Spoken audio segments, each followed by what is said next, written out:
W292EV Marietta, a Dickey broadcasting station. This hour is presented by Subaru of Gwinnett. You'll love the difference. The Morning Extra, only on Extra 106.3. Morning, y'all. Tug and Los until 10 on this Thursday. It's not quite as chilly Thursday. It is Stripper Thursday. Which is always a big plus.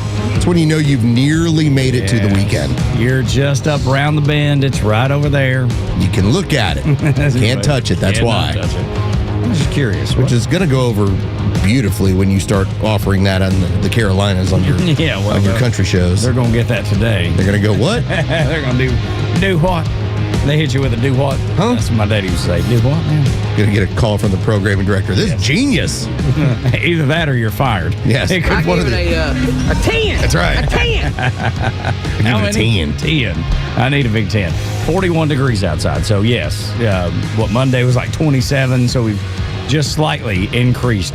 Jerry already told you, you're getting a day in the 70s tomorrow. Let's go. So, start lining out that golf game. Yes. A little afternoon. The forecast has changed. Oh, no. What is going? We're going to see 70s today, boys. Let's go. Okay. Really 70s. See? Maybe not mid 70s, but we'll hit that round number. Anything's an improvement from the crazy cold. I've been enjoying it.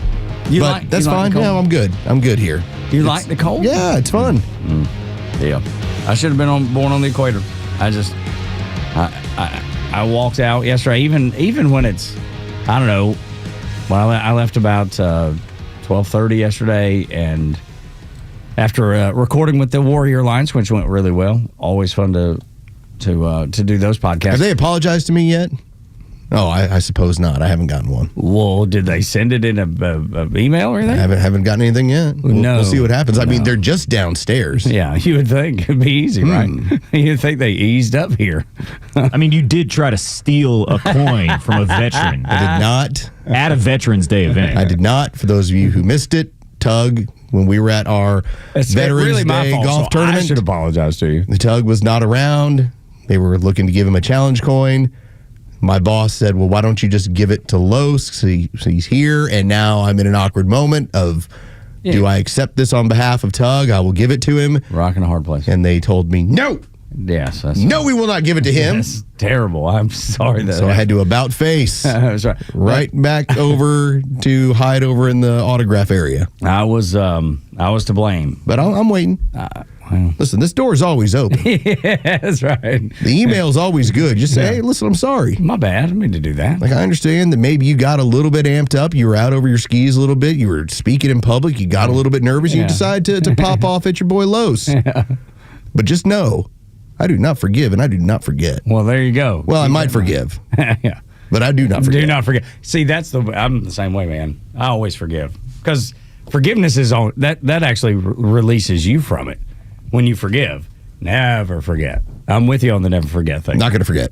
It's like my own 9/11. Oh my goodness! How do you like that? Boy, that's strong. Never forget. Yeah. Although New York City has, they forgot. Yes, they did. Quickly. It only took a generation. How quickly they only forgot. took 24 years then to go. Whatever. It's fine. Oh my goodness. The funny thing. How do you like that for the start of a Stripper Thursday? Well, I mean, here you are talking about the weather. I'm going to talk about some real good stuff. That's right. Getting down 9/11 comparisons. That's right.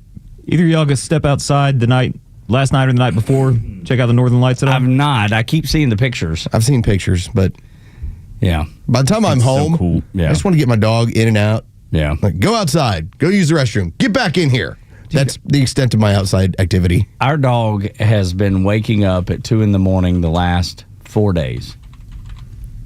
2 a.m. Car accident? No. To go outside and go potty. Oh, no. Yes, it's like, and I love our dog. I love dogs. I love animals.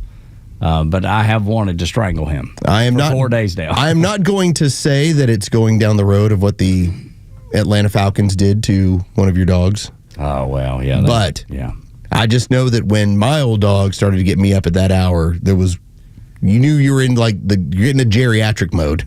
How did you cure it? How did you get him to stop? It died. Oh, well, see.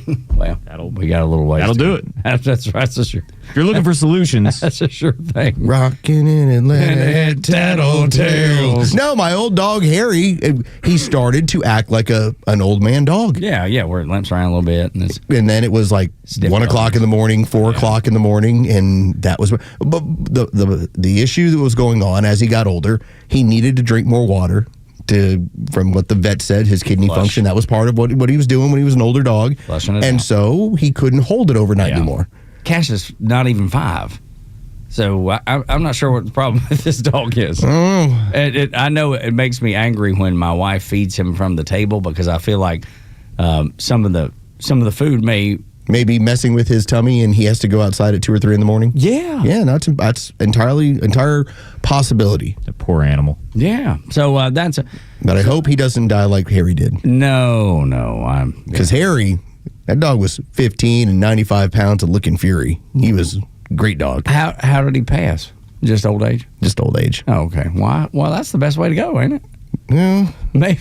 I mean, It's not like. if you had to going put out. Tug in the corner at 95 and the whole family has to look at him, Yeah, that's right. don't you think like, hey, wouldn't you trade 10 years if you were more vibrant, Tug? I'll admit. We missed a good car accident right there. I wasn't quick enough. That's all right. Yeah, that's all right. There's going to be more opportunities today. We'll bring it back up. It'll come back. Good, zany, fun mood. Yeah, but I'll admit I don't want to live to 90 or past that if it's awful.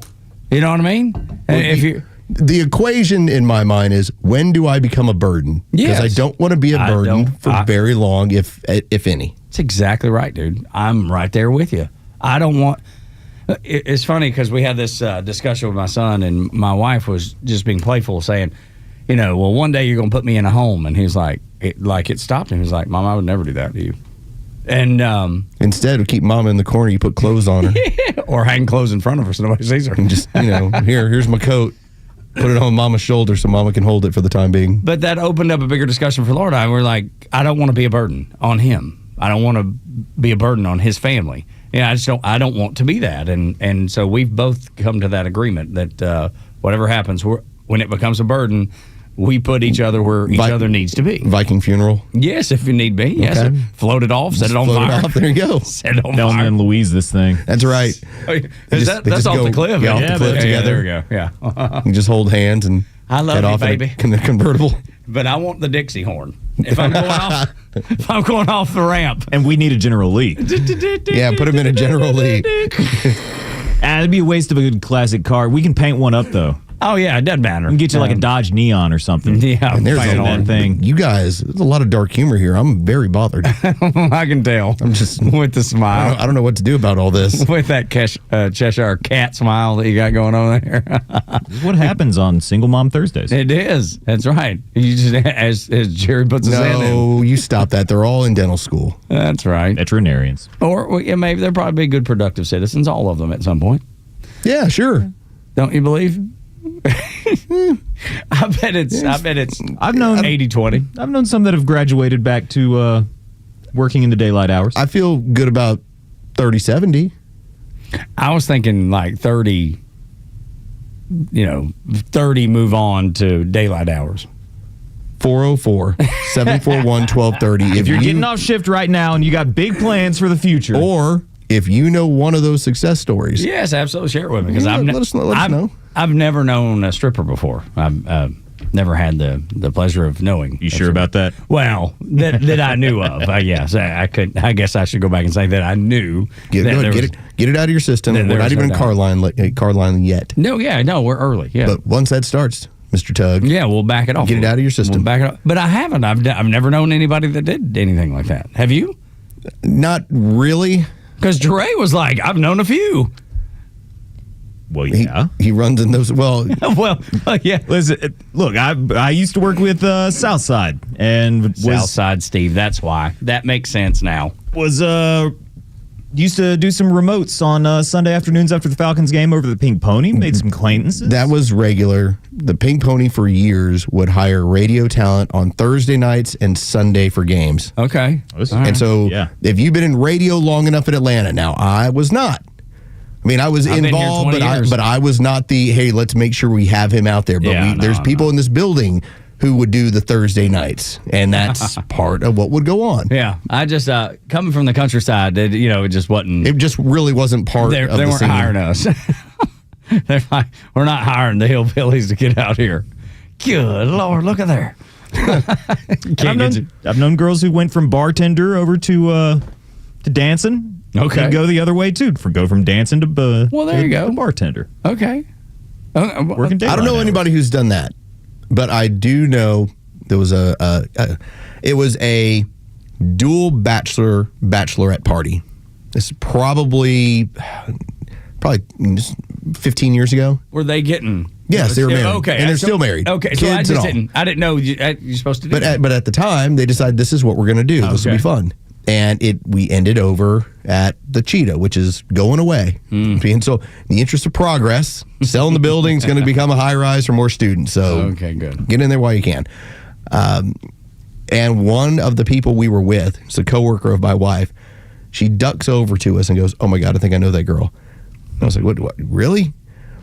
And she's like, "Yeah, I think so." And she turns and looks, and the girl looks at her and she goes, "Sarah!" She didn't know her. She went to high school with her. So that was the moment where I'm like, I'm glad I've never been in that situation. Goodness gracious, I cannot imagine. Like, poor Sarah had this look of like, I think I know that girl. Oh, and then she no. waved at her and called her name. Oh boy, that just is not the way you wanted it to happen.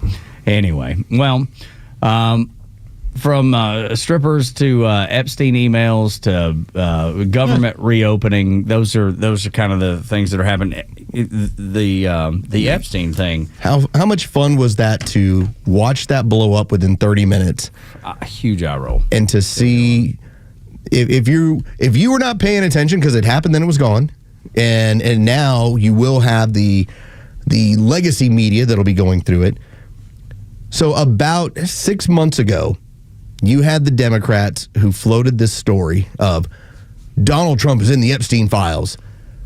And by the time people started digging into it, it was one of the Epstein accusers, one of the victims, and it was a transcript that actually named Donald Trump as far as, yeah, I never saw him do anything. So, yeah, Never that's reported. in testimony. It was in testimony that he had nothing to do with this in any sort of criminal manner. Yeah. Yesterday, the Democrats refloated out the same thing, but they redacted her name and made edits. So they ran out the same game from the summer. They're like, we got to have something. We just lost. The government just opened back up. We just got to have lost. something. Here's what we're going to do. Yeah, we got to have something. And they floated it out to their media partners. So like New York Times says, hey, we got this great story. We got this And new you'll thing. see this on MSNBC and all these other different places. But the story's already dead. The crazy thing, the one email that they released that nobody really talked about was the one where the New York Times reporter tips off Epstein saying, hey, they're digging around on you. Yeah, there's a federal investigation That's coming your the way. bombshell? That's the story. Oh, my God. How did they miss that? That's what should be the story. Yeah, but nope. But so this is where you know the Democrats ended up with their tail between their legs by the time the government opened up. They lost. We won. We're moving forward. And I firmly believe the Democrats are now starting to sniff around and go, oh, my God, like it's full guns blazing. They're coming after us on all these different fronts. On every front, including healthcare, the big one. And the big one. so what do we do? Well, let's try and disparage the president again with the same exact game. Now, to finish this off, then Tim Burchett, my friend in the UAP community, That's right. Tennessee. He ends up trying to get the files released again, and guess who voted against it unanimously? The Democrats. Imagine that. Every Wonder single time it's, all right, fine. Why don't we release them all? Here we go. Let's should. have a vote on it. The Democrats, no. No. Because it's the only thing that they seemingly can go back to and say, here, maybe we got this out here. It's not working. This isn't 2016, 2017. This isn't Russian collusion. It's the only thing that they can hang over their head. Or at least they feel like. There's the mystery of it. Maybe we can convince somebody. But testimony and Virginia, and I hope I don't mispronounce her last name, Giuffre, did I say it right? Giuffre. Giuffre, there we go. In her book said never saw Trump do anything, never was inappropriate with me or any of the people that are around. And by the way, a woman who's no longer with us. Yes, a woman who which has is part of their game that they were playing. How sick is that? We're going to use a woman whose story has already been told, but who committed suicide, killed herself. And this is what we're going to use for political points. The reason why their numbers are in the tank. This is why what's going to come their way in the next 30 days is going to be a freight train. Yeah. Because of what they did in the last 43. And I'm here for it. Like I said, I tell you, here's my popcorn. Yeah, right. I'm ready to go and watch. Dude, just a mess, just a disaster for the Democrat Party because they have nothing. They are nothing. And it's not like Donald Trump hasn't stepped in it in the past 48 hours. Oh, sure. I mean, there were portions of the Laura Ingraham interview. With the H-1B visas. I mean, I get it. You're charging now $100,000 for it. It is a government moneymaker. The way they're looking at it is, we need to bring these people here anyway. Might as well make a lot more money. Maybe the money becomes the restricted portion that helps with American jobs. But that's the deal. Donald Trump, the only person who can hurt Donald Trump is Donald Trump. Donald Trump. That's exactly it. Right. There's nothing that they can come up with that's going to do damage to him, and they yet to have figured this out. And how do you know that? Because everything they've done has failed, even when they thought they had him. Down to the point where they took a mugshot in Atlanta. That mugshot now hangs in the Oval Office. They failed at everything. What did I say yesterday? And then I put it back out there on X. I was like, this is Sisyphus for them. They're rolling the rock up the hill. We got him. Look what we got this time. It rolls back down. And by the way, when I brought that up yesterday, they hadn't even broke this story yet. Like, that was in the late 9 o'clock hour that, hey, look what we got. It looks like he's part of these Epstein files. Broke the story. By 30 minutes later, it's completely debunked. And by the evening, Tim Burchett's like, here, we're open. Let's have these files out here. Democrats, nope. Dude, can't do that. I'm putting on pounds from all these nothing burgers. Yes. There's smells from the microwave in this building that have lasted longer than that story. Yeah. For those of you who were not part of the show yesterday, or you're just maybe missed it, poor Kelly Kroll decided to try and operate our microwave. And she put some egg white bites in there. And the issue we have with our microwave, and it's been like this for years, the display does not work. Mm-hmm. So when you get to it, you always hit cancel because you don't know if there's still time left on there. Yep. And then you enter a number and you hit start and you stand next to it. And you just, whatever you put it in there, 1 minute, you just wait there for the 1 minute and you hopefully it stops. Apparently she put in a number, nothing on the display, and the thing ran for like 15 minutes or whatever. During a whole segment. And burned all of her food, and it made the entire building smelt like burnt egg whites. And now you and I were like out the door for the most part. Yeah. Oh my God. All right, see y'all later. Yeah. Oh Lord. Well, remnants. No, because I had to bring the Warrior Alliance folks in. I was like, sorry, I know it smells like damn it. Here's what happened. Here's how it all came down. So I don't know how long it's gonna take for her to live that one down. Yeah, for a little while probably. But she's a good girl. It happens. Now I know why we don't, because I've always been like, man, it would be great to have one of those little toaster oven things, just to be able to slide things in there and toast them up like I do at home. Now I know why we can't have those. Because somebody would put something in there, forget about it, and then burn down the building. That's why. That's the reason. That's the reason we can't have nice things right there. At least not now. Definitely not now. Can't have microwaves with displays. Goodness. The amount of Democrat votes counted after Election Day is staggering. Next on Extra 106.3.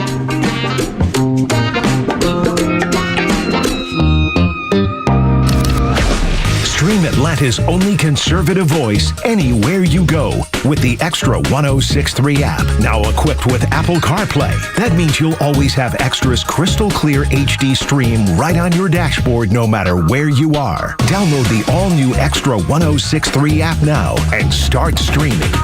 Join Daniel Madelon, CEO of A Second Chance Bail Bonds, and co-host Tug Cowart as they bring together law enforcement, justice insiders, and voices from every part of the justice system, victims, advocates, and people who've turned their lives around. It's not PR, it's not fluff. It's an honest talk about what's working, what's broken, and how to build a better path forward, one second chance at a time. This week's guest is Georgia State Representative Sue Hong. Justice Unfiltered. Unfiltered, informed, and unbiased. It's midnight and the phone rings.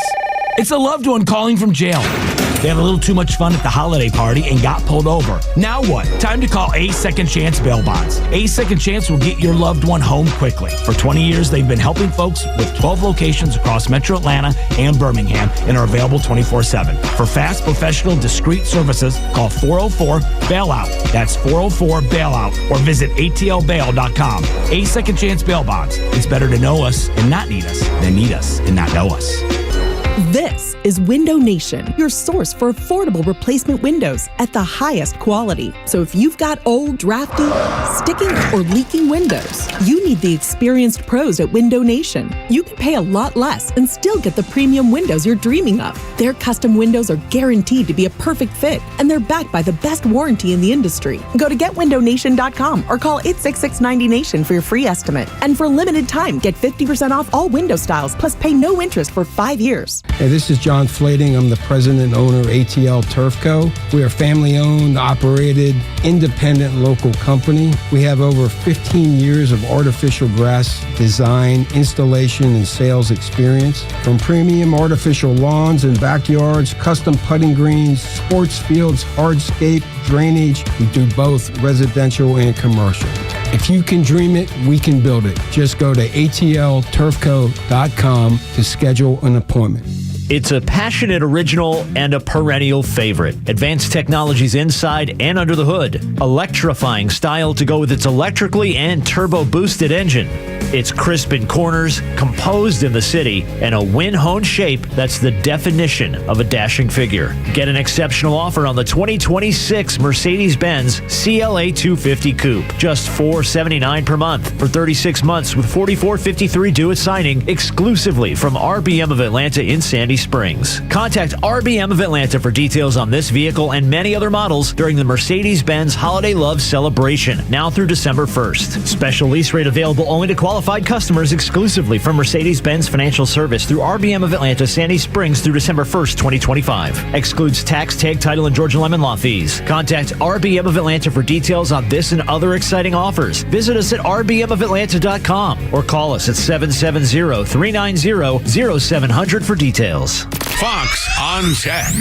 Artificial intelligence has been blamed for recent job cuts at some of the biggest companies in the U.S. But new data is showing that there's more to the story. And the biggest reason why companies are cutting are because of DOGE actions. That's according to the September Challenger, Gray, and Christmas report.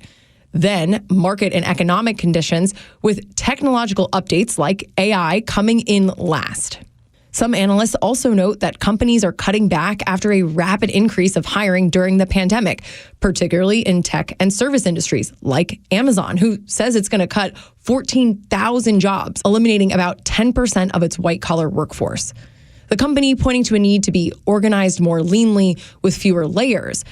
We spoke to NVIDIA CEO Jensen Huang about these job cuts at his AI conference. He said, you won't lose your job to AI. You will lose it to someone who adopts AI. For Fox on Tech, I'm Madison Allworth, Fox Business. It's November 13th, and this is your Fox Daily Snapshot.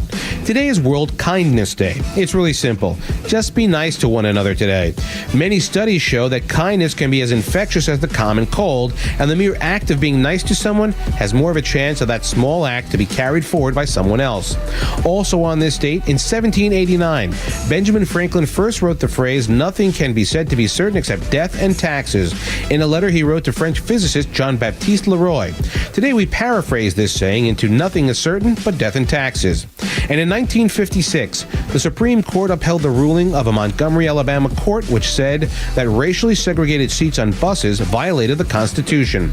If it's your birthday today, you share it with the author of Treasure Island, Robert Louis Stevenson, born in 1850, and actor and comedian Whoopi Goldberg, born in 1955. I'm Tushar Saxena, and that's your Fox Daily Snapshot. The stories that matter to you.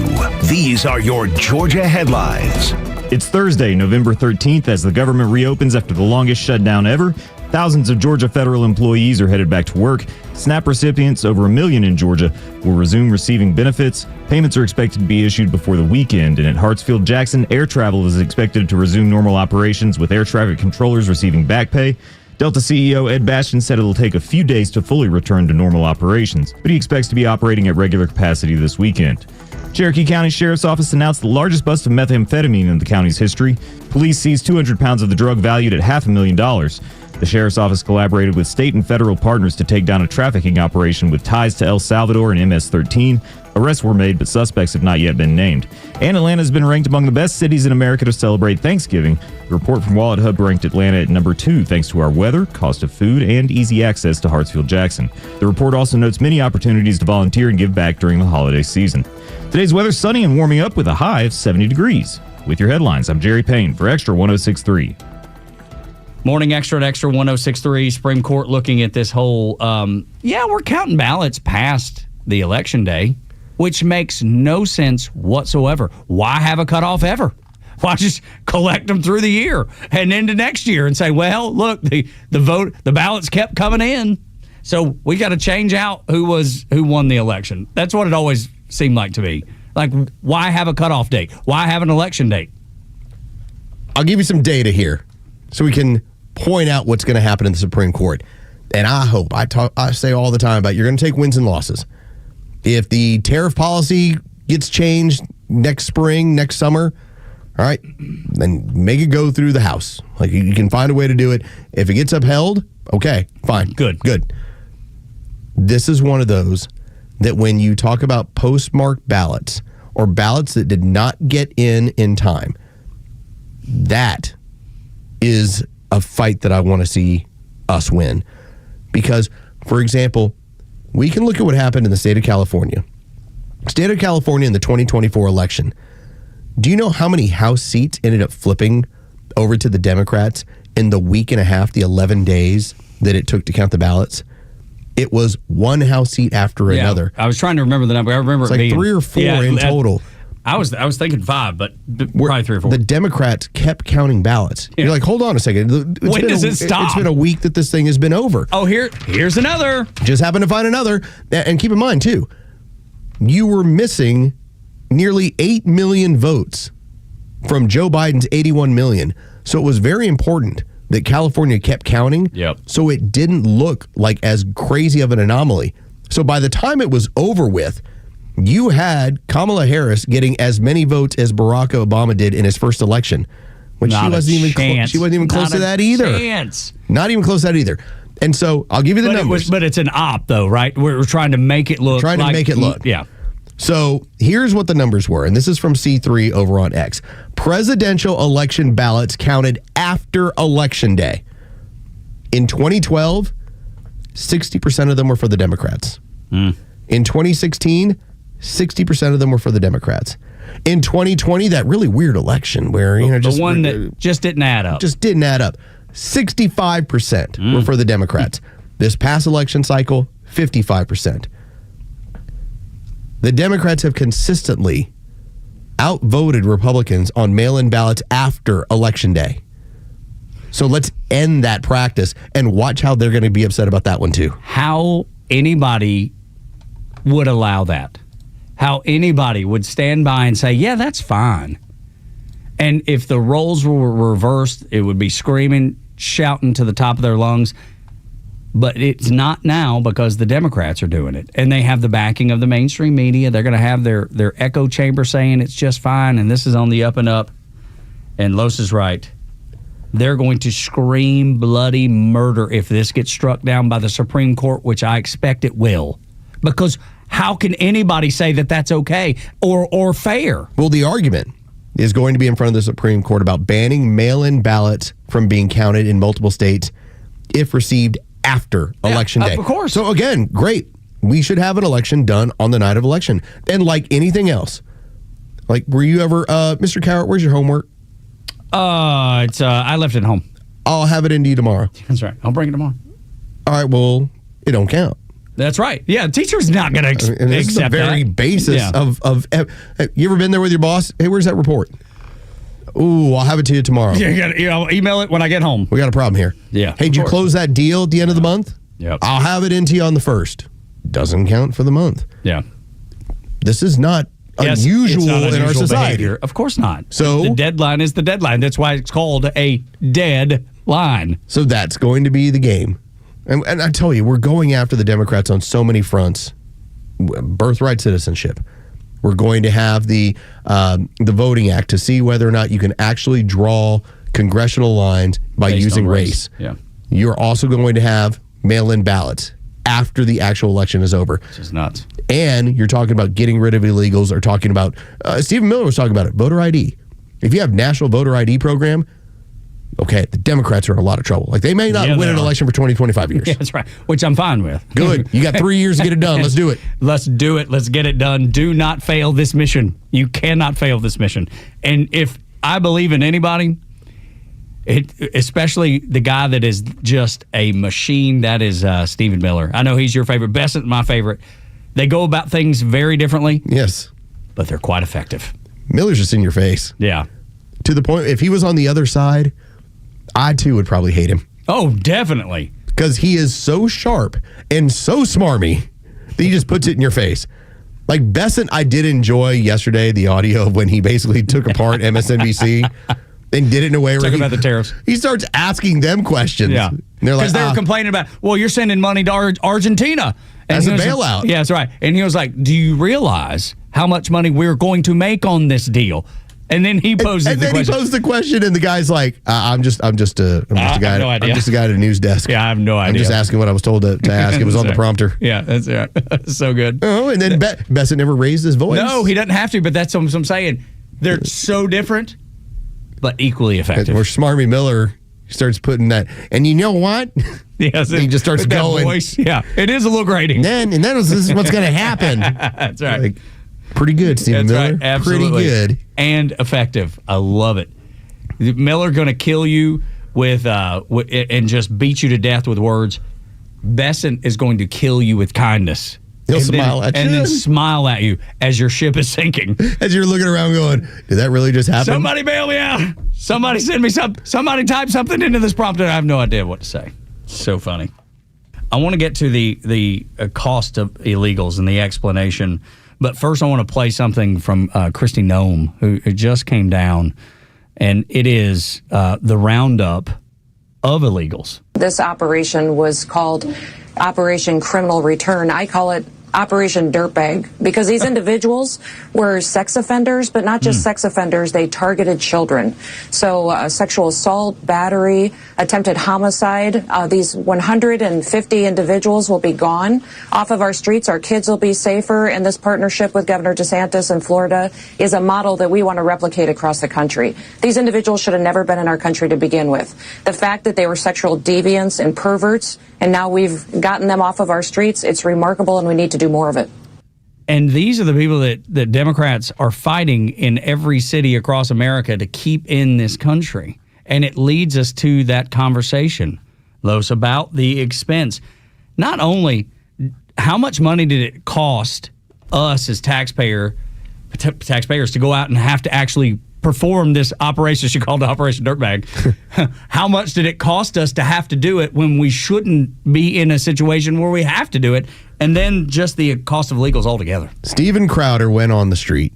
And Steven Crowder is one of the originals of Change My Mind. Sit there on a college campus. Here's what I got. Really, Charlie Kirk just took some of that stuff and turned it into political action. Turning Point USA turned that into, we're going to turn people out to vote. Steven Crowder was, I'm just here to argue with you. Yeah, right. I'm fine with that. I'm fine with it. You know what? I'm going to get some content out of this. That's right. I'm here to argue with you. Yeah. But he's still really good at doing that. He's still really good at presenting the argument. And so he's on the street. He's getting a chance to talk to, and I would say this, she seems like a very nice liberal woman. But I knew there was a but. She's also wildly misguided. Again, she's going to respond with a smile. She's doing the, I hear what you're saying, And I know it makes sense. But it goes against what I believe. So just to paint the picture, this isn't like the woman who hides under the bridge and can't wait to steal candy from your kids. Okay, this is not like some troll lady, not like some angry beast of a thing. Not a Jennifer Welch. No. It seems like just a very nice, misled lady. Take a listen. Why should the American taxpayer keep footing the bill for current criminals who are also illegal aliens? Those are the people who are affected. Well, it's almost as if that you're insinuating that illegal citizens do not pay taxes at all, because you can receive employment here in the United States. There's a little checkbox that you have to put on job applications. I didn't say that, but go ahead with this trail. I never said that none of them pay taxes. Well, it's interesting the way that you phrase it, because it's almost insinuating that illegal citizens don't pay taxes. I would say it's interesting the way you interpret it, because what I said is they cost the American taxpayer $150 to $450 billion. Now, I could tell you, provide you the reference if you want to take these with you so you don't have to take my word for it, that there's about that's including the 17% offset of taxes that are paid from illegal aliens. So even including that number, it's $150 to $450 billion. Whether they all pay taxes or very few of them pay taxes is irrelevant. It's a net cost. There'd be no way of tracking it. It's irrelevant. $150 to $450 billion. Why should Americans pay for it? Why is $450 billion irrelevant? It's irrelevant when the argument gets put to you. That's exactly right. And even if I was to say, yes, 17% of these illegals are paying these taxes, yet you still have an issue of $450 billion that's unaccounted for based on them the money that they're putting into the money they're putting into the system, $450 billion. And she's like, it's irrelevant. It's everything but irrelevant. Why do you think you're $38 trillion in debt? If we could just get about 50 million people out of this country, housing pricing drops, food drops. If you can just take SNAP levels back to 17 million versus 44 million that were blown up under Joe Biden. Or maybe even lower. Give it an economy where there's ability to work in a healthy job market. There's always going to be in every economy. I don't care whether it's socialist or capitalist. There's always going to be a bottom feeder nature. Of course, you're just trying to keep that to a minimum. Yeah, whatever that small. You want that to be as small as you can. And if you want to be comfortable being a bottom feeder, then you got to give me 20 hours per month to volunteer. And you can complain about it all you want. Complain about it all you want, but if you want your check. Bottom feeder, you got to do 20 hours a month. That's all you got to do. And you're still arguing over it. It's unbelievable, man. It's a lot of fun. It is. People are fun. $450. I like things that are fun. $450. That's chump change, that $450 billion, Los. Chump change. The American people can afford it. What's concerned about that? What's your problem over there? Tug and Los until 10 on the Morning Xtra on Xtra 1063 when we come back. The most important thing Stephen Colbert don't know that you will. Next on Xtra. The latest sports news, powered by 680 The Fan, and driven to extra listeners by RBM of Atlanta in Sandy Springs, Atlanta's Mercedes-Benz connection since 1964. Good morning. Here are your sports headlines for Thursday, November 13th. The Atlanta Hawks are now 7-5 and have won 3 straight after a blowout 133-100 win over the Sacramento Kings last night in Sacramento. Jalen Johnson, nearly a triple-double, 24 points, 10 rebounds, and 8 assists. The Hawks play back-to-back games tonight in Utah as they take on the Jazz. That game will tip off at 9 o'clock. We have Cy Young Award winners in Major League Baseball. First off, Detroit Tigers starter Tarek Skubal. He's won his second consecutive Cy Young in the American League. Pittsburgh Pirates starter Paul Skeens takes home the award in the National League. With your sports headlines, I'm Carlos Medina. Faith, family, freedom. These are the cornerstones of America and the foundation for a successful life. But today, all 3 are under attack. Crushing debt, out-of-control spending, and reckless policies in Washington are threatening your savings, your retirement, and your future. Hi, this is Glenn Beck. The only financial advisory firm I recommend in Atlanta is Nicholas Wealth Management. David Nicholas and his team believe protecting your money is about more than wealth. It's about defending your faith, your family, and your freedom. If your hard-earned retirement is left exposed to market chaos, higher taxes, or inflation, what happens to the life you've worked so hard to build? For over 20 years, David Nicholas has helped families right here in Atlanta fight back with retirement strategies built to better withstand uncertainty. Call Nicholas Wealth Management today, 404-890-5606, or visit nicholaswealth.com. Aim to safeguard your future today. Nicholas Wealth is an independent financial services firm that uses a variety of different investment strategies. Oh no, what is that sound? It's our rejection detection system.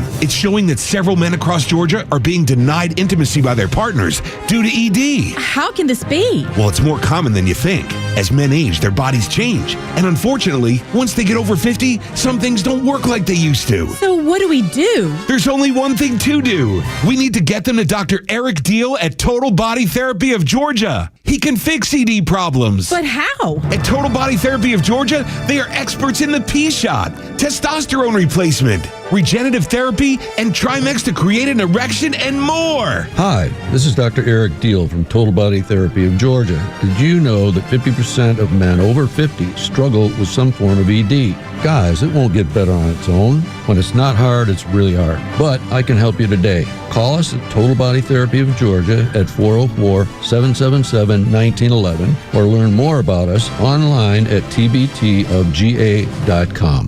Hi, it's Los, here with Tom Mitchell, the honest car guy. Tom, you are changing the way people are buying their next pre-owned car or truck. How are you doing it? You know, Los, we found a better way for customers to buy a car. An honest way, a very transparent way. You pay what we pay plus our honest fee. How do you prove that? We even prove it to you by giving you a copy of the bill of sale at the end of the deal. How much can people save when they buy their next vehicle with the honest car guy? I've saved people upwards of $20,000 and $30,000. I mean, it really depends on the year, the make, the model of the car, and the price of the car. You know, on a $15,000 car, I can't save you $20,000. We can probably save you $2,000 or $3,000. But it's through the course of the whole sale. The big one here that people don't realize, the financing. You go into the dealership, they tell you your rate's 9%. Well, really, it's probably 7% because they're allowed to make 2 points on there. The honest car guy, you'll save an average of $5,000 to $10,000 depending on the price of the car. Folks, if you want to save thousands on your next pre-owned car or truck, try the honest car guy. Call 844-SHOW-ME-1. That's 844-SHOW-ME, the number 1, or honestcarguy.com. Donald Trump's America.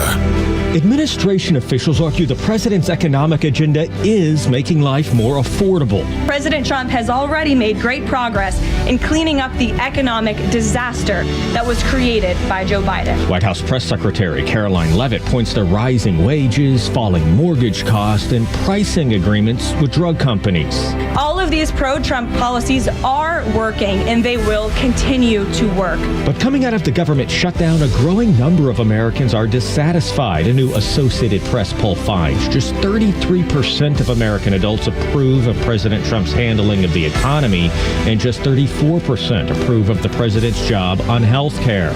You can't trust the same people who broke the system to fix it, and so the American people will continue to hear from the president on this issue. Republicans are eager to win over voters on affordability concerns.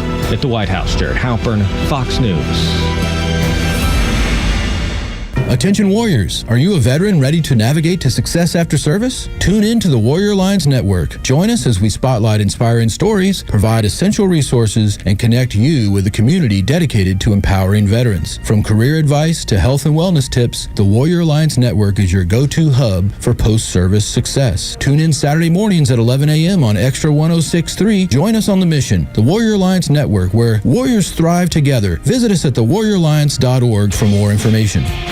Tug and Los until 10 on the Morning Xtra and Xtra 106.3. I'm going to take you to go see The Running Man.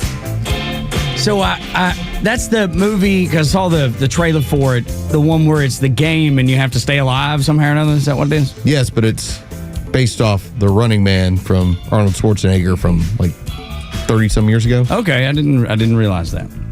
It hurts me a little bit. No idea they were remaking that. Yeah, it's out there. It's Glenn Powell. Yeah, I just saw the trailer. Oh. It won't do well. Why don't you think it'll do well? Because nothing is doing well. Oh, yeah. Why do you think that is? I mean, because people just don't like to go to the theater. People are fed up with Hollywood's bullcrap. I mean, a combination of all of it. I think we've conditioned people now in the last 5 years that the only way they will go is if it's an event. Yeah. Like, hey, it's a decent movie. Top Gun. That's the last one I went to. Yeah. That's the last one I went to. So there you go. Like, I've gone to some kids' movies when we do that, when we're trying to have fun with the kids, trying to kill a few hours. But it has to be an event at this point. Is it different for dudes? Because I contend that it is, and here's why I say that. Because my wife has gone to 3 or 4 movies with her girlfriends. I just Venmo'd a friend $15 for Wicked for Good. They're going whenever it comes. Does it come out Friday? I'm not sure, but I know Jen. Who I know she's excited about that one. And the last one I can really think of was the not Roblox, the Minecraft thing. Okay. Remember where all the kids were throwing the popcorn or whatever chicken movie jockey thing? So if you just want to know about worldwide box office 2025, amongst the top 5 movies is How to Train Your Dragon, Minecraft, Lilo and Stitch, Kid, and then Jurassic World Rebirth. Okay, but if you just kind of look through it, it's just what it is now. Well, think about how it's gotten so much more affordable to build. Like the idea of a home theater used to be. Oh gosh, now, that's for that's for the really rich. Now, I mean, because get a nice flat screen, get some decent speakers. Now you're on your couch. Get you one of those Hisense. You don't have to put on pants. Now that I'm looking at it, the last time you had Donald Duck style an R-rated movie that did really well was last year, and it was Deadpool and Wolverine event. Yeah, there you go. I just when did Top Gun Maverick come out? Because that's the last time I went to see a movie. 21, 22. Okay, so that's So Top Gun Maverick, which kind of feels like it's got to be 22 because it was number 2 overall worldwide, 1.4 billion. What was number 1? Avatar: Way of Water. Ah, got it. Yeah, I never saw the original Avatar that I remember. I remember doing the ride down at. Ride's great. Yeah, it's pretty cool, man. It's I wouldn't wait in that line for it, but at the time because it was new. But was that Universal Studios or that's at Disney? Okay, Disney. Is it Epcot? It is Epcot. Yeah. So I thought. Which is, if I'm going to Disney, that's my favorite of the parks. Yeah, food and beverage options. It's not all rides. Yeah. There are a handful that are pretty good. If you want to throw up, you go on Mission to Mars, orange level. Dude, I've been on that one a bunch. Not the green one. Dude, orange level. Love that ride. It is good. I love Soarin'. I think that's a good one. Soarin's a great one. Yeah. Although I don't care for it. Is it the same way most of it's a height sort of stuff. But that Mission to Mars, it's the only one I know where there are puke bags on it. Yeah. Like right in front of you. It's a Disney ride? Yeah. Dude, it's great. Like that. You're pulling G-forces. Dude, it's so awesome. That's like I said, probably my favorite ride there. In fact, when the last time we were on it, my oldest daughter, I think she was probably at the time maybe like 12. So my youngest is like 9. And my oldest daughter starts going, I don't like this. And I looked at her, I was like, neither do I. And I looked over at my wife and she's like, I don't care for it. And the 9-year-old is dying laughing because she weighs like 40 pounds. Yeah.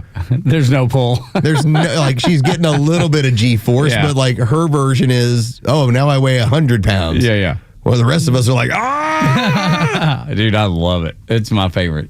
God, it's so much fun. If you like it so much, why don't you put on like 80 pounds and go do it some more so that you're like pulling all sorts of crazy G's? I'm at right at 200 pounds, so I mean, that would. Well, I'm just saying, once you show up there at 280, see how you feel. Well, I mean, because that's what makes you throw up. Are you 280? No, but I'm just saying, if you want to really experience how horrible it can be, add weight because it's a weight force multiplier on you. I don't know what the G force was when we would take off and land on the carrier, but it was. I think we got a little bit there. Yeah, and that's getting quick and slowing down, dude, real fast. Absolutely, it was so incredible. Down to Panama City, go do that slingshot deal. I've done that before. Oh, that thing's fun. Yeah, that thing's great. I did that this year for the first time. Oh, I love it. Okay, there it is. Los would hate it. 2.5. Oh, yeah, I would. No doubt. 2.5 G's is what you pull on Mission to Mars Orange. Yeah, I've done. So whatever you are, 2.5 times. Yeah, right. So like I said, why don't you go put on 50 pounds and go get on that thing? See how you like pulling 600-700 pounds of weight. What can you find out the G-force on taking off and landing on a carrier? Let me look into it. See if we can figure that one out because I would like to. Because I don't know. I can tell you this: the slingshot gets up to 6 G's. Does it? Okay, Oh, yeah. Dude, that was so much fun. I'm not. That's probably been 4 or 5 years since. 3 to 4 G's for a short duration.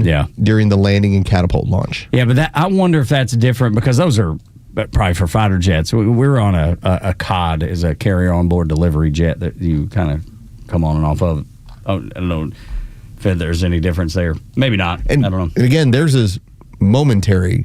Like the mission to Mars deal I know. is like, I've written it a dozen times. like 30, 40 seconds of it. Dude, it's great. It's so good. But is there the thing that I love about Epcot, like I said, is you can just wander around and just grab a drink in every. Get a beer anywhere. Absolutely. In any country you want. No, So I like good. it. It's a good time. Oh, it's my favorite. The whole drink the world thing, right? Yes. Well, but I Like, remember I'm going over to Mexico to get a margarita. Then I'm going to Belgium for a beer. I remember people telling me that they didn't like Epcot. I get it. I think if you're a kid, it's because it's not like it's not ride centric. No, I know. Yeah, It's entertainment. It's it's a little bit of everything. It's the fireworks You got a little bit of all show. of It's it. the food. Yeah, dude. The fireworks show is always amazing with the big, the big lake where they got all that stuff popping out of there. Dude, I'm not a Disney guy. I'm not a theme park guy. But, I'm not at this point when I seen the prices involved. Yeah, holy cow! It's like $100 per ticket per day for every park. Yes, it has gotten nutty to the point where it almost feels that the Disney has decided that we're losing money in other places. Let's make sure we make it over here. We'll make it off the backs of the people that really love it. Yes. Man, that's awful. But it's the truth. No question.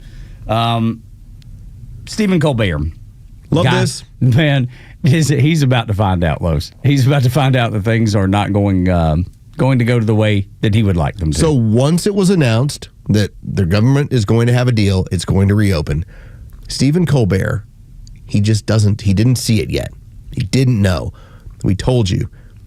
Had the feeling that the next thing that this Congress and this administration is going to go after is health care.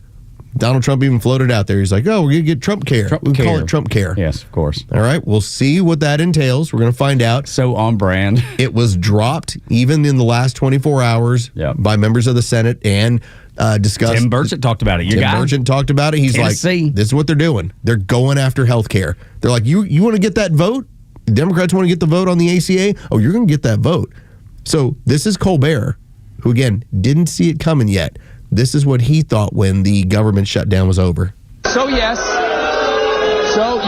the shutdown may have been long and painful for millions of Americans, but at least it achieved jack squat.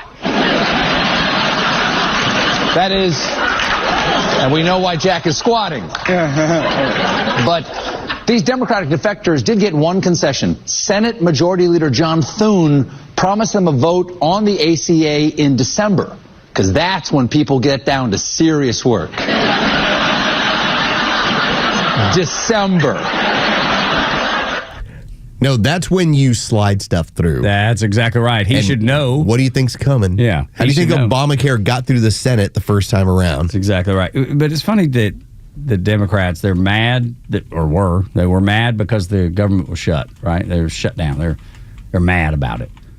And then they were mad they were taking the blame for it. And then they're mad that it opened it up. There's no winning. You can't win with those clowns. By the way, just to point out how the game works, Obamacare got through the Senate on December 24th, 2009.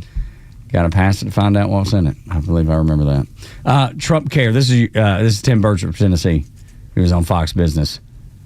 Trump Care is the meteor that will wipe out the dinosaur Chuck Schumer. How about that? It's pretty strong words. Dude, and I don't doubt that he's correct. When they get rid of Obamacare and this new health care system, Trump will call it, just because that's what they've coined it, Trump Care, goes into place, the Democrats are going to lose their minds. You think it's bad that they were angry about not getting the Obamacare subsidies? Wait till the health care is named after Donald Trump. Your Aunt Peg, I don't know how she's going to make 3 more years. Dude, they're going to have to double time their efforts to kill this man. She will not speak to me. I bet she will not speak. At Thanksgiving, she won't speak to me. How do you like your Trump care? Yeah. Better than Obamacare. And interesting how we were able to get most of the federal government out of the healthcare industry. Yeah. Yeah. I actually really like it. I like it a lot. But we'll see what it is. Yeah. We're going to have to pass it to find out, right? That's right, what they Nancy Pelosi? That's right. Yep. When we continue on Extra 106.3, 6 o'clock hours, brought to you by Subaru of Gwinnett. The shutdown is over, but you must know it was never, ever about healthcare. Next on Extra.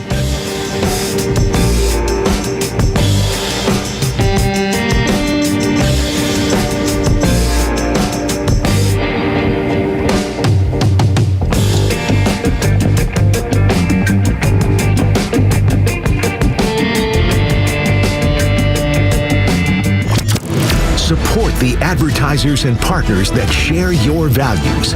Give our Extra advertisers the first shot to earn your business. They will deliver for you every time and support the Extra community like no one else. Connect with all of our partners online at extra1063.com.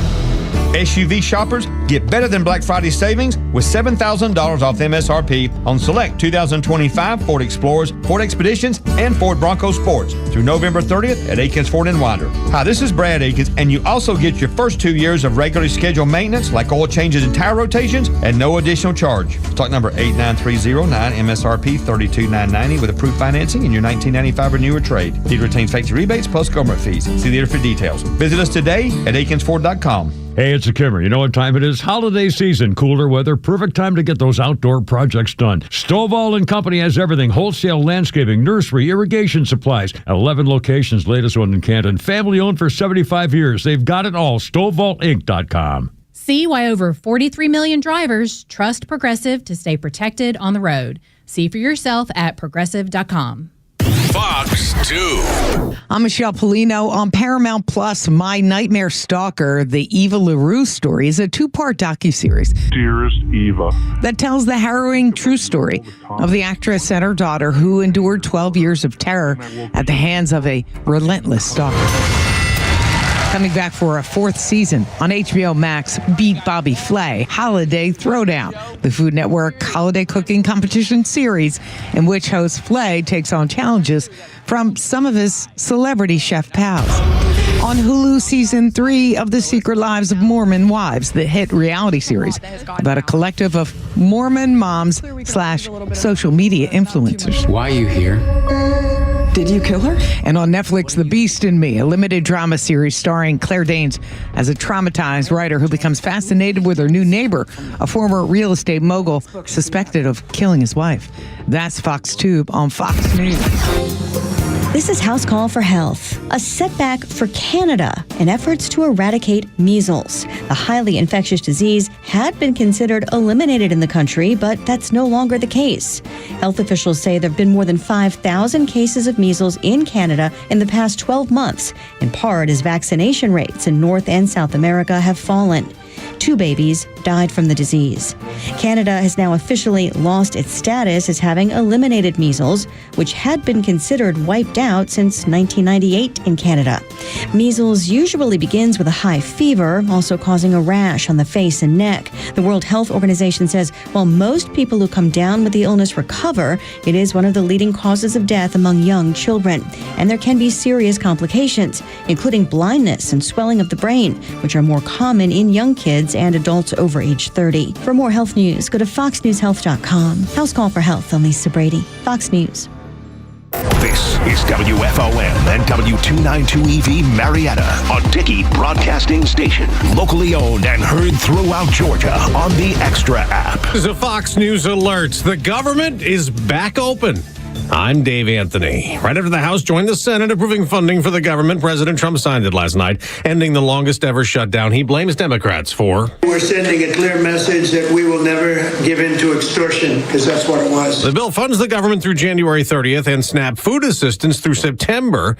Fox's Mark Meredith is at the Capitol. 6 Democratic House members voting with the majority of the Republican caucus to reopen the government. Many Democrats are still furious with a handful of their Senate colleagues who voted to end the shutdown despite not getting anything for their biggest demand, which was more money to help cover Obamacare insurance plans. Democrats keep pushing to extend expiring Obamacare tax credits, which will have millions of Americans paying more next year. GOP Congresswoman Laurel Lee tells Fox. Republicans are committed to driving down the cost of premiums, to making health care affordable, quality coverage. Travel is still affected, even though air traffic controllers will get paid. Almost 1,000 flights canceled again today, nearly 500 delayed. But Fox Business Network's Grady Trimble at Reagan National Airport near D.C. says that is going to get better. Even just the hope of the government reopening improved staffing levels at air traffic control facilities across the country compared to the previous few days. A new Democrat joined her party voting no on funding after Congresswoman Adelita Grijalva was finally sworn in, something the shutdown delayed. She had won a special election September September 23rd in Arizona to replace her late father, Raul, who died in March. I will sign the discharge petition right now to release the Epstein files. Now, the House will vote on that next week in the search for more information and clients in the late Jeffrey Epstein's underage girls sex trafficking scheme. Lawmakers have released more documents. President Trump keeps calling it a hoax, and White House Press Secretary Caroline Leavitt says Jeffrey Epstein was a member at Mar-a-Lago until President Trump kicked him out because Jeffrey Epstein was a pedophile and he was a creep. America's listening to Fox News. This month, Pure Talk is supporting Canines for Warriors, a terrific organization that trains rescue dogs and then pairs them up with combat vets struggling with PTSD. This is why I switched to Pure Talk. Sure, I like the unlimited talk, text, and plenty of 5G data for just $25 a month, and you will too. But you will love being in business with a company that shares your values. Dial pound 250, say Micro, and switch to an American wireless company that actually stands for something. Pure Talk. An official message from Medicare. Couple more minutes and we'll start this month's book club. You know, I usually love a plot twist, but this year I'm comparing my options during Medicare open enrollment. You can't assume your current health or drug plan is the best one for you. And you gotta make sure your drugs are covered. That's important. So is saving money. Review all your options at Medicare.gov. Open enrollment ends December 7th. Paid for by the U.S. Department of Health and Human Services. Want weather? Grab your phone. Need traffic? Grab your phone. Conservative news and talk, also on your phone. Get the Extra 106.3 app. Tug and Los until 10 on Extra 106.3. This is a kind of a big deal for a lot of widespread panic fans. Okay, jam band fans? Yeah, and Georgia Bulldog fans. I'm not a huge widespread guy, but I respect the crowd. I respect the music. Same here. I if it's on, I'm good. It's not my thing, Same. but I'm glad people enjoy it and have a good time. I've got good friends that love widespread. Flounder's a big panic fan. Yes. I like them. I've seen them in jam bands. I can spend 25 minutes on one song every now and then. But I've always heard that the scene is what's so much fun. Yeah, great absolutely. people, great crowds. So the front man, John Bell, is going to perform the national anthem before the Georgia-Texas game on Saturday night. Ooh. So that is that's a big deal for widespread panic fans, and obviously they're, I think, based out of Athens or founded there in Athens. So this is huge. This is the biggest college football game of the year to this point. I can't think of anything that it'll be the most watched college football game of the year. Don't you think, Los? It'll do well. I mean, you have had between the Oregon, Indiana, because of the time slot, that's where you're not going to do as huge when that's going to be as when that was. But I believe we've got Georgia and Alabama that I think was the top rated game so far this year. Mm-hmm. Ohio State, Texas did well, but that was another noon kickoff. And so I'm curious to see what a 7:30 matchup between Georgia and Texas looks like, because that matchup with Alabama, that was a big one. Yeah, it's huge. I think this is going to be even bigger. Maybe I'll be wrong, but it'll be giant. And how about that, John Bell? When I read that last night, I think it was, I don't know, it was 8:30 or so, and I immediately, because as Dre brought up, I was like, oh, Flounder will love this, because he's such a widespread fan. And so I popped him in a text, and he was like, oh, man, I appreciate you thinking of me. I learned about that at noon.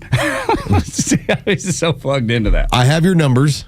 Yes. So Texas at Ohio State, that did a 15 share. Jeez. Because it was the opening kickoff of the season. Yeah, that's monster. You then had Alabama and Florida State did a 12 share. This was surprising. LSU at Clemson, which actually turned in like a fun game. Yeah, it did. Despite neither team being very having their stuff together. Yeah. That did an 11 share. Georgia versus Alabama ended up finishing right now there. It's basically a tie between Notre Dame at Miami and Georgia versus Alabama. Okay. They both were 10 shares. Still giant games. Yeah, I'm eager to see what Georgia Texas will do, as I expect it is. I mean, is there another game that's even close to that? Because looking at the rest of these matchups, as far as LSU Clemson, Notre Dame at Miami, Georgia versus Alabama, Ole Miss LSU, these were all evening matchups.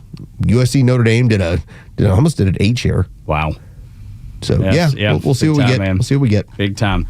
Bama's got Oklahoma on Saturday. That'll be a good one. Yeah, Oklahoma's 11. That's only a 6.5 point spread, by the way. I think Bama's going to wipe the floor with Oklahoma. We're in this era of college football now because of the lack of depth, because of the way that talent has spread everywhere. I mean, for sure. Vanderbilt has a chance at 10 wins. Absolutely. Indiana is the number 2 ranked team in the country. Because of the way the talent is spread, I don't think very often when it comes to solid matchups within your conference, you're going to see anything bigger than like 6.5, 7.5 point spreads. Yeah, because that's what Georgia, Texas is too. Georgia's what, 6.5? Because you routinely would see, even in a conference matchup, all right, here's Georgia and Vandy. Well, it's 20.5.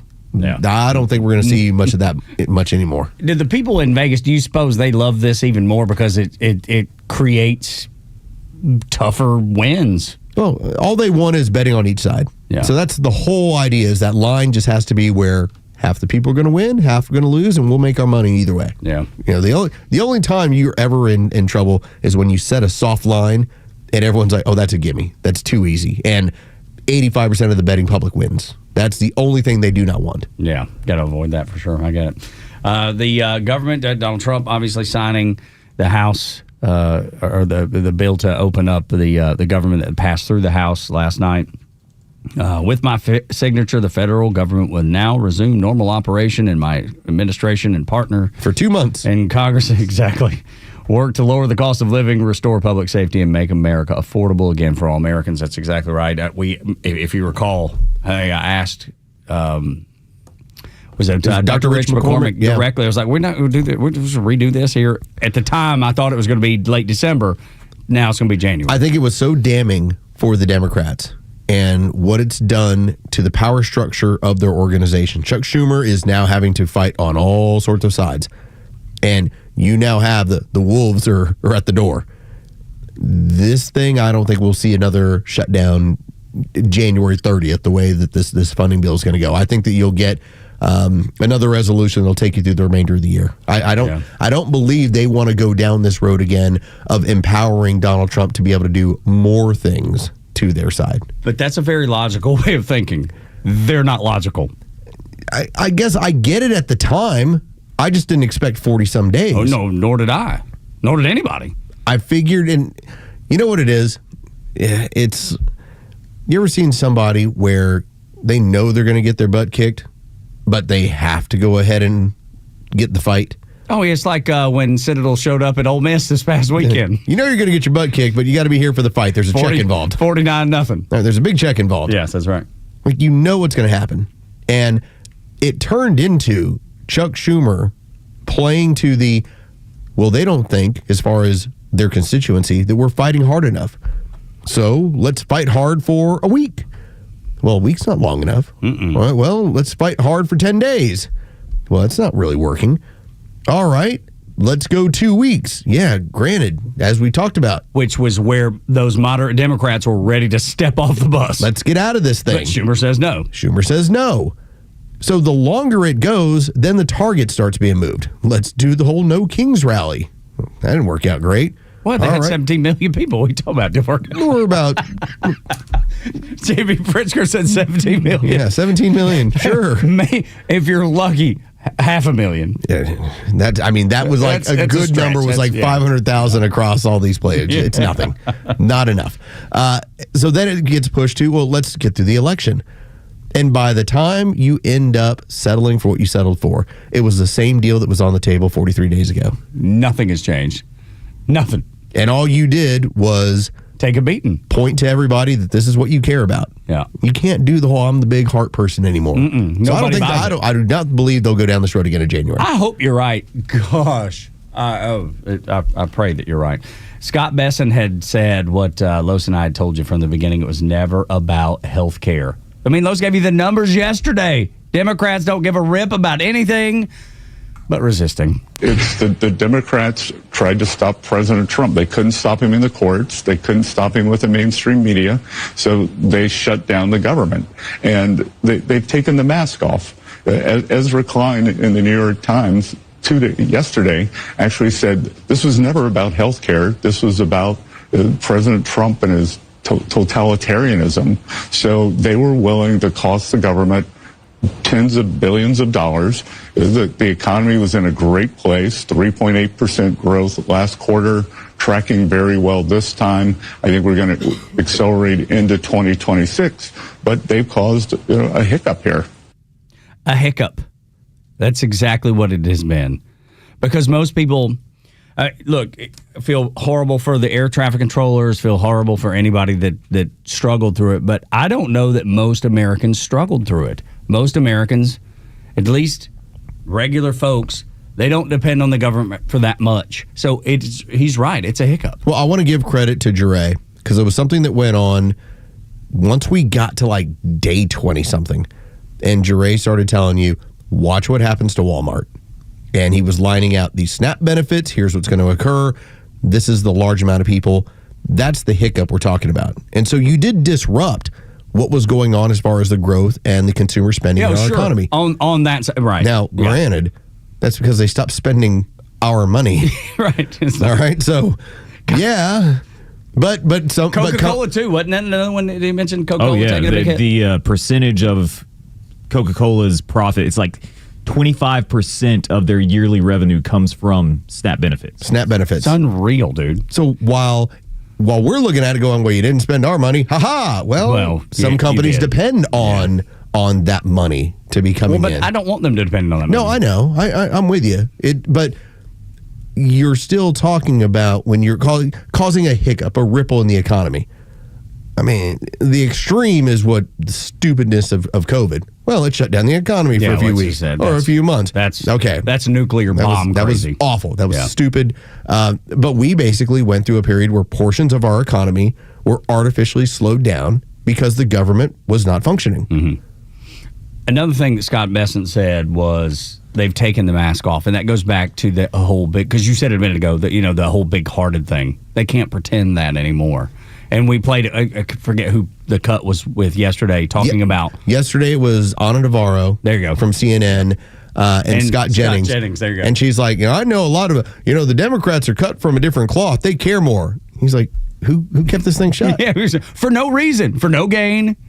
Nothing came of it. Who voted 15 times to reopen this thing exactly as the way it was? Your heart and is not big. It was always no. Your heart is actually as filthy dirty as it can be because you just despise one person enough to hold everybody hostage. I asked the question, who referred to pain for Americans as leverage? Well, the Democrats. The Democrats did. Multiple times, and we played them for you on this show multiple times. It's really the only leverage we have. They said it. They said, your pain and suffering is leverage. So at day 25, which, by the way, the deal you got on day 43 was no different. The deal that was available day 1 was no different. So all you decided to do in the interest of politics was to make people suffer in whatever version that is. Like I said, I didn't feel it. You didn't feel it because we don't depend on government that way. No, but it just drives me crazy that they had the opportunity to do that. It didn't affect me, but it's almost just the nuisance. It's like the kid that just will not behave in the restaurant, and it's a nuisance. Is it going to change anything you do? No. Are you going to glance over at the family like, are you all going to, try to corral this, or are you just going to let it go? That's what the nuisance. I mean, that's because that's what it was. It's a nuisance. If you were trying to fly somewhere, and you might have had longer lines, and you got nothing. I don't know if you saw some of the national parks where the staff rangers were not on duty. So they were showing how people were now taking advantage of it to be more aggressive with the mountain climbing and all of the other crazy stuff. Because there's nobody there to say no. There's nobody there to say no. I love it. So you turned into romper room a little bit. Right on, man. I'll take it. I mean, when's the last time you interacted with a park ranger? Because a game warden along maybe almost never 3-4 years ago. Almost never. Yeah. It's again going back to, is it a nuisance? Yes, but is it the end all? But does it matter? No. And did it accomplish anything? No. Well, but if you've ever seen the movie Broken Arrow, if you got the right kind of park ranger, you can foil a plot to steal a nuclear weapon. Broken Arrow. Which one was that one? That's Christian Slater and John Travolta. Yeah, Travolta. That's the one. Yeah. Stephen Miller. It's a documentary, sir. Like Broken Arrow is when we lose a nuclear weapon. Mm-hmm. You can look it up. I believe. Got to get on that train. That's right. See, got to stop that train. The movie guys are They know. They know. What you think that you got Howie Long acting in just every movie so perfectly? Well, I mean, that tells me that maybe they just didn't have anybody else. I mean, it's Howie Long. Oh, I don't know. That was like the debut of Howie Long. How many has he done since? I think he did like 2. He did that, and there was like a firefighter movie, and then that was kind of it. That was Long. it. I think so. And he's just back to calling football games. I like him as an analyst. No, me too. I got did no a little problem. bit of Hollywood. You can't convince me that he's a great actor. Listen, wrestlers are better actors. But Well, because that's what they do. Because they are performing. Yeah, yes. they're performing the whole time. Very athletic, but they're going by the script. Everybody knows the outcome. I already told you. Like the movie. You have my account for HBO. Get yourself a little peacemaker in your life. A little John Cena peacemaker. Okay, I'll give it a try. In fact, give it the first 10 minutes. Okay. That's it. And if you don't like it from there, then stop. Okay, I'll do it. Peacemaker. I'll have to text myself or email myself because I'll forget. Okay. I will. I can't. I mean, I know me. I'm so disappointed. Why? Because I can't remember. Exactly. So I was just like, I hate your stupid memory. I have to text you like, hey, have you checked this out yet? Now, you did watch Billy Bob Thornton, which was incredible. When he did, I got about an hour and a half of that one. Yeah, that's well done. He's cool. Dude, I never knew how cool he was. He's really cool.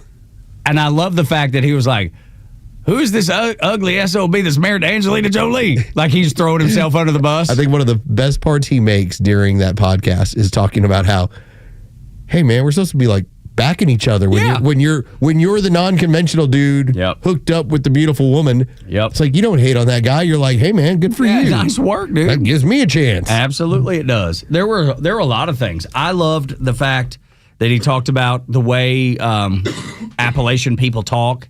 Like that hit really hard for me. That hit square for me. I loved that. So that's my next suggestion for everyone. Dude, if it gets Tug Cowart. Dude, I was, because I knew a little bit about Billy Bob Thornton, but I had no idea that Sling Blade was his breakout role. I didn't know that. And I love that movie because he talks the way my family talks. I mean, in that he's movie. in Tombstone. Yeah. As just he's there as for, like a. Yeah, he's one of the initial guys who's keeping. The first time, I did not know that either. When he's running some of the bar games, he's the one that gets kicked out of the bar. Ah, got it. Okay, but there was so much in that Billy Bob Thornton that I did not realize. I just had no idea. Some of the things that he did, and I loved when he was like, "We need to root for each other." I even text Los at that point. I was like, "Dude, I want you to know I'm always on your team, dude. That's the way I am. Like If I love you, I love you, and I'm on your team." And that's what Billy Bob was talking about, dude. Why aren't we not picking each other up? Why are we not taking care of one another? Can I bring up somebody else who's on my team? Yes. Stephen Miller's on my team. Yes, he is. Because, and I appreciate that we all have the versions of people that we enjoy within the administration. Like I said it in the last administration, I had nothing against Jen Psaki. I looked at her as like, you're awesome at lying. She's like very she was effective. so good at basically sitting there and telling you about what you were seeing and what you were not. By the time KJP rolled around, it was just more comedy. I was like, oh, hold on a second. We're asking about the decline of the president, and you're just like, no, don't see any of it. Everything's good here. Dude, double thumbs up. So we're talking about how now that the government is back in play, Stephen Miller, because he's always guns a-blazing, but like he went full Yosemite Sam yesterday afternoon, as the government is now getting cranked back up. He lets you know, we're not just coming for one thing. We're coming for everything. Democrats want illegal aliens to vote. It's why Joe Biden and his administration gave millions, we verified this now, millions with an M, of illegal aliens social security numbers. And once you have a social security number, it is incredibly easy to vote, to collect welfare, to get free government benefits, to participate in every aspect of American life. This isn't a mystery. They want illegals to steal elections, Sean. Yeah, and he's exactly. I love when he says, "This isn't a mystery. We all know what's happening. They know what's happening. The media knows what's happening, and yet they try to tell you, no, what? No, they don't get benefits. No, they don't get Social Security numbers." He was lining out. We're going to get this too. It's like, we're going to get the illegals on everything we can. And the Supreme Court's coming for you in terms of the voting rights and how this is going to play. Birthright citizenship, too. Birthright citizenship, your Voting Rights Act in terms of not being able to gerrymander according to race. They're going to be hit on so many fronts over the next year. And Stephen Miller's going to be that guy that's going to make the left go crazy. Just smiling. I mean, there's a reason why. We had the report from 2 weeks ago that him and his family are having to live on a military base. Yeah. Because the threats against him are so nuts. real. There's a few people in the administration is actually living on a military because that's how crazy they've made the left. And you see how they react and respond to things. I mean, John Fetterman, we got a piece of audio. Fetterman, we'll try to get to it in the next segment, about what John Fetterman said about what Democrats are doing to him. You think it's bad? Oh, my God. Wait until you hear. And this is their guy that they've elected is on their team. Talking about not backing your team. Oh, by the way, Flounder says, check out Billy Bob Thornton and Goliath. Really good show on Netflix. I'll need your login. I'll get that to you. French fried taters. Dude, the greatest. I'm telling you, he talks like my family talks. So I felt so comfortable with that movie. Ain't got no gas in it. So that's one of the greatest. Hey, can you figure out this lawnmower? You know, Leon's been working on it forever. He's like, I got no gas in it. So good. When we come back, along with the Fetterman, Obamacare is a failure. We knew it would be that. So let's flash back to when they told you what to expect out of it. Next on Xtra. Start your day with Tug and Los on the Morning Xtra from 6 to 10. Then it's Glenn Beck, Clay and Buck at noon, and the Kimmer Show on your ride home from 3 to 6. And hang out every night for Jesse Kelly at 6 and Jimmy Fela at 9. And stream it all live in crystal clear HD on the Xtra 106.3 app. Did it die on you? Did your heating die on you? This happened to me and my family about 15 years ago. It was in the middle of winter. You know, it just the cold down to the 27 like we had on Monday. And our HVAC went out. And it happened, late in the evening. And we physically slept by the fireplace in the living room until Central could get out there the next day and hook us up. Man, they took care of us, and they can take care of you. And that's the thing with this cold weather, man, because you are working the furnace like a horse on a farm, just getting after it. Forget fall, man. We're about to slide right fully into winter, and it's going to be cold for quite some time. Central Heating and Air Conditioning is making it the perfect time to upgrade your comfort in your house. If the cold snap killed your HVAC, call Central Heating and Air Conditioning. They're going to come out and they'll say, hey, this is something that we can fix, and they will. They make it their mission to save you as much money as they can and fix whatever they can whenever they can. But if it's past it and it's dead and it needs to be replaced, right now you can get up to $2,100 in rebates and 60 months 0% financing with approved credit. That's right, savings in the front and no interest for 5 full years with the carrier experts at Central Heating and Air Conditioning. How do you get a hold of them? Call Chuck and his team today. This morning, as a matter of fact, and you'll speak with someone on the phone, not automation, 770-GET-HEAT, or go to centralheat.com.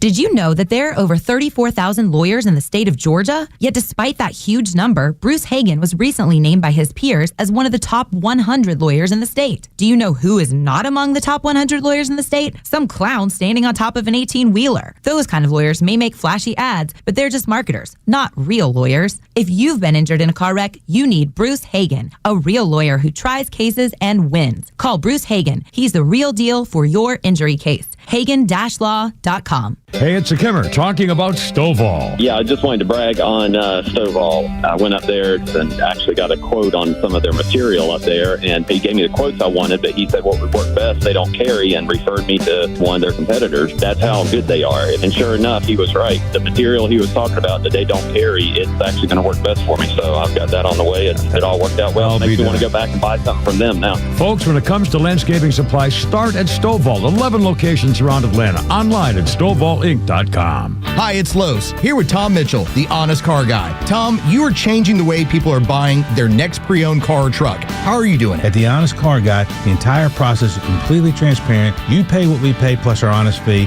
and we even prove it by giving you a copy of the bill of sale. We can sell you any make, any year, any model, and at the Honest Car Guy, you'll save an average of $5,000 to $10,000 depending on the price of the car. Folks, if you want to save thousands on your next pre-owned car or truck, call 844-SHOW-ME-1. That's 844-SHOW-ME, the number 1, or honestcarguy.com.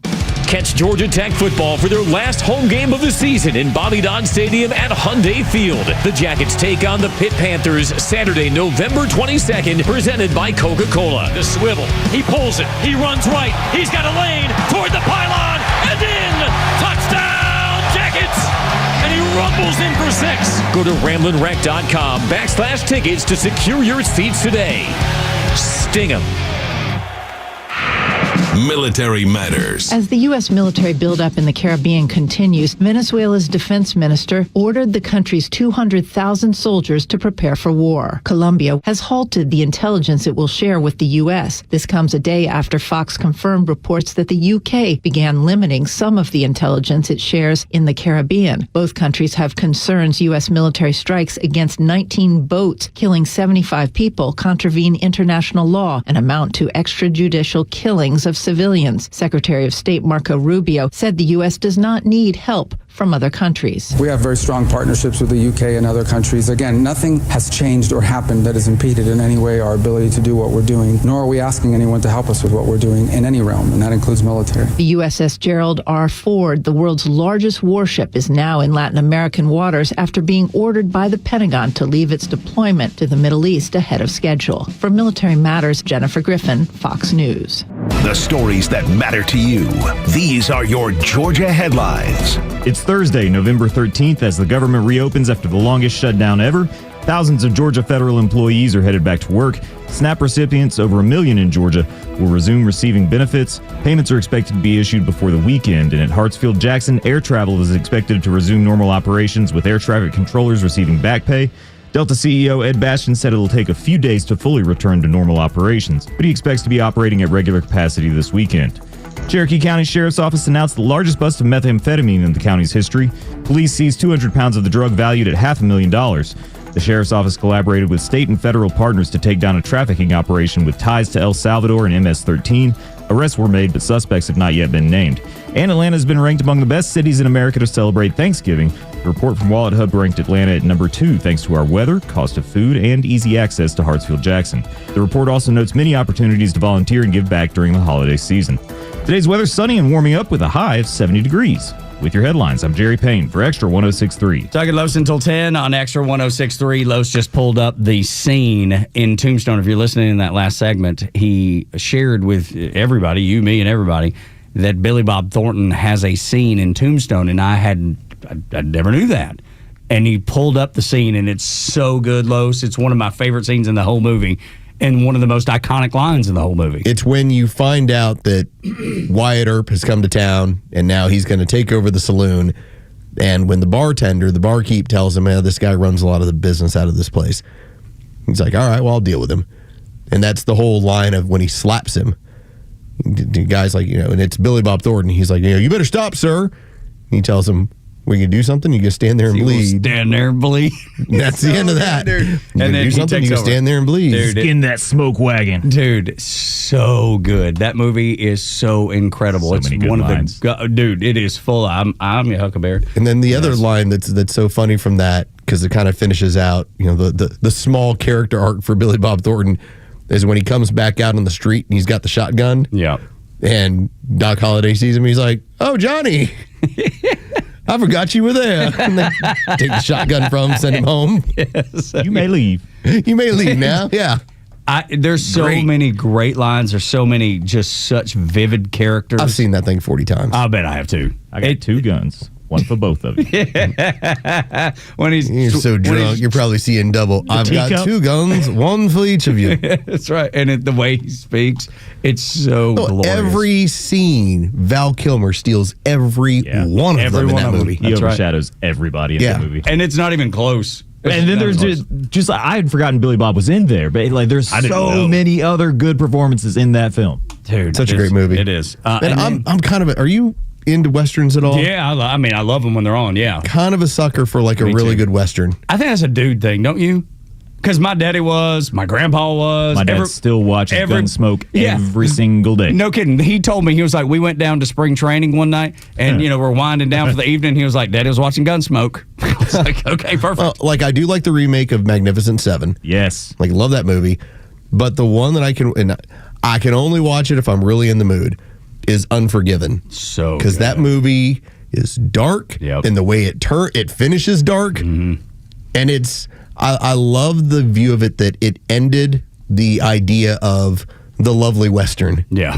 It's like, it's dark because the West was dark and it was mean. And there was it was brutal. Yeah, absolutely brutal. Because, I mean, it was lawless. But the most part of it going out west, they set up the little tiny towns. Everybody did, I guess, kind of tried to keep some sort of organization or peace, but it wasn't really. No, that's the reason why you had famous outlaws. Yeah. Jesse James. People wrote books about famous outlaws. No doubt about it, man. I love that stuff. I love it. And since we were talking about Billy Bob Thornton, and we're going to get to flashing back to what a failure Obamacare was. And currently is. And it's reminding everybody. Absolutely.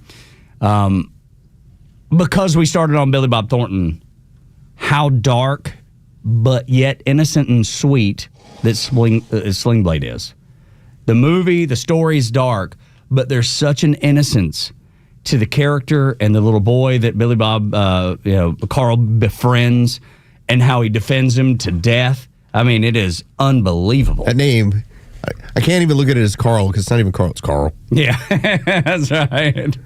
For years when I would see that name, like Carl. It's hard not to, man. I love it, but I just love the innocence of that movie, and I know it's hard to think about because it's it ends with a murder. How could that be innocent? But it is. It's a great movie. It's so stinking good. But we were talking about it. Part of what was so special about that time period during the 90s is, yes, you had big budget movies, but you also had a lot of these smaller film houses that, and some of them had backing, like as I was saying, like Fox Searchlight. We're not doing big blockbusters. We're doing stories. And so many of the movies that we were getting, like a Good Will Hunting, in my mind, would never get greenlit today.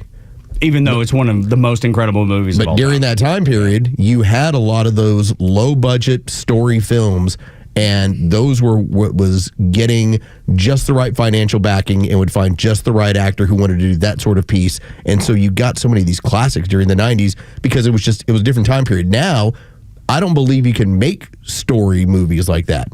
No. And Robin Williams did so many of them, too, when you think about it. What was oh, my goodness. The other, he was a professor. It was a story movie as well. And it was right on the tip of my tongue, has gone away, but it was one of those 90s movies. Was it Dead Poets Society. Dead Poets Society, Awakenings, you had a whole lot of those. Yeah, it was so good. Every one of them. And you're right, I don't know that any of them would be made today. Final thought on this, I guess kind of like a little mini documentary that Flounder has sent us, how Val Kilmer created the persona of Doc Holliday. It'll be something to watch if you've not seen it. Yeah, I want to watch that for sure. All right, now let's flash back. Here on Extra 106.3.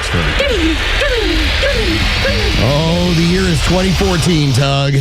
And in 2014, I was told by the former Speaker of the House and the multi-time Speaker of the House, Nancy Pelosi, that conveniently is retiring right now. If you just remember how this all played out with Obamacare. So Obamacare ends up getting passed through the Senate on December 24th of 2009. It then goes back to the House. Date. Say that date one more time. December 24th, 2009. Christmas Eve. What then occurs is you then had it go back over to the House. Now the House made some changes. Well, now it's got to go back to the Senate. And there was a special election in Massachusetts at the time. And so, again, the House now makes changes. It's going back to the Senate. Well, at this point, you have had a special election in Massachusetts, and Ted Kennedy's seat, who is now since passed at that point, goes to a Republican. Unheard of. Why did that happen? Because it was the last time to stop Obamacare from being instituted around the country, that even the state of Massachusetts, who had their own version of state health care, were like, you don't want this. Nobody wants this. Waiving it. And so they voted in a Republican. Well, then what occurred? Well, then it turned into, all right, well, we'll try and do this through reconciliation, because now we don't have 60 votes. By the time everything gets monkeyed with and we get into March, we then have, it has been deemed to have passed. That was what Nancy Pelosi basically went with. Mm-hmm. We deemed it to have passed. So you then have the vote go on in the House, and now it's going to be the law of the land. And as Joe Biden, back when he was not suffering from dementia or cancer, it's probably early. He told Barack Obama, well, this is a big effing deal. Remember, that was a whole deal, right? Because we're just about to grab 1/5 of the American economy. And now we have a piggy bank. What basically now occurs is the government looks to basically pay these insurance companies, and so then the insurance companies send the money back to the Democrats. Ta-da! Fun game.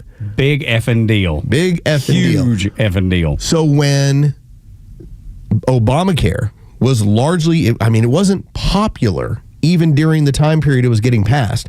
So what did they do? They started calling it the Affordable Care Act.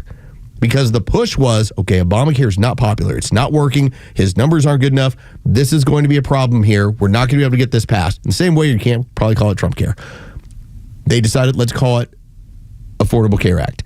And so listen to Nancy Pelosi. It's back from 2014. She's asked by a reporter about Obamacare.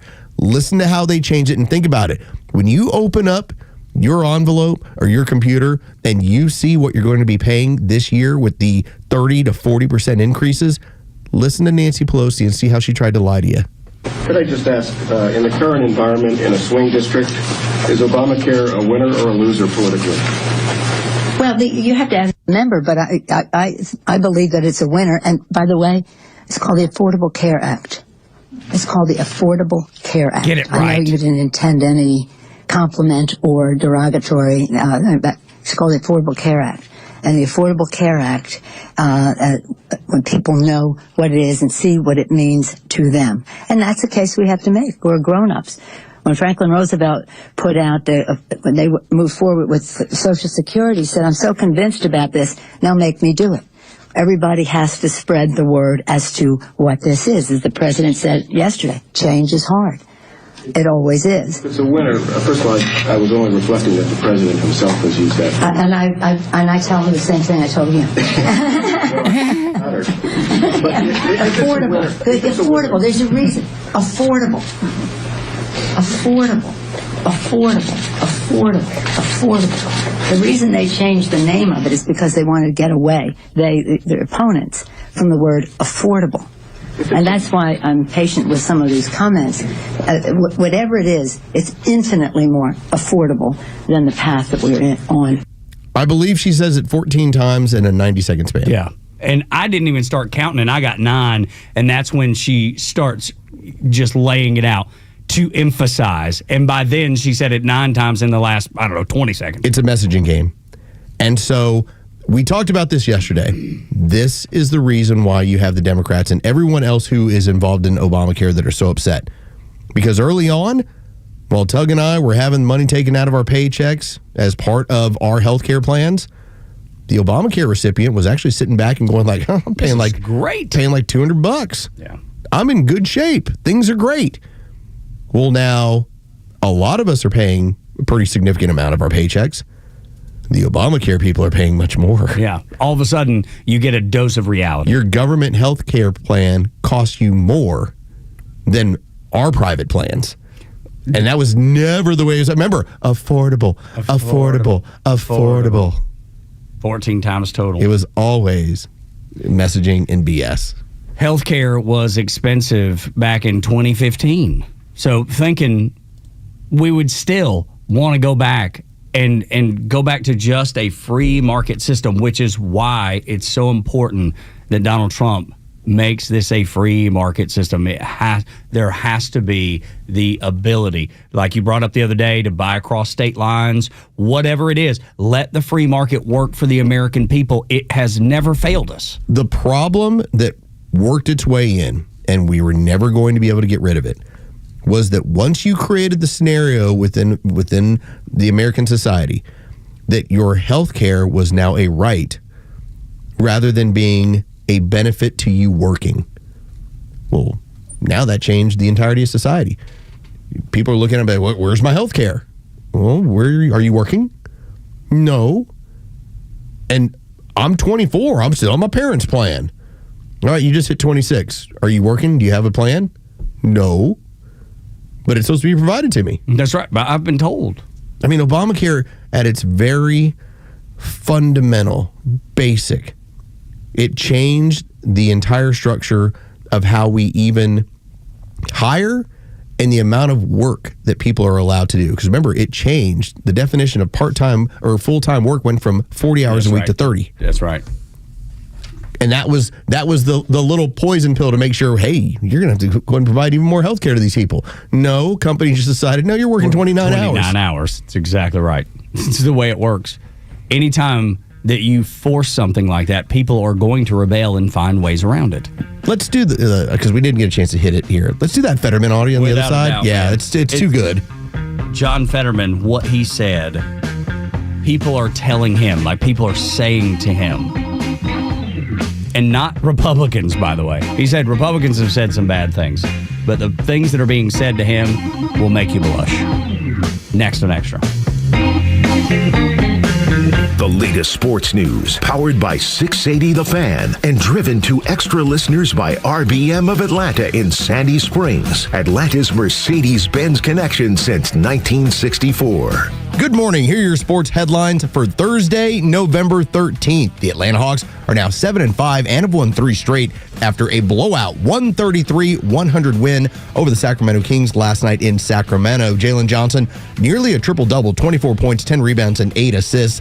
The Hawks play back-to-back games tonight in Utah as they take on the Jazz. That game will tip off at 9 o'clock. We have Cy Young Award winners in Major League Baseball. First off, Detroit Tigers starter Tarek Skubal. He's won his second consecutive Cy Young in the American League. Pittsburgh Pirates starter Paul Skeens takes home the award in the National League. With your sports headlines, I'm Carlos Medina. Join Daniel Madelon, CEO of A Second Chance Bail Bonds, and co-host Tug Cowart as they bring together law enforcement, justice insiders, and voices from every part of the justice system, victims, advocates, and people who've turned their lives around. It's not PR, it's not fluff. It's an honest talk about what's working, what's broken, and how to build a better path forward, one second chance at a time. This week's guest is Georgia State Representative Sue Hong. Justice Unfiltered. Unfiltered, informed, and unbiased. It's midnight and the phone rings. It's a loved one calling from jail. They had a little too much fun at the holiday party and got pulled over. Now what? Time to call A Second Chance Bail Bonds. A Second Chance will get your loved one home quickly. For 20 years, they've been helping folks with 12 locations across Metro Atlanta and Birmingham and are available 24/7. For fast, professional, discreet services, call 404-BAILOUT. That's 404-BAILOUT or visit atlbail.com. A Second Chance Bail Bonds. It's better to know us and not need us than need us and not know us. Of all the radio ads I've ever done, I only advertised one thing that I think saved my life. My CPAP machine, sleep apnea. And I found the best CPAP dealer out there ever, Roddy, at CPAPs, etc. in Alpharetta. CPAPsETC.com. Everything you need, all the supplies, shipped anywhere at a price that often beats insurance. CPAPsETC.com. Go take a peek now. Find your perfect Ford today at Jim Ellis Ford, Sandy Springs. Home to one of Atlanta's largest selections of new and used vehicles. They're just 4 miles north of 285 on Roswell Road. Stop by today to explore their incredible inventory of cars, trucks, and SUVs, each thoroughly vetted to meet the highest standards. Looking for power and performance? Drive home a legendary Mustang or conquer the great outdoors in the rugged Bronco. Need family-friendly space? The Explorer and Expedition have you covered. Or experience the capability and strength strength of America's best-selling truck, the F-150. And when it's time to finance, their straightforward, hassle-free process ensures your experience is stress-free. With access to numerous lenders and expert guidance, they'll help you find the best rates and terms to fit your budget. Which Ford will you drive home next? Find out at Jim Ellis Ford, Sandy Springs, or visit them online at jimellisford.com. Your Ford dreams are waiting. Make them a reality today at Atlanta's favorite Ford dealer, Jim Ellis Ford, Sandy Springs. Time now for the Retire Wise Report. James Parker here with financial advisor Sean Maloney, founder and CEO of Retire Wise. Many people assume their taxes will automatically go down once they retire and stop collecting paychecks. Sean, is this a dangerous assumption? It can be, because you know what? Lower taxes in retirement can be a myth. It's not always true, right? Remember, up to 85% of your Social Security benefits could be taxed, right? Your traditional IRA and 401k income is 100% taxable, so that needs to be accounted for. And that's why it's so important to find ways to reduce or eliminate your taxes wherever possible. Tell us about the offer you have for our listeners. Hey, look, now is the time to start looking ahead and identifying your tax liabilities in retirement. Well, we have a great resource for you guys. We have what's called the Retire Happy Framework Toolkit. You can get a copy today by calling or texting the word WISE to 770-802-2200. My team helped put together this just for you, and it's a complimentary guide. And the center of this is a copy of my latest book, The Priority of Retirement. It has chapters on everything from Social Security to investments to income planning. We include guides in there as well as on strategies for income planning, for taxes, and even dealing with recessions in retirement, among other things. So if you want to get this information in your hands today, call or text the word WISE to 770-802-2200. That's 770-802-2200. Take advantage of this offer. Get your Retire Happy Framework today. Just text WISE to 770-802-2200. And the team at Retire Wise will get you your Retire Happy Framework right away. So just call or text WISE to 770-802-2200. Investment advisory services made available through AE Wealth Management, LLC, a registered investment advisor. Firm does not provide tax services. As the left's agenda continues to fail, the whining will only continue to get louder. I will not stop today. I will not stop tomorrow. Meanwhile, Xtra 106.3 will continue to be the conservative voice of Atlanta. Support our veterans and first responders and be the voice of your community when it matters most. Proud to be the conservative voice of Atlanta. Xtra 106.3 FM and the Xtra app. Tug and Los until 10. You have no doubt listening right now who the party that is the most angry, that is just the mean-spirited of the two. You know who it is. We've played you clips of Jennifer Welch. We've played you clips of Harry Sisson. We've played you clips of people celebrating the death, the murder of Charlie Kirk. But I want you to hear from a Democrat. When he's asked, who's the meanest? Who's the person or the people that are just absolutely ugly to you? And he's very clear in who that is. He says both have sent him some. Who says this? Oh, John Fetterman. Sorry. He says that both sides have sent him messages, but one side is the one that digs in the worst. Listen. You said, quote, "I've drunk deeply of the venom of both the left and the right. As a connoisseur, I can confirm that the most poisonous, the bitterest, is from the far left." That is pretty remarkable to hear you say that as an elected Democrat. Why? It's just been my personal experience on this thing. And when I asked my digital team, I said, we're on all the platforms, really what's kind of the harshest, what's kind of the most personal? And the answer was immediate. He said, blue sky, it's blue sky. And the difference is, the right would say really rough things and names, some names I won't repeat on TV, but the on the left, it was like they want me to die, or that we're cheering for your next stroke, or that's terrible that depression won. Why couldn't it depression won? And I hope your kids find you. They even have like the graphic, a GIF where they have like a stroke, in your head, cheering at that. Yeah, and they said that. I remember one. They claimed, the doctor let us down, and why did they have to save his life? Just really, I just can't imagine. People are wishing, I wish he dies, or I want him to die. Literally cheering for a stroke. And I don't know what the kind of a place where that comes from. I do. That's much different than just calling me a name. That's really been consistent, in that community online. This should set the stage, and it's so funny. It's so odd that Dana Bash would be taken back. Like she's surprised. Shocked. She knows. She sees this every day, and they choose not to report on it.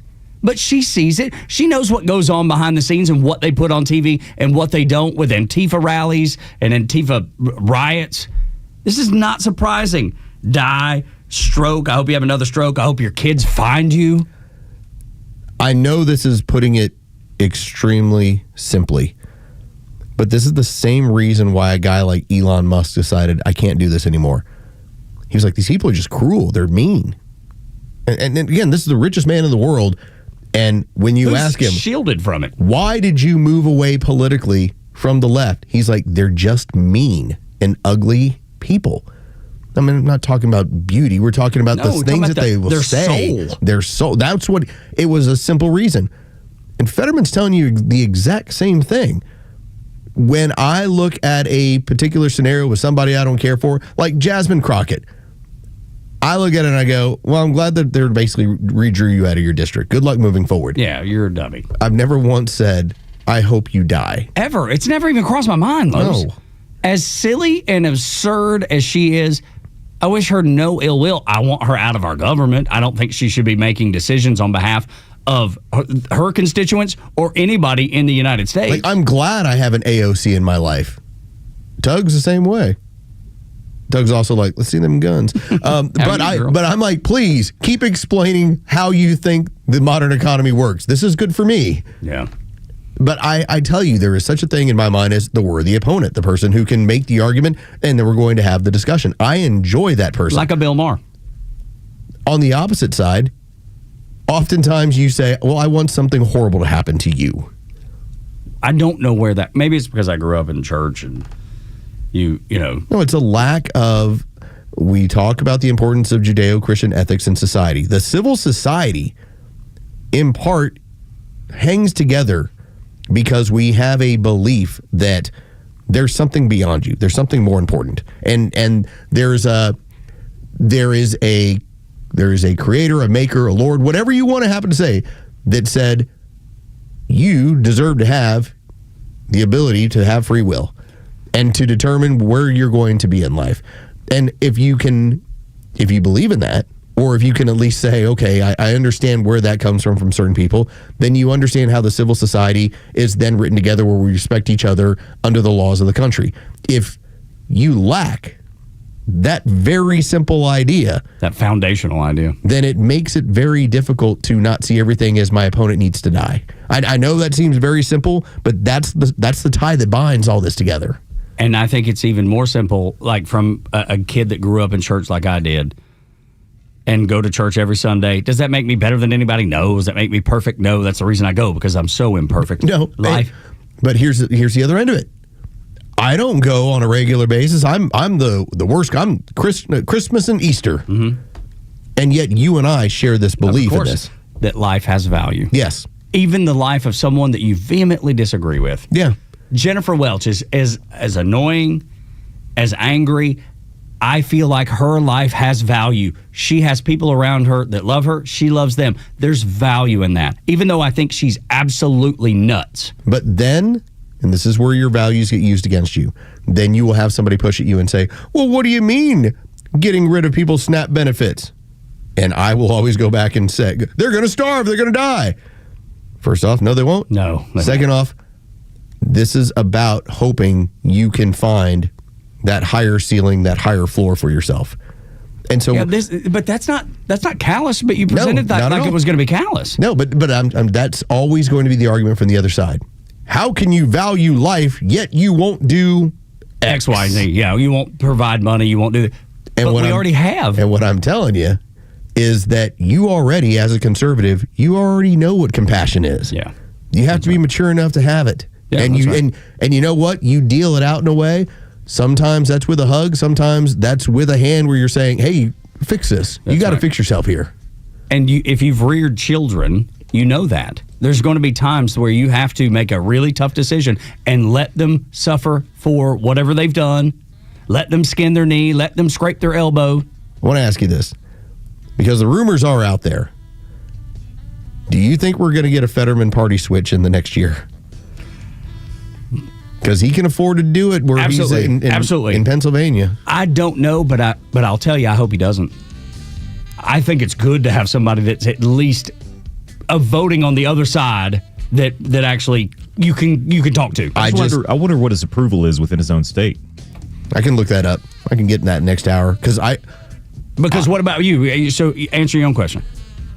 I think the way you hear him talking, it seems like it's leading down that path. I think that hurt him. I think it was that's a bridge too far. You tell me I'm dumb, or you tell me my politics is bad. And that's what he said. Republicans do. They call me names. They say my politics are stupid. The other side, I hope your kids find you having a stroke. Yeah. What kind of filthy? What is that? Where in the depths of hell does that come from? When we continue on Extra 106.3, Trump Care is coming next on Extra.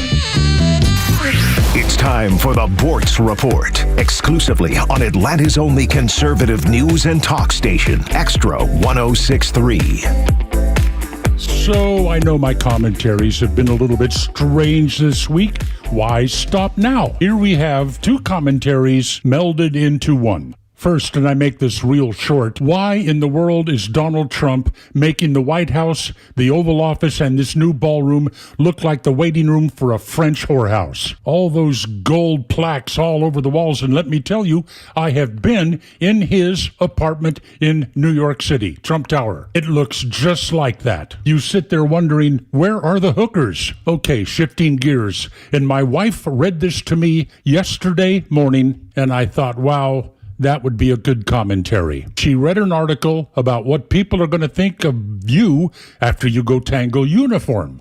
Things that nobody will remember.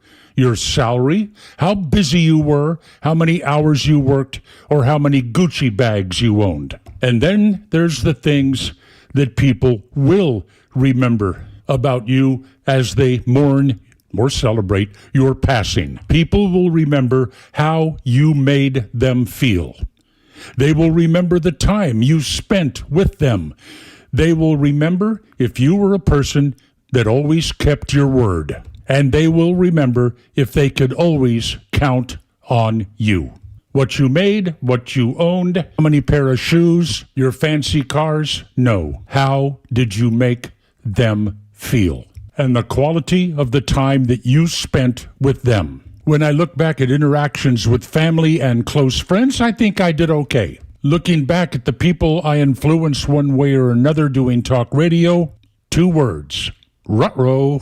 But it's too late to change, folks, too late. Neil Bortz, Extra 106.3. Securing America. On Wednesday, the Department of Justice announced the formation of a new scam center strike force to fight scams run by Chinese organized crime, which use messaging platforms to get Americans to invest in fake crypto platforms. Washington, D.C. U.S. Attorney Jeanine Pirro says that makes it both a national security problem and a homeland security problem. She says the new task force has already seized $400 million.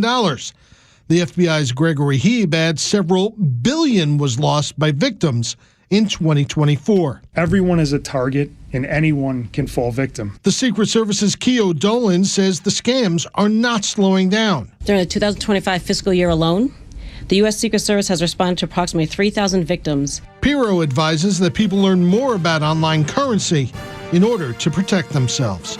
Kevin Uretsky, Fox News. WFOM and W292 EV Marietta, a Dickey broadcasting station. The 8 a.m. hour is brought to you by Central Heating and Air. Snooze alert. After a record 43 days, the government shutdown is over. I'm Dave Anthony. It's an honor now to sign this incredible bill and get our country working again. Thank you. President Trump in the Oval Office putting his signature on the funding right after the House approved it. 6 Democratic House members joining most of the Republican caucus to vote in favor of passing a Senate package which reopens the government and funds some departments like USDA and military construction for several more months. It funds SNAP food assistance in full again through next September, and Fox's Mark Meredith also reports from the Capitol. Lawmakers are already leaving town again. They're not expected to do any work for the rest of this week, but they'll be back next week. And there's another caveat to all this. There is the possibility of another government shutdown on the horizon at the end of January. Democrats did not get what they demanded, an extension of expiring Obamacare tax credits, but House Minority Leader Hakeem Jeffries says their philosophy, my way or the highway, our response, get lost. We're going to continue to fight hard on behalf of the American people. Without an extension, millions of Americans will pay more for health coverage next year. Republicans want health care policy changes to bring costs down. Travelers are still wary, but Fox Business Network's Grady Trimble reports from Reagan National near D.C. We're not quite out of the woods just yet, but things are looking up at this airport and airports across the country now that the government is back open and air traffic controllers are expected to get paid within 48 hours. The FAA has decided not to increase those mandated flight cuts today, so it's going to stay at 6%. There were nearly 1,000 flights canceled. A civil rights activist hospitalized in Chicago, Reverend Jesse Jackson. The Rainbow Push Coalition with a statement Wednesday night saying Jackson was admitted under observation for progressive supranuclear palsy. It's a rare progressive neurodegenerative disease that affects movement, balance, and eye control. The statement says his family is asking for prayers. That's Fox's Chris DeMeo. America's listening to Fox News. This month, Pure Talk is supporting Canines for Warriors, a terrific organization that trains rescue dogs and then pairs them up with combat vets struggling with PTSD. This is why I switched to Pure Talk. Sure, I like the unlimited talk, text, and plenty of 5G data for just $25 a month, and you will too. But you will love being in business with a company that shares your values. Dial pound 250, say micro, and switch to an American wireless company that actually stands for something. Pure Talk. An official message from Medicare. Medicare plans change from one year to the next. And this year, it's important for you to review your current coverage and compare all your options during Medicare open enrollment. Compare health plans, drug coverage, and costs. See if you can save some money, and don't forget to make sure your drugs are covered. Open enrollment ends December 7th. Visit Medicare.gov or call 1-800-MEDICARE. Paid for by the U.S. Department of Health and Human Services. You may know Bortz is back, but not everyone else does. Tell anyone who loves America, Bortz is back on the radio in Atlanta, and his new home is Extra 106.3. Listen to him now on the Extra 106.3 app. If you miss Neil Bortz this week, you can always get him on the Extra 106.3 app. That thing is available, ready, and raring to go. Listen to Bortz if you missed him, and he was on fire this week. Good heavens. It's always good when you talk to Neil and he's just, himself. He's just truly him. Tug did tell me that when you have the app, it's like sailor herpes. You take it everywhere. Yeah, it's like baggage. You can't let it go. Whatever port. Keep it right with you. Head to sea. That's right. Works everywhere. It's there. That's right. I'll show you. It's right here. See, right there. First one, lined up. It goes with me everywhere I go. There you go. You're right. It's like herpes a little bit. So you did ask about the approval numbers, disapproval numbers. Oh, for Fetterman for in John the last, Fetterman, the last segment? Yes. So we were bringing this up because he has a book out. He talked about to CNN that by far the left is filled with much more vitriol. Dude, I wrote down. They tell him to die. Too bad the stroke didn't take you down. Too bad the depression didn't take you down. We hope your kids find you in another stroke. And this is in part for two reasons. So what a Democrat said Democrats are saying to him. Yes. Celebrating or backing Israel in the way that he has. And then the fact that he, from a purple state, he was one of the first to be like, we shouldn't be shutting this government down. I'm voting to reopen it. That then created what I believe is the scenario. I think the guy's seriously going to consider switching parties because it's different if you were to do it in Massachusetts or California. Yeah, it'd be the end. Yeah, that's the end of that. Even if they're thinking about primarying him, he's got time if he decides to make that switch. And it sounded from everything that he just was tired of how ugly they were treating him. So here are the numbers. Okay. Approval, disapproval. This is from Quinnipiac on October 1st of 2025. His overall approval numbers are 4638. So that's what his overall is. Now here's the other part of that. His Democrat approval, disapproval when it comes to his state, 3354. Wow. He's underwater by 21 points with Democrats in his own state. But his approval numbers in the state of Pennsylvania are a +8. When you look at Susquehanna had a poll, and this is from June, so this was before. This is while he's just backing Israel, but there has not been a shutdown. Overall in his state, 4137, a +4. Okay. When it came to Democrats, 4039, a +1. So him pushing for the government to be open has actually increased his numbers overall in the state of Pennsylvania, but has sank his numbers with Democrats, -20. It shouldn't be a surprise that Democrats are going to turn on him because they were mad when it was closed down. They're mad that it's open. There's no winning. There's nothing that pleases them. And I'll go back to just for a second when we played that clip in the last segment, and he was talking about all those horrendous things that no one should ever say to anybody because it's just disturbing, and you don't have a soul, or there's something truly wrong with your soul. Find yourself church. You could hear the hurt in the man's voice. I think that's what stuck out to me. Dude, I've heard him speak a million times. We've played his clips a million times on this show. For him and against him. Whatever. I feel like we treat him pretty fairly. You could hear the hurt in the man's voice when he said, "They hope my kids find me." You can't come back from that. So you want another number? Yeah, sure. So Quinnipiac did another poll yesterday. I'm just now seeing this one because again, I had the October 1 numbers. Here is November 12th. Overall, don't have a reporting number there. I do have his Democrat numbers in the state of Pennsylvania. Let me take a guess. In general, 25. 2162. Good Lord. He's underwater by 41 points. He actually went down 20 points since October 1 with the backing of reopening the government with the Democrats. They hate that man. Whereas his state, in general, overall, likes him. Numbers are good. He speaks Purple with common State, sense. He told Sonny Hostins.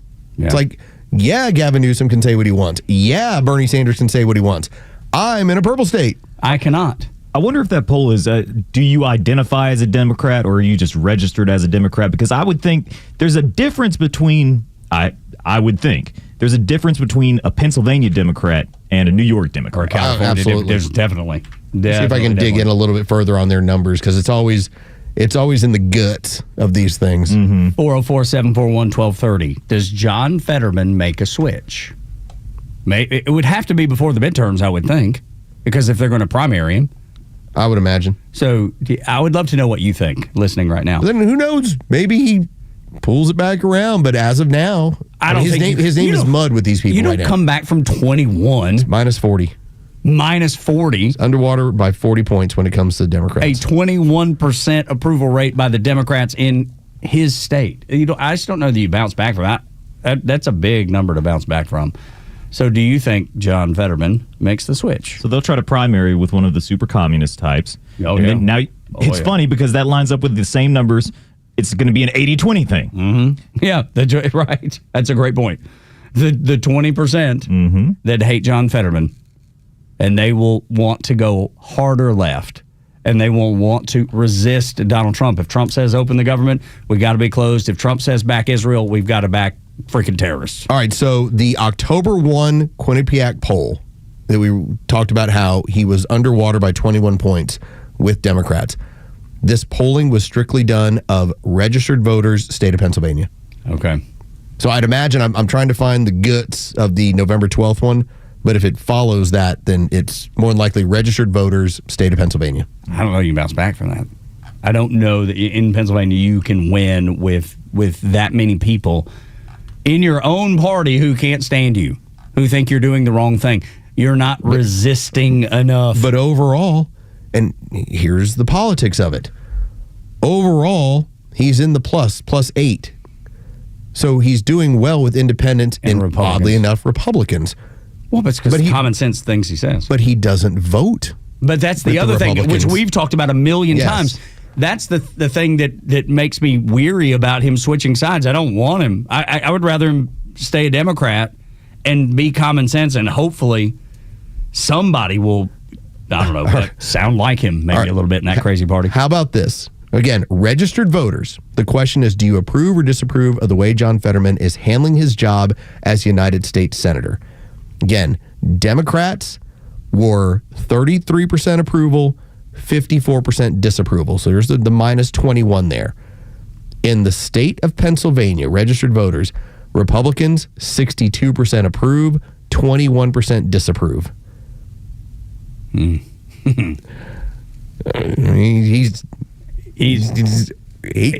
not going to win as a Democrat, I don't believe. Go move. Yeah, now that we know what's kind of boiling beneath the surface, it almost seems like a must do for him, don't you think? Because you're not going to get through the primary with Democrat support. And I don't know which one gets people more upset, because October 1, we're not really that hardcore into a shutdown. By November 12th, and obviously the numbers are what they are, and he's one of the leading people who was like, we never should have shut down.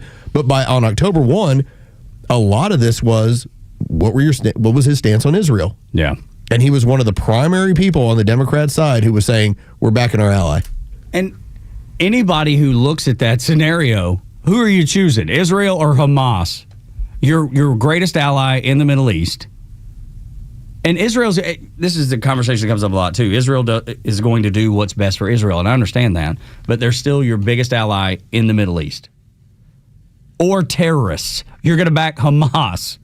Get out of here. It's not even a question. With common sense, anybody with common sense is going to say, of course we're going to back our ally. It's one thing if you want to say, hey, I want peace in the region, and I'm looking to try and stabilize the region. No, you chose Hamas. Hamas is a terrorist organization. It's not like you said, you know what, I think the Saudis will do a pretty good job of stabilizing the region along with Egypt.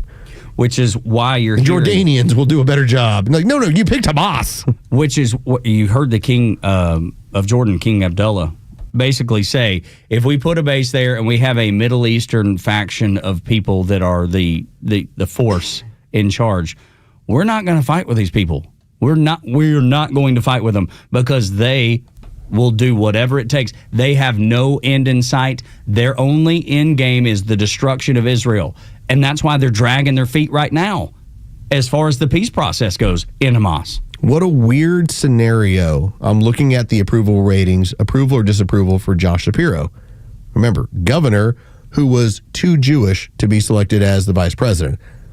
Remember, Pete Buttigieg, too gay. That's what Kamala Harris said. It's in her book, isn't it? He's so homosexual, we don't have enough time. Yeah. It's in the book. I think it's in the book. And they were worried about losing what was going to happen in Michigan, that if you selected someone who was Jewish, you were going to hurt yourself in the Midwest with the voters that they were expecting to help carry Michigan. Didn't work.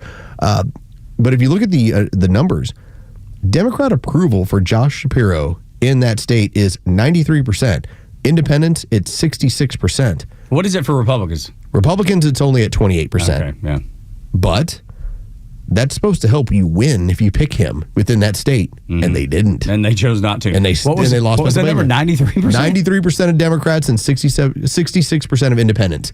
Yeah, but he's Jewish. And you lost the state. I mean, 93%. You're like a shoo-in. The election was over at 10:45 when we saw Pennsylvania. We're like, well, we can go to bed. Yeah. This is good. We can pop champagne by 11:30. Erie County, when that thing fell down, it was the bellwether. Like you had one of the bellwethers. Miami-Dade was huge. And then the bellwether that really, I mean, even when it happened, because I was watching MSNBC, when they kept luring the people to continue watching. Well, we're not ready to call it yet. You know, things don't look great, but we're not ready to call it yet. Erie Falls, they're like, it's over. MSNBC said, it's done. It's done. It's over. They had a guy that was polling at 93%, and they said, nah. 93% with Democrats and 66% with independents as of as of last month. Let's do the dude with jazz hands. Let's get him. Let's do that. Sounds like a great idea. The dude that does the jump kicks. Sometimes. It's just absolutely great. You know what? It was a party, in my opinion, that used to be very well run in terms of... Used to be. Yes. It's just, I don't know. You get older, things slow down, things change. And then the people that are currently the speed merchants there are a bunch of people that I don't believe get America because they hate it. They hate it. At the very least, they were the people that bought into, well, this is all stolen land. Okay, first off, it's called conquered land. And I would just suggest every to you, piece of property in the world is. Every piece of property in the world is conquered. And I would highly suggest that, well, if you want to know about, let's say, child sacrifice, let's look into the Aztecs. Okay, these were not like these peaceful people. It's like, this is what it is. In the course of history, everyone gets conquered. Yeah. Okay, like that's how it goes. So to think that that's somehow some sort of blight on, well, then you can't take any pride or interest or look at your country as being something that has actually done well for peace and prosperity around the world, well, then that's the point you're arguing from. You're never going to be able to keep up with the voters and what they're looking for. Democrats opened their most recent gathering, and I don't recall what it was. Forgive me for that. They called them land acknowledgments. Exactly right. They opened their big thing, whatever their big event was most recently. They opened with these are stolen lands, this land acknowledgement. So you're batting from behind to begin with because you sound so ignorant. This will be, as we talked about before, there are words that have gone out amongst the Democrat Party of things you're not supposed to say. As we joked around, birthing person. Yeah. Chest feeding. Yes. Safe space. Because who says that? Nobody talks like that. They've seen from the polling and from the testing, it's an immediate turnoff. I could have told them that from the get-go. They're going to eventually get to, hey, yeah, we don't want to come across as that crazy. Those land acknowledgments, don't do those anymore. Erase those. Do not start an event with a land acknowledgement. I don't think they can help themselves. No, but it's fun to try. The communists that run the party, they have they don't care about that. That will help with their revolutionary thought process with the people that would vote for them anyway. In closing, I think Fetterman comes over to our end here in the next year. Could be. I think he's laying the groundwork for it. The more that I'm looking into this and seeing the numbers. Yeah, it absolutely would make sense. And they don't want him. They clearly don't want him. They don't.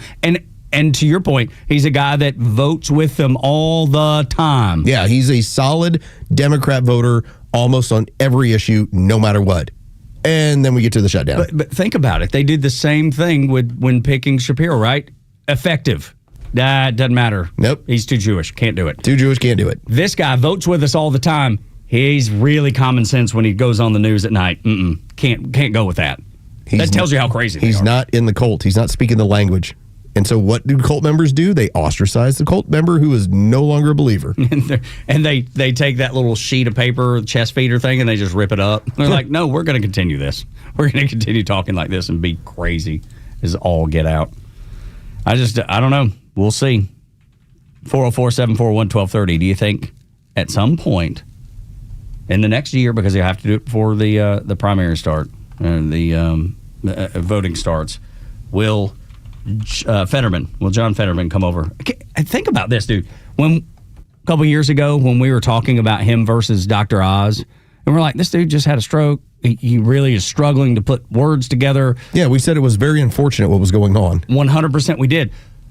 But remember that he had been voting, and when he would run, what was the little town that he ran, things were crazy. He ran them like a Democrat. And now, all of a sudden, maybe it's as you get older, because you brought that up a minute ago, maybe that's what he's seeing. He's seeing that some of the things that he's done in the past are crazy, and it doesn't add up. It doesn't do anybody any good. I think he's in the same way that Butler, Pennsylvania changed Donald Trump. I think the stroke changed him. That, and then the things that people have been saying about him. And the fact that when you say, I want your kids to find you. Yeah. It's kind of a difficult one to just let go. But for Democrats it is. Look at what they did in Virginia. The Jay Jones dude fantasizing about killing his opponent and his kids. They voted him right in. No problem. Doesn't bother us at all.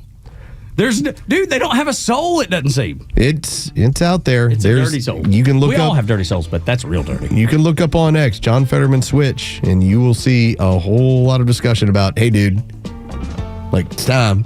Yeah. Look at your numbers here. Trump care is coming. That's the discussion next on Xtra 106.3.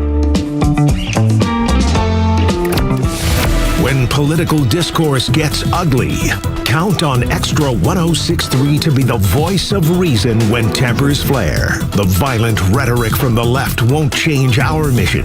It won't affect our hearts, and it won't stop us from being the voice of our community. Proud to be the conservative voice of Atlanta. Xtra 106.3 FM and the Xtra app. I'm always impressed by Xtra listeners. I've had a lot of people reach out lately about the Christmas give back. Top left corner, southernexteriors.co, the website southernexteriors.co, Christmas give back. People asking questions. Who can I nominate? Anybody that is in your friend group, your family, people you go to church with, people you work with. You can nominate anybody. And they could be the lucky recipient of a brand new James Hardy siding remodel of their home. I've had people reach out on X. You can find me at Tug Cowart there. Facebook, at Tug Cowart. Instagram, same way. But people reaching out and saying, okay, tell me again. And when is the cutoff? December 1st is the date. December 1st, 12/1. So we got a couple weeks to get someone nominated for this. Someone that really could use the help this Christmas holiday season. Christmas Give Back, southernexteriors.co. Somebody is going to get a full-on, best in the business, James Hardy siding remodel of their home just in time for Christmas. I can't wait to make the phone call, and I hope it's the person that you nominate. southernexteriors.co, southernexteriors.co, top left corner, Christmas Give Back. Hey, this is John Flading, the owner of ATL Turfco. If your grass didn't grow this summer, there's a good chance it won't grow this spring. It's time to think about a custom, low-maintenance, pet-friendly, artificial lawn that will stay green year-round. So this holiday season, give the gift that keeps on giving. A perfect backyard or custom golf green from ATL Turfco. See what's possible for your home. Read our 5-star reviews and book your appointment today at atlturfco.com. Spots are filling up fast, so call now 404-825-7063. Hi, it's Los, here with Tom Mitchell, the honest car guy. Tom, you are changing the way people are buying their next pre-owned car or truck. How are you doing it? You know, Los, we found a better way for customers to buy a car. An honest way, a very transparent way. You pay what we pay plus our honest fee. How do you prove that? We even prove it to you by giving you a copy of the bill of sale at the end of the deal. How much can people save when they buy their next vehicle with the honest car guy? I've saved people upwards of $20,000 and $30,000. I mean, it really depends on the year, the make, the model of the car, and the price of the car. You know, on a $15,000 car, I can't save you $20,000. We can probably save you $2,000 or $3,000. But it's through the course of the whole sale. The big one here that people don't realize, the financing. You go into the dealership, they tell you your rate's 9%. Well, really, it's probably 7% because they're allowed to make 2 points on there. The honest car guy, you'll save an average of $5,000 to $10,000 depending on the price of the car. Folks, if you want to save thousands on your next pre-owned car or truck, try the honest car guy. Call 844-SHOW-ME-1. That's 844-SHOW-ME-1 or honestcarguy.com. I'm Chad Pergram with the Speaker's Lobby. The government shutdown is a peculiar political phenomenon. Everyone pays attention to a shutdown when it happens, but who is responsible never seems to translate to the ballot box. That certainly wasn't the case after the shutdowns of 1995 and 1996. President Clinton won re-election. Republicans retained the House and the Senate. Republicans did not pay a political price after the shutdown in 2013 over Obamacare. And the shutdown truly had nothing to do with President Trump winning the White House in 2016. The lengthy shutdown of 2018-2019 was not determinative in 2020. Democrats won back control of the Senate, but again, that was not because of the shutdown. So what does this year's shutdown mean for the 2026 midterms? Hard to tell. Democrats will make the case that they argued on behalf of voters who saw their health care premiums skyrocket. Democrats actually connected the affordability of health insurance to the shutdown, even though the two are not related. So will this resonate with the voters? History says it won't, but we'll find out come next November. With the Speaker's Lobby, Chad Pergram, Fox News. Fox on Tech. Artificial intelligence has been blamed for recent job cuts at some of the biggest companies in the U.S. But new data is showing that there's more to the story. And the biggest reason why companies are cutting are because of DOGE actions. That's according to the September Challenger, Gray, and Christmas report. Then market and economic conditions with technological updates like AI coming in last. Some analysts also note that companies are cutting back after a rapid increase of hiring during the pandemic, particularly in tech and service industries like Amazon, who says it's going to cut 14,000 jobs, eliminating about 10% of its white-collar workforce. The company pointing to a need to be organized more leanly with fewer layers. We spoke to NVIDIA CEO Jensen Huang about these job cuts at his AI conference. He said, you won't lose your job to AI. You will lose it to someone who adopts AI. For Fox on Tech, I'm Madison Allworth, Fox Business. The stories that matter to you. These are your Georgia headlines. It's Thursday, November 13th, as the government reopens after the longest shutdown ever.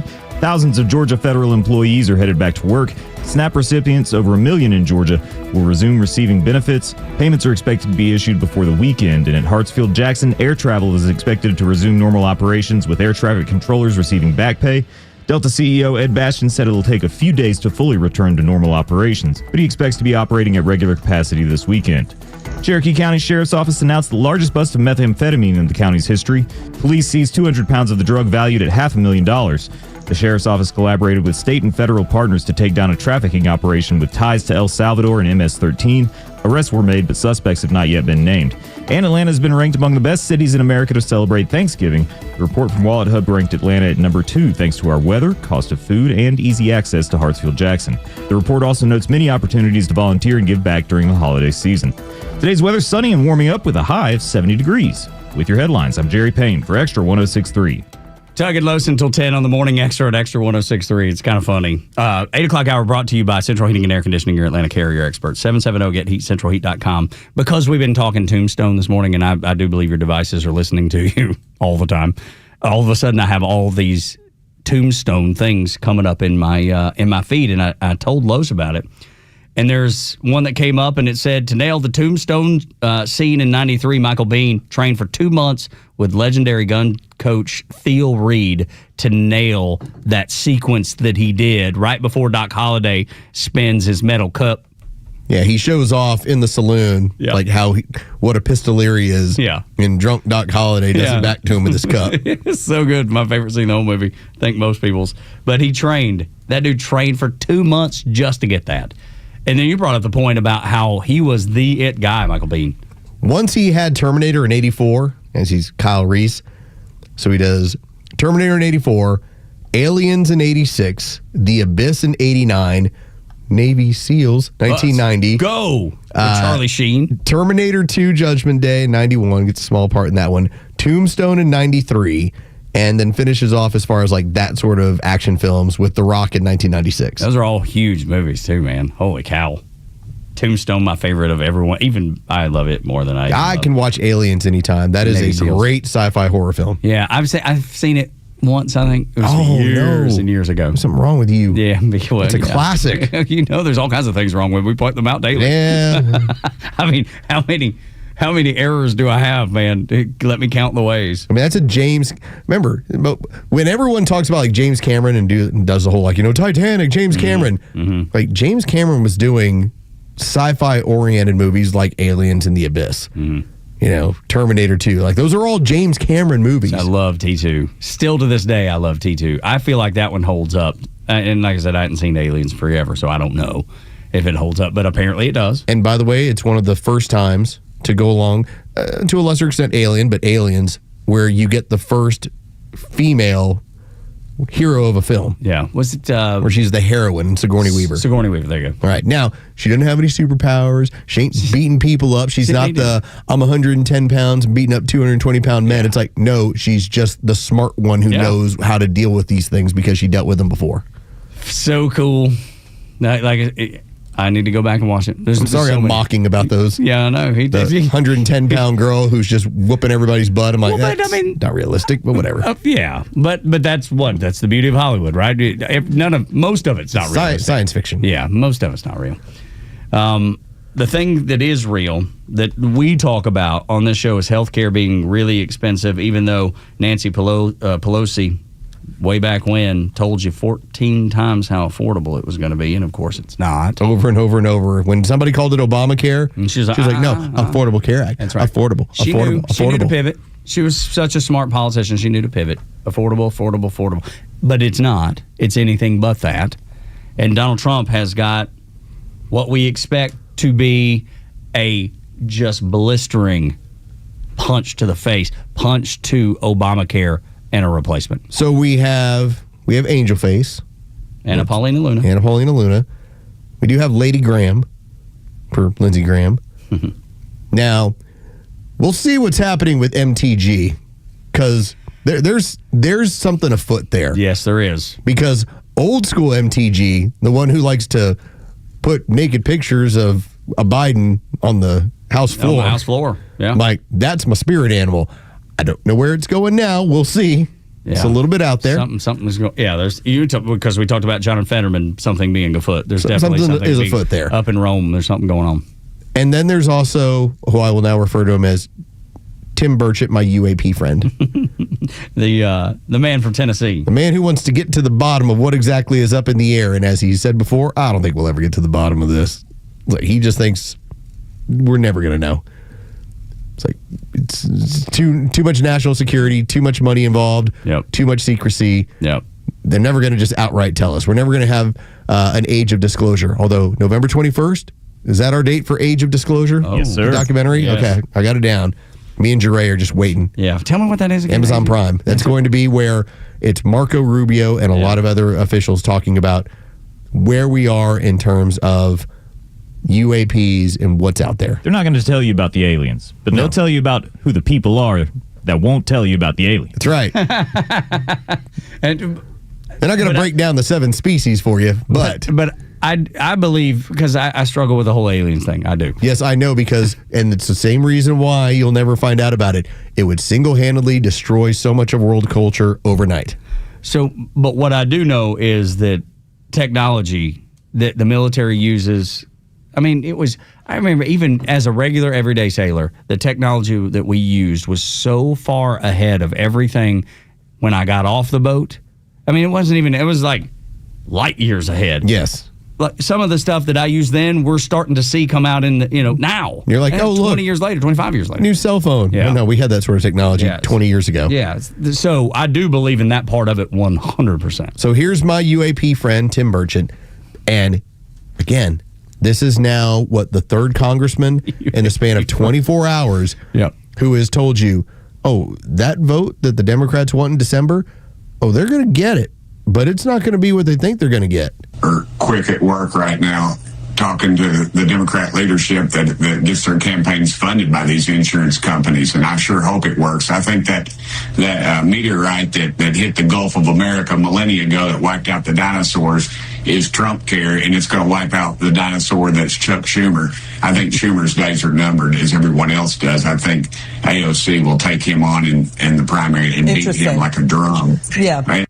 There's no doubt that that's happening. There is an insurance bomb that is coming. There's an insurance meteor, and he's calling it Trump care. Listen, that would be radioactive to half the country, so they won't call it that. I don't believe so. Now, Donald Trump will. In the same, yes, he will. And in fact, he did. That's what he called. He was like, maybe we'll call it Trump care. Yeah. In the same way that Obamacare, they had to pivot from that. Maybe we'll call it Trump care. Maybe. Okay. Yeah. But you're right, Nancy, because we played the clip, Nancy pivoting away. And so, he's calling the shot. He's flat out telling you this is what is coming. And it's going to put the Democrats in a very weird scenario. What and why do I believe there's a big impetus for this? Because when Donald Trump got up in front of the American people last week and said, you know what, we're not going to send the money to the insurance companies. We're going to send it to the people. That was the quickest moment when the Democrats were like, we don't have an argument for this. We got to cave. Yeah, that's right. And I think that's going to be the start of whether it's a health savings account or whether it's going to be some sort of account where you're able to shop, hopefully, across state lines in an open marketplace for what you want. That, I believe, is the area where he says it's going to be as Tim Burchett says, it'll be the meteorite that finishes off the Democrats, and namely Chuck Schumer. Health savings accounts. Who could be against that? Taking the money that you have, that you've saved, and using it how you see fit with a company that you see fit. We previously had one where we could put in, and it was pre-tax. So you didn't have to worry about, I got taxed, and now my money goes in here. It's like, no, it's all pre-taxed. And you could put a certain amount in, and now that's what you had available to draw on during the year. But there were so many rules and restrictions and all that. Lots of stuff you had to go through and how much you had left. And which was by design. Every year, at the end of the year, my wife and I had to figure out, all right, well, what's still in there and what do we have to do from here? That's right. And it was complicated. It always is. But that's the way the Democrats want it, right? It seems that way. Come do our program instead. Oh, well, right. But the Democrats love making things so challenging, so convoluted. They don't want you to know. They don't want you to be able to figure it out. They want to have that control over you. And look, even I would say some establishment Republicans love it too because the money comes to them as well. Sure. That's why it's always convoluted. If you ever are able to make sense of it, then you know you're on to something good. If you can take all those crazy restrictions off of your HSA, dude, that's a home run waiting to happen.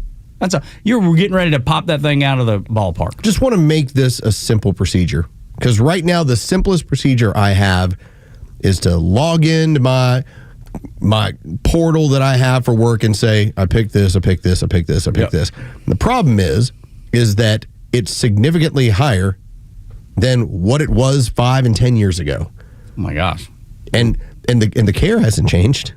Actually, I would say it's become more challenging to actually get it. It's not as if when I go to the doctor and he puts a stethoscope to my chest and then figures out what antibiotic to prescribe to me, it's not like that suddenly has significantly changed from 10, 15 years ago. At least it shouldn't have. I know what has changed.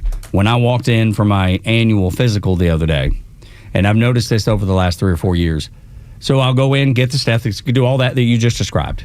And I've already paid for it when I went to the front. Here's your copay, what you got to pay. Here's my copay. Then you go get your blood work. Yeah. Your lab work. And then they say, okay, how do you want to pay for this? I'm like, what do you mean? What? Why isn't that part of my physical? That's nuts. So I have now started doing this. I have now, and you can do this through a whole lot of different places. Like LabCorp is one of them that I've used. I was going and paying the $60 to get my blood work done. What you do is you walk in, you sit down, they take your blood, they send it off to their own lab, and within 24, 48 hours, they email you your results. And that's it. Well, when I was trying to avoid the silliness of having to go to my doctor's office and here's my 50, or remember when it was 20? Yes, I do. Swap from my 20. So here's my 50. Here's your 50 now. And now let's go have you sit over and we got to send this off to the lab. All right, well, what are you charging my insurance for that? Like $300. Yeah. Instead, I just bring my own lab results in. There you go. It's like, here you go. Yeah. What are we doing here? And it's always, all right, check, good to go. I think it was an extra 20, but still, it just felt dirty. Like, That's what it is. You're trying to tell me that my lab work isn't part of my physical, my annual physical? That's absolutely... We have to send it off site, sir. By design. Again, it's all by design. Everything happens by design. How do I get this guy to pay more? When you're paying twice in one visit, I can't use the language that I would like to because that's BS. I just know that we have a mobile groomer for your dog. At some point, we're going to have like a mobile as far as like physicals. Or at least... I can have mobile. Yeah, they do, yeah. If I can have mobile in order to draw blood for a blood bank, I'm like, come on over. I forget which county it was, but there was it's for like prostate cancer screenings. They go around the state to underserved communities. If they can do that, you can get your physical. Absolutely, you can. I just need somebody to take one of those tongue depressors and put it in Tug's mouth and in his front yard. Let's check you out, sir. That's right. Sir, can you drop your drawers and bend over right there in front of God and everybody? So definitely that can happen. The thing that I hope for is just the ability to go straight to the doctor's office and not mess with any of that stuff. Just here's the fee. You don't need an insurance. You don't need, because we're going to charge the insurance 3 times, as you mentioned.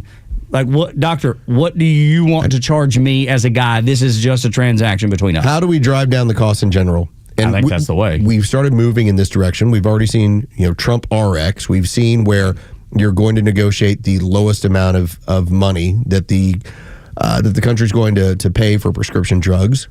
So how do you continue to go down that line and keep chopping away? And considering how big the lobby is, are you going to be able to get enough congressmen and senators? Are you going to get enough people to go along with the fact that you are slapping the hand that feeds you?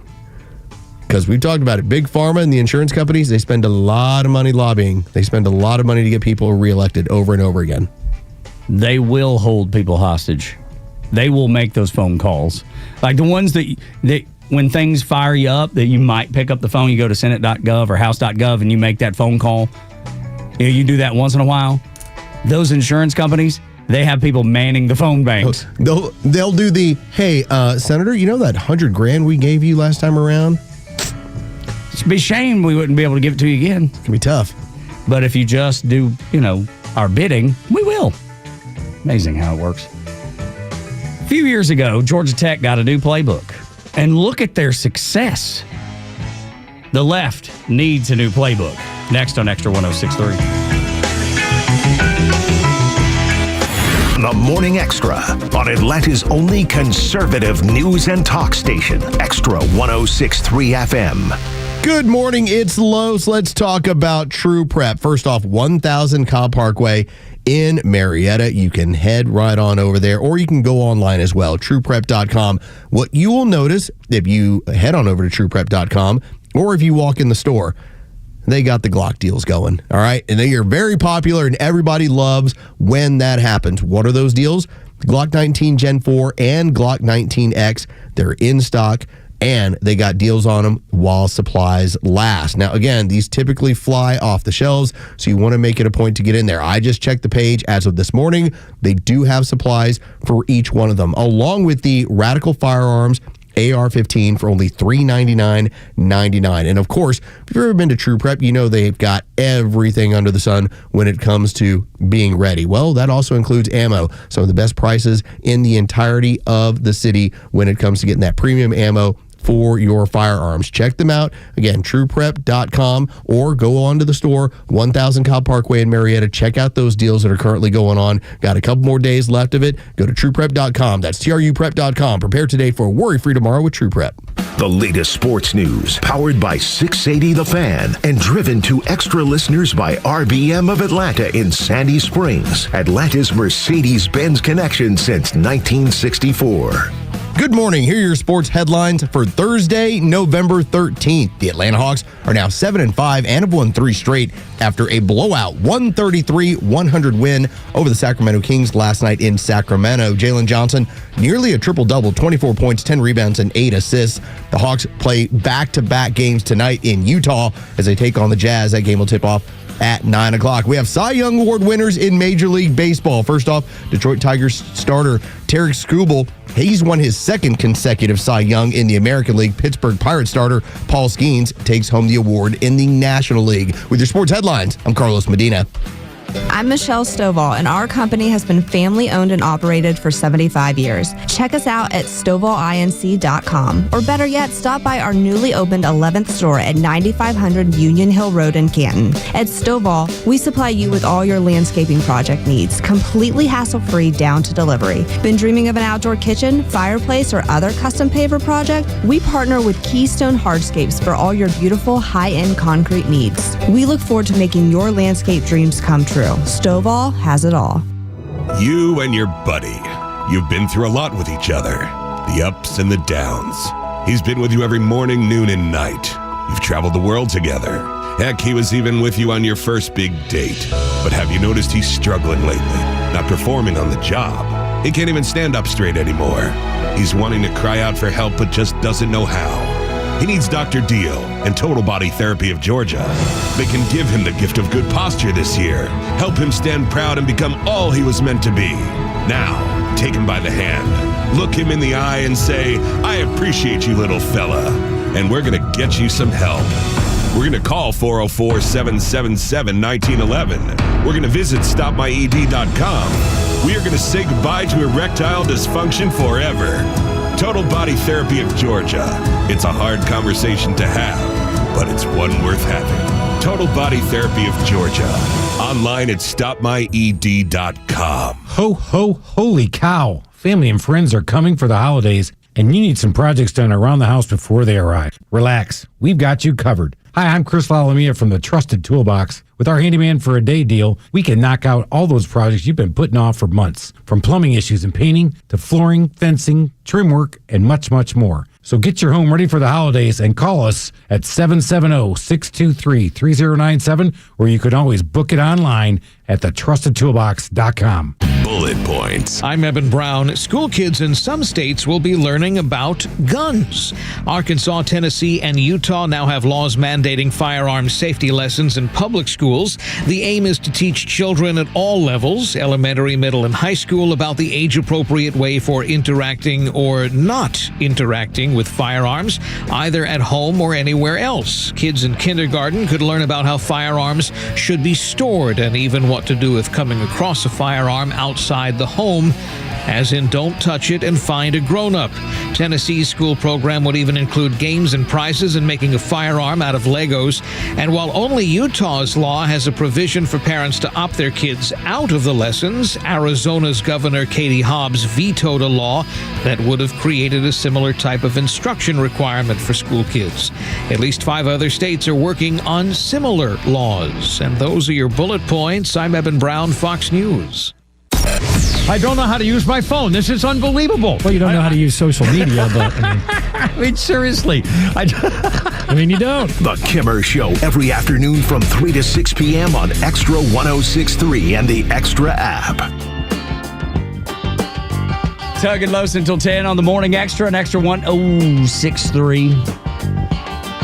How many years ago was it that Georgia Tech said, okay, we're done with this triple option. This isn't working. We're going to go in a different direction. About 6 years, maybe? Yeah, something like that. And look what it's done, though. They got the new playbook, and now they're being incredibly successful. Number 16 in the nation. Just by changing the playbook just a little bit. I'm going to give some love to Paul Johnson. He did have them in a pretty good way for a pretty decent amount of time. But for those people that said after the 2018 season, hey, Coach, can we modernize this thing a little bit? Yeah, it's what they decided to do. Dude, and anybody that's a Tech fan has to love where you're at right now. You're back to the era that you probably saw 20-some years ago. Yeah. And maybe a little longer. You know, they like you said, they had a lot of NFL talent under Chan Gailey. No doubt. But they were 8 wins. Yeah. 9 wins if they were doing really well. And so they, even from there, they're like, let's change the playbook. Let's go triple option. And you won a lot. Yeah. Well, then it was time to change the playbook. All I'm pointing out to Democrats is maybe it's time to change the playbook. We talked about this in the opening hour, and it's now one of those stories. We saw it in the early part with MSNBC on Morning Joe, and then they went away from it.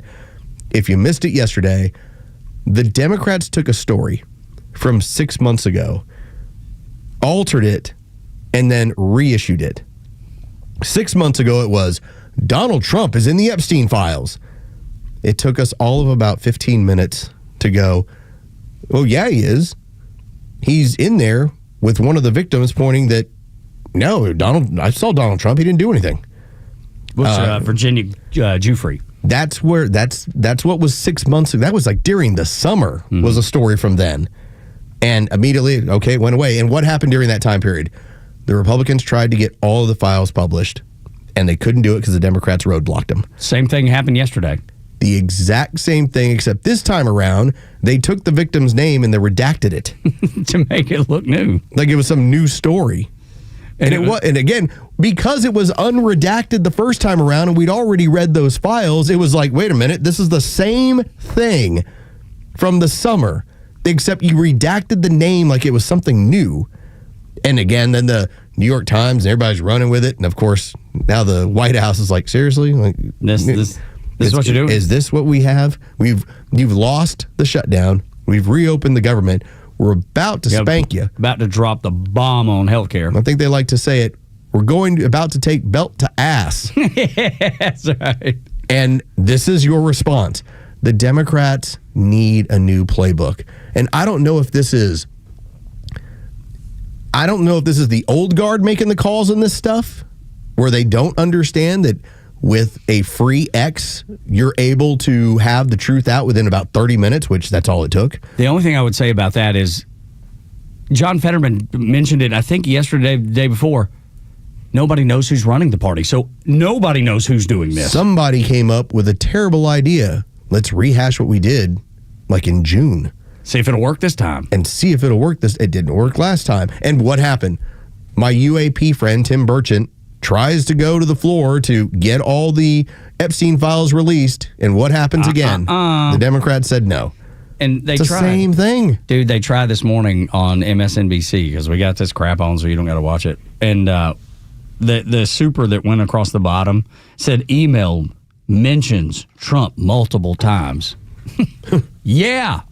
Because he threw Epstein out of his Mar-a-Lago club. Yes. You can't be here. The next thing they went with, because I wrote these down when I saw them. Email earlier. mentions. Yeah, that's exactly right. The other one was the email said he knew about the girls. Yes, he did, which is also the reason he threw them out. He was trying to steal employees. Yes. And he said, you got to quit this. You can't be taking these employees from us. Donald Trump had made the point even before the summer. This was back like last winter. It's like, what do you know about this Epstein stuff? Well, he was stealing our employees, so I told him he's not allowed here any longer. Yeah, get out. It's like, we think he's up to nefarious stuff. Told him to get out. And then when you actually had a prosecutor get involved with this, what happened? Prosecutor contacted Donald Trump. Prosecutor said the only person who made significant time for us in this investigation is Donald Trump. Trump said, I'll give you all the time you need. No one else said that. Then what occurred? Alan Dershowitz, the person who was actually tasked with defending Epstein, flat out says it. He's not part of any of this stuff. I've seen all of it. He has nothing to do with any of this. But it's this political football that the left, again, they're Sisyphus with this. The Rock is the Epstein files. They think, we're going to get it to the top of the hill this time. No, it doesn't work. And every time we have to go with this whole Lucy with the football deal, watch them miss the kick, and then we say, all right, well, I tell you what, let's take the football apart and let's see what's in it. The Democrats vote no. Yeah, we don't want to do that. No, we don't want to. Because we know this is the only thing that we can make at least appear to have some sort of legs. Because Aunt Peg will buy it. Have a new playbook. Are we really just going to... Again, it'd be a worthy opponent if you did something and I said, wow, that's a really good strategy. I already gave you the strategy. Take things he accomplishes and try to paint it as your own. And it did at least once with and the craziest of people, with Kamala Harris saying, "Oh, no tax on tips." That was my idea. Yeah, and she stole it. And she tried to spin it as it was her own idea during the campaign. Got a little bit of traction in the mainstream media. Media was like, did you understand this whole idea of no tax on tips? Oh, yeah, this is a great idea. Kamala Harris is brilliant. Look what you came up with. The media will back you with this stuff. They didn't see the value in it, though. They didn't do it again, and they haven't done it since. Why not take things that are victorious, things that look good, things that are going to play well, and you claim them for your own? Because this playbook is not working. Well, everything that came out in court said Donald Trump had nothing to do with anything. It's in sworn court, testimony. Sworn testimony. It's in Virginia Giuffre's book. It's in her book. He did nothing. I was around him. Never inappropriate. Never saw him be inappropriate with anybody. Ever. So in two places, and then you throw in the Dershowitz, who represented Epstein. And the prosecutor on behalf of the women. How many check boxes do you need? Like, what is it that's so alluring? And so then when you say, well, let's open up all the files. Let's get them all out there. No. Mm-mm. Democrats are like, block. Do we really want to burn down? That's the only thing we feel like we have. Our people? Yeah. Because that's going to be the thing. Yeah. It'll burn down significant people. For sure. That's the reason they don't want it out. I mean, the belief is that Clinton will get burned in the whole deal. Now, that's alleged, but we'll see. He would be... Because he had a relationship that was significant, and also, and this is going to be a little bit different, you do have people like Bill Gates that spent a significant amount of time, and Linda Gates, as part of her divorce, this is all public knowledge, she did not care for his relationship that he had with Epstein. Now, did it go any further than that? I don't know. That was publicly known, public knowledge, that she did not care for his association with Epstein. And it's in their divorce. Yes. It's on record. That is, and when you're in, look, divorce isn't pretty.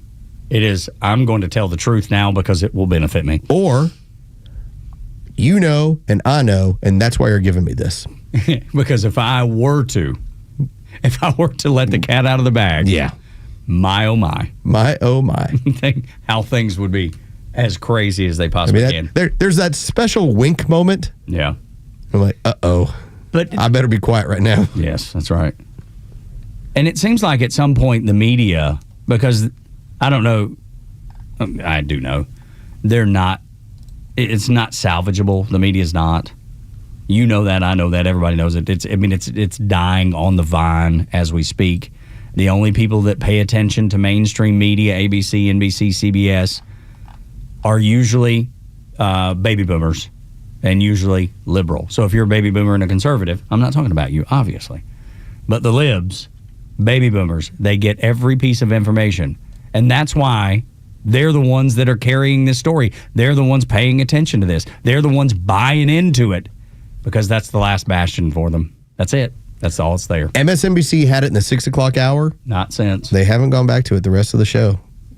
That's why we pay attention to Morning Joe. They're going to go with this? Yeah, let's see what. Let's see if they stay with it. Yeah. He's like, wave it off. They did not. Wave it off. Yes. When we come back on Extra 106.3, Carolyn Levitt had a response because, of course, the mainstream media, trying to serve that last little bit of people that pay attention to them.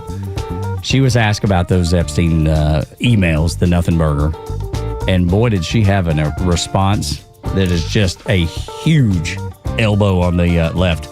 8 o'clock hour is brought to you by Central Heating and Air Conditioning, your Atlanta carrier expert. 770-GET-HEAT, centralheat.com.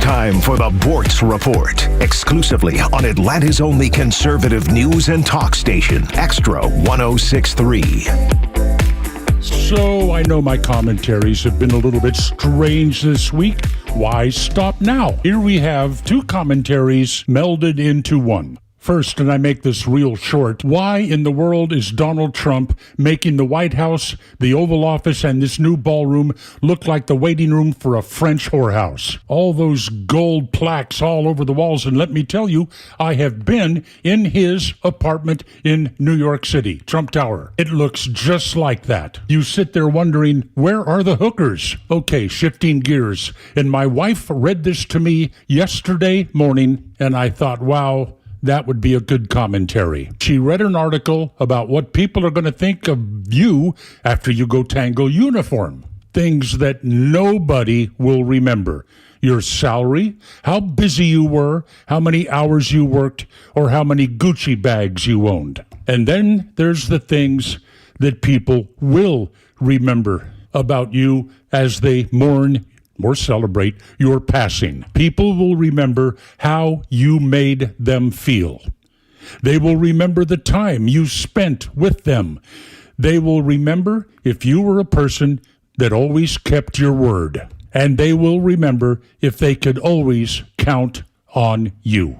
What you made, what you owned, how many pair of shoes, your fancy cars? No. How did you make them feel? And the quality of the time that you spent with them. When I look back at interactions with family and close friends, I think I did okay. Looking back at the people I influenced one way or another doing talk radio, 2 words, ruh-roh. But it's too late to change, folks, too late. Neil Bortz, Extra 106.3. This is House Call for Health, a setback for Canada in efforts to eradicate measles. The highly infectious disease had been considered eliminated in the country, but that's no longer the case. Health officials say there have been more than 5,000 cases of measles in Canada in the past 12 months, in part as vaccination rates in North and South America have fallen. 2 babies died from the disease.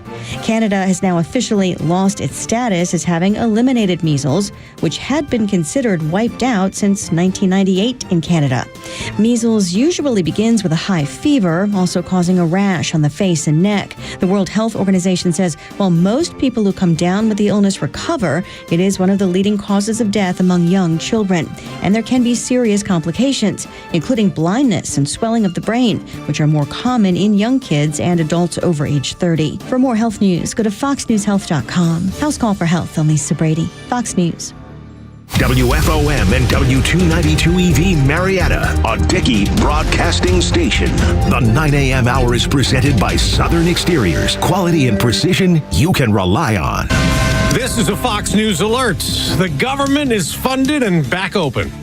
I'm Dave Anthony. After President Trump signed the bill, right after the House approved the Senate version last night, ending the record-long 43-day shutdown. We went through this short-term disaster with the Democrats because they thought it would be good politically.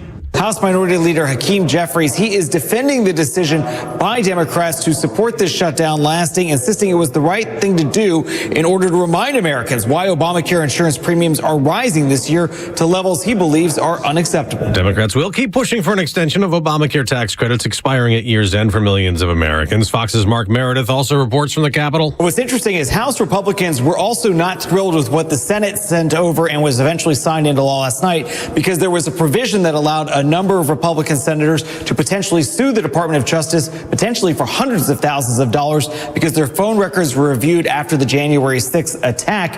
Now, the Speaker is saying that he plans to have a vote next week to try to repeal that measure.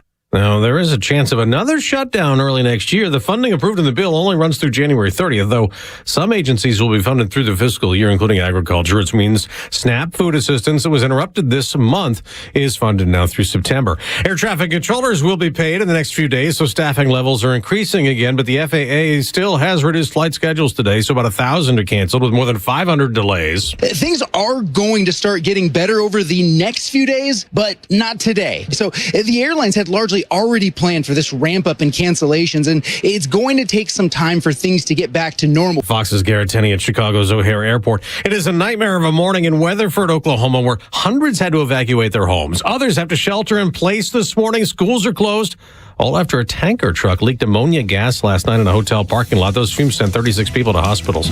America's listening to Fox News. This month, Pure Talk is supporting Canines for Warriors, a terrific organization that trains rescue dogs and then pairs them up with combat vets struggling with PTSD. This is why I switched to Pure Talk. Sure, I like the unlimited talk, text, and plenty of 5G data for just $25 a month, and you will too. But you will love being in business with a company that shares your values. Dial pound 250, say micro, and switch to an American wireless company that actually stands for something. Pure Talk. An official message from Medicare.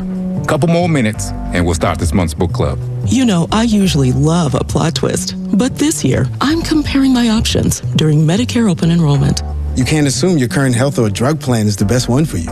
And you gotta make sure your drugs are covered. That's important. So is saving money.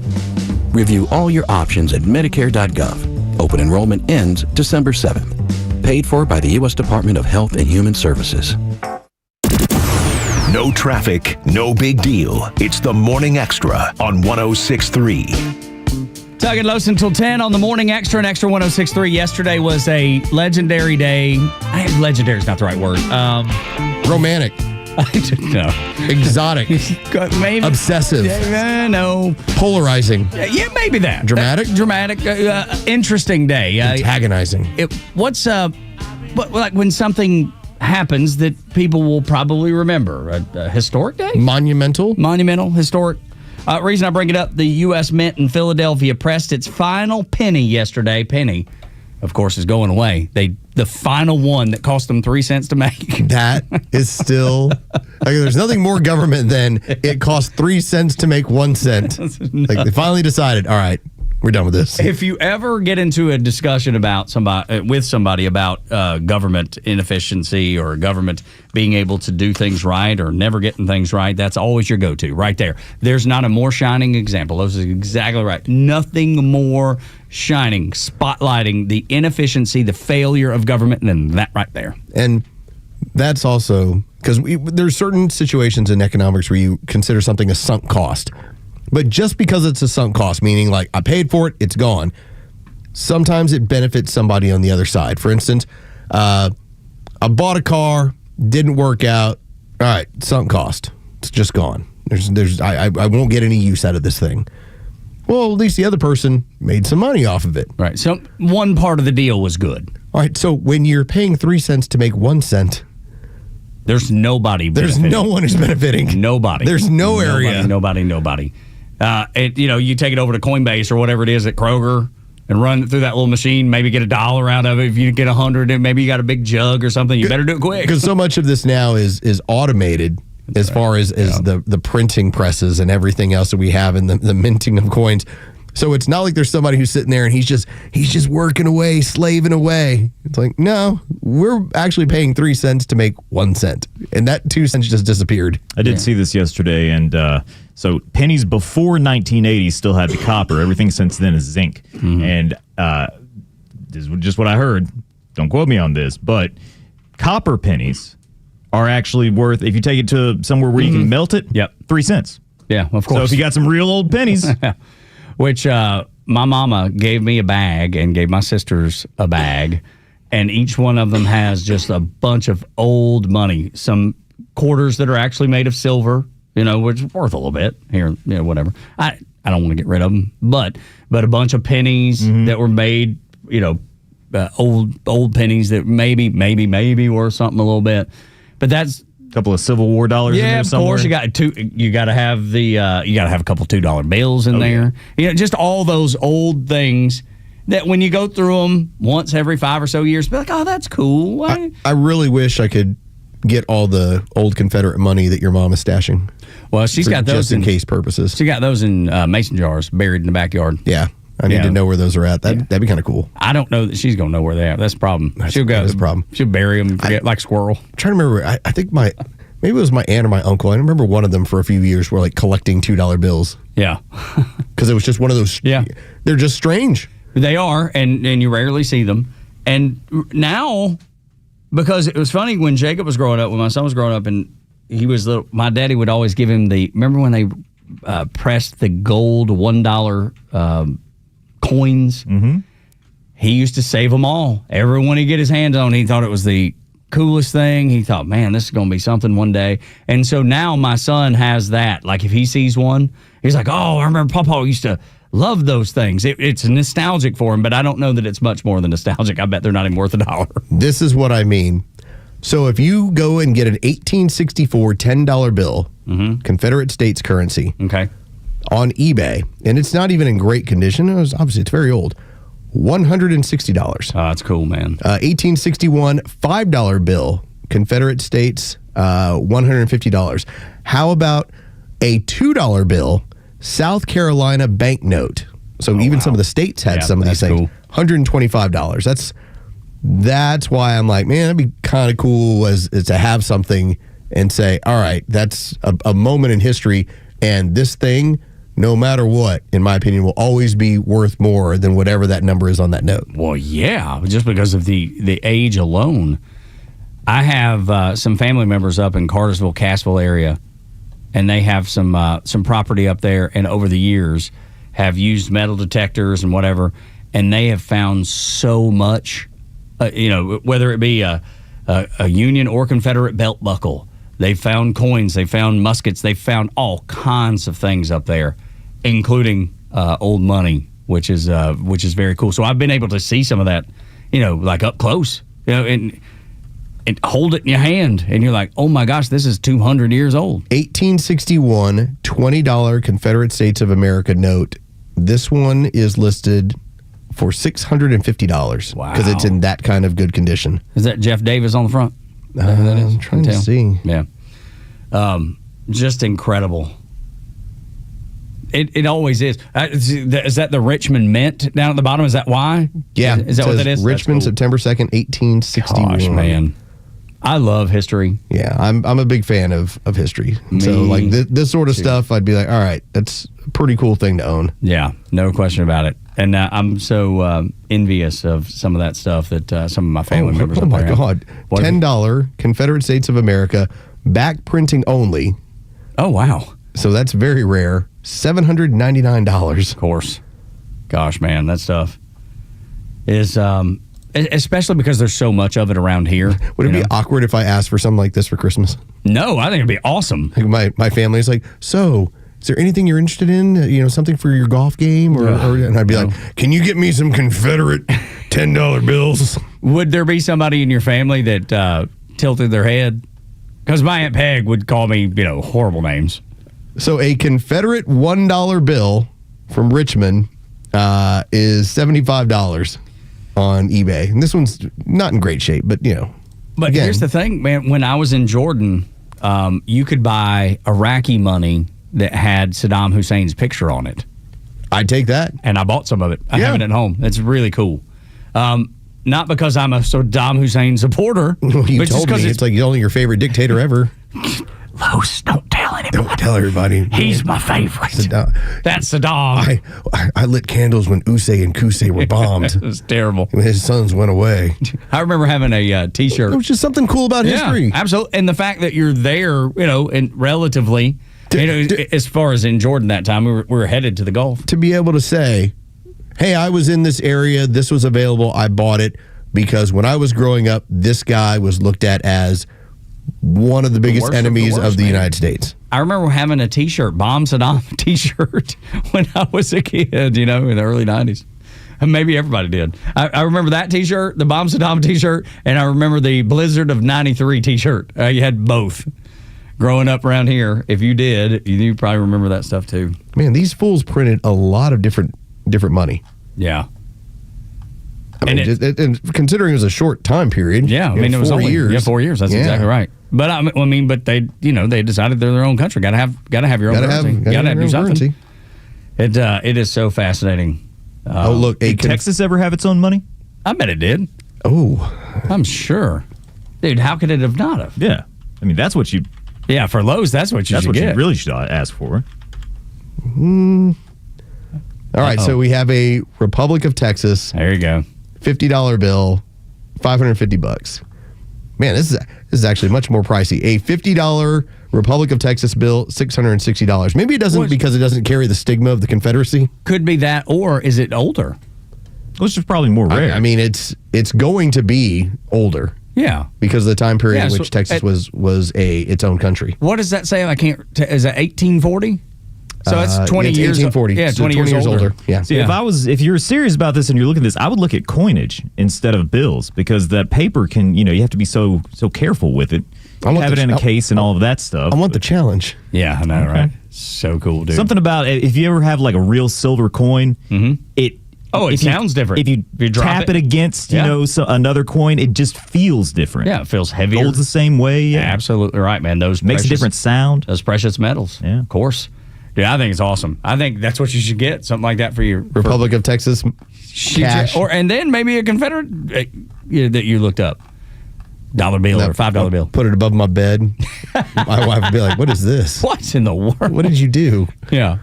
I'm reflecting on history. That's all I'm doing. I'm thinking about history. Thinking about this money. Yeah. How I got to get this Republic of Texas money. That's right. And 1836. And Tug's mama's got some buried in the backyard. We're going to have to get back there with mason jars. Mason jars and figure out where she put it. Yeah. That's another thing. We talked about the Joe Rogan podcast that our guy Billy Bob Thornton was on. Yeah. He talked about drinking out of mason jars and the reason behind that and just the fact that he grew up dirt floor poor. He said they were grape jars, jelly jars, that as soon as they were done with the grape jelly, they'd wash them out and that's what they used to drink out of. My whole life, dude. I think that was why that whole conversation was so relatable to me. Is because hearing a guy who grew up Arkansas dirt poor. Yeah, and we're Northwest Georgia, which is not, dude, it's growing up very similarly. The language, the things he talks about, I remember all that stuff. And he's obviously a bit older than I am, but I still, to this day, I reflect on it so fondly.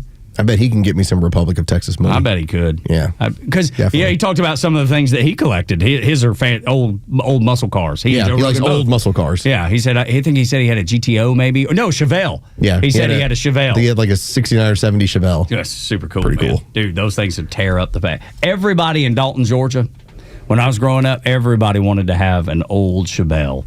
And, they loved Mustangs. They loved Camaros and all that sort of stuff, but they wanted a Chevelle. Every redneck I knew loved the Chevelle. And I understand, it was a good-looking car, for sure. Morning Extra and Extra 106.3, 9 o'clock hour, brought to you by Southern Exteriors.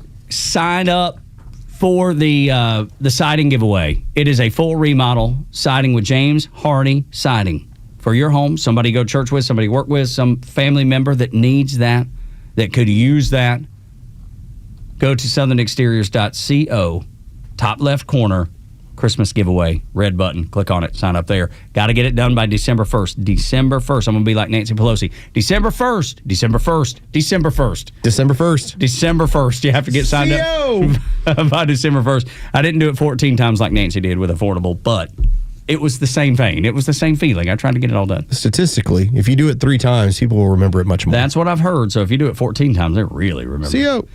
I just saw this a minute ago. You can tell me if you believe it or not, but I went to her account and I don't see it anymore. They said AOC has taken her pronouns off of her X page. I'm looking, Congressman, New York 14, in a modern, moral, and wealthy society, no Americans should be too poor to live.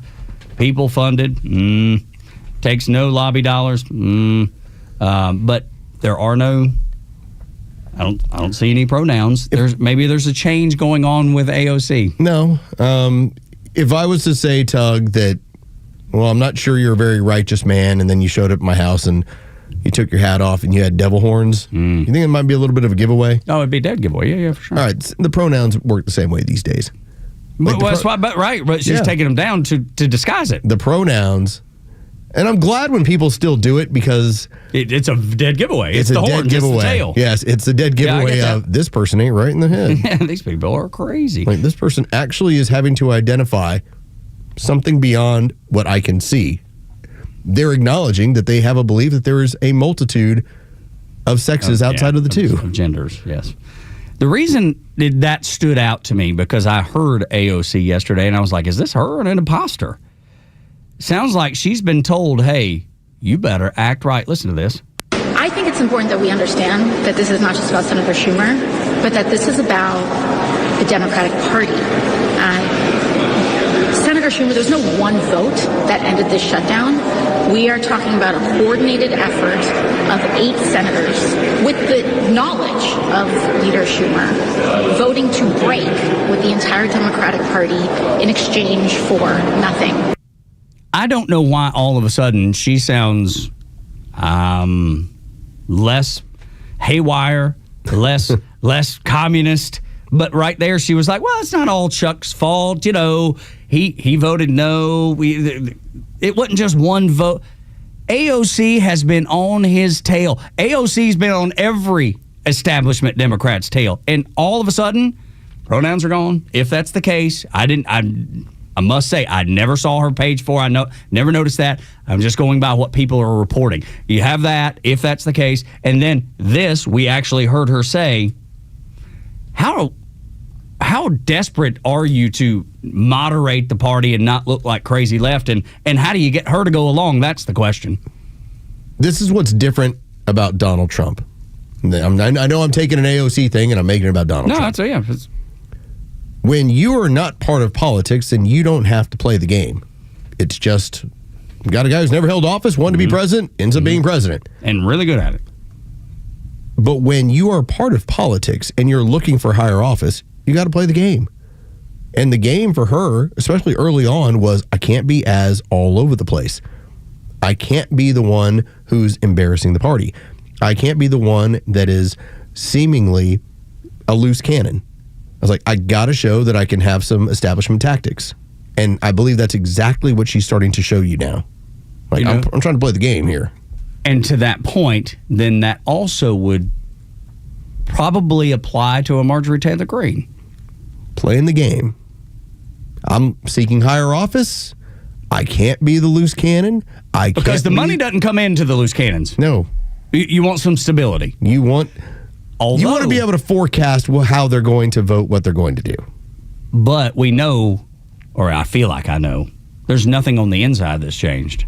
It's all still radical. It's all still crazy. Sure. I'm going to contain it. I'm going to put it through this filter before I say it, even though I'm thinking it. But we brought up the name Jamal Bowman. Tug's the one who pulled it out of nowhere. I was like, he pulled the fire alarm. You're like, Jamal Bowman. It was an accident. I don't know how I did it. It's just there. So Jamal Bowman was going off. He was I'm a radical.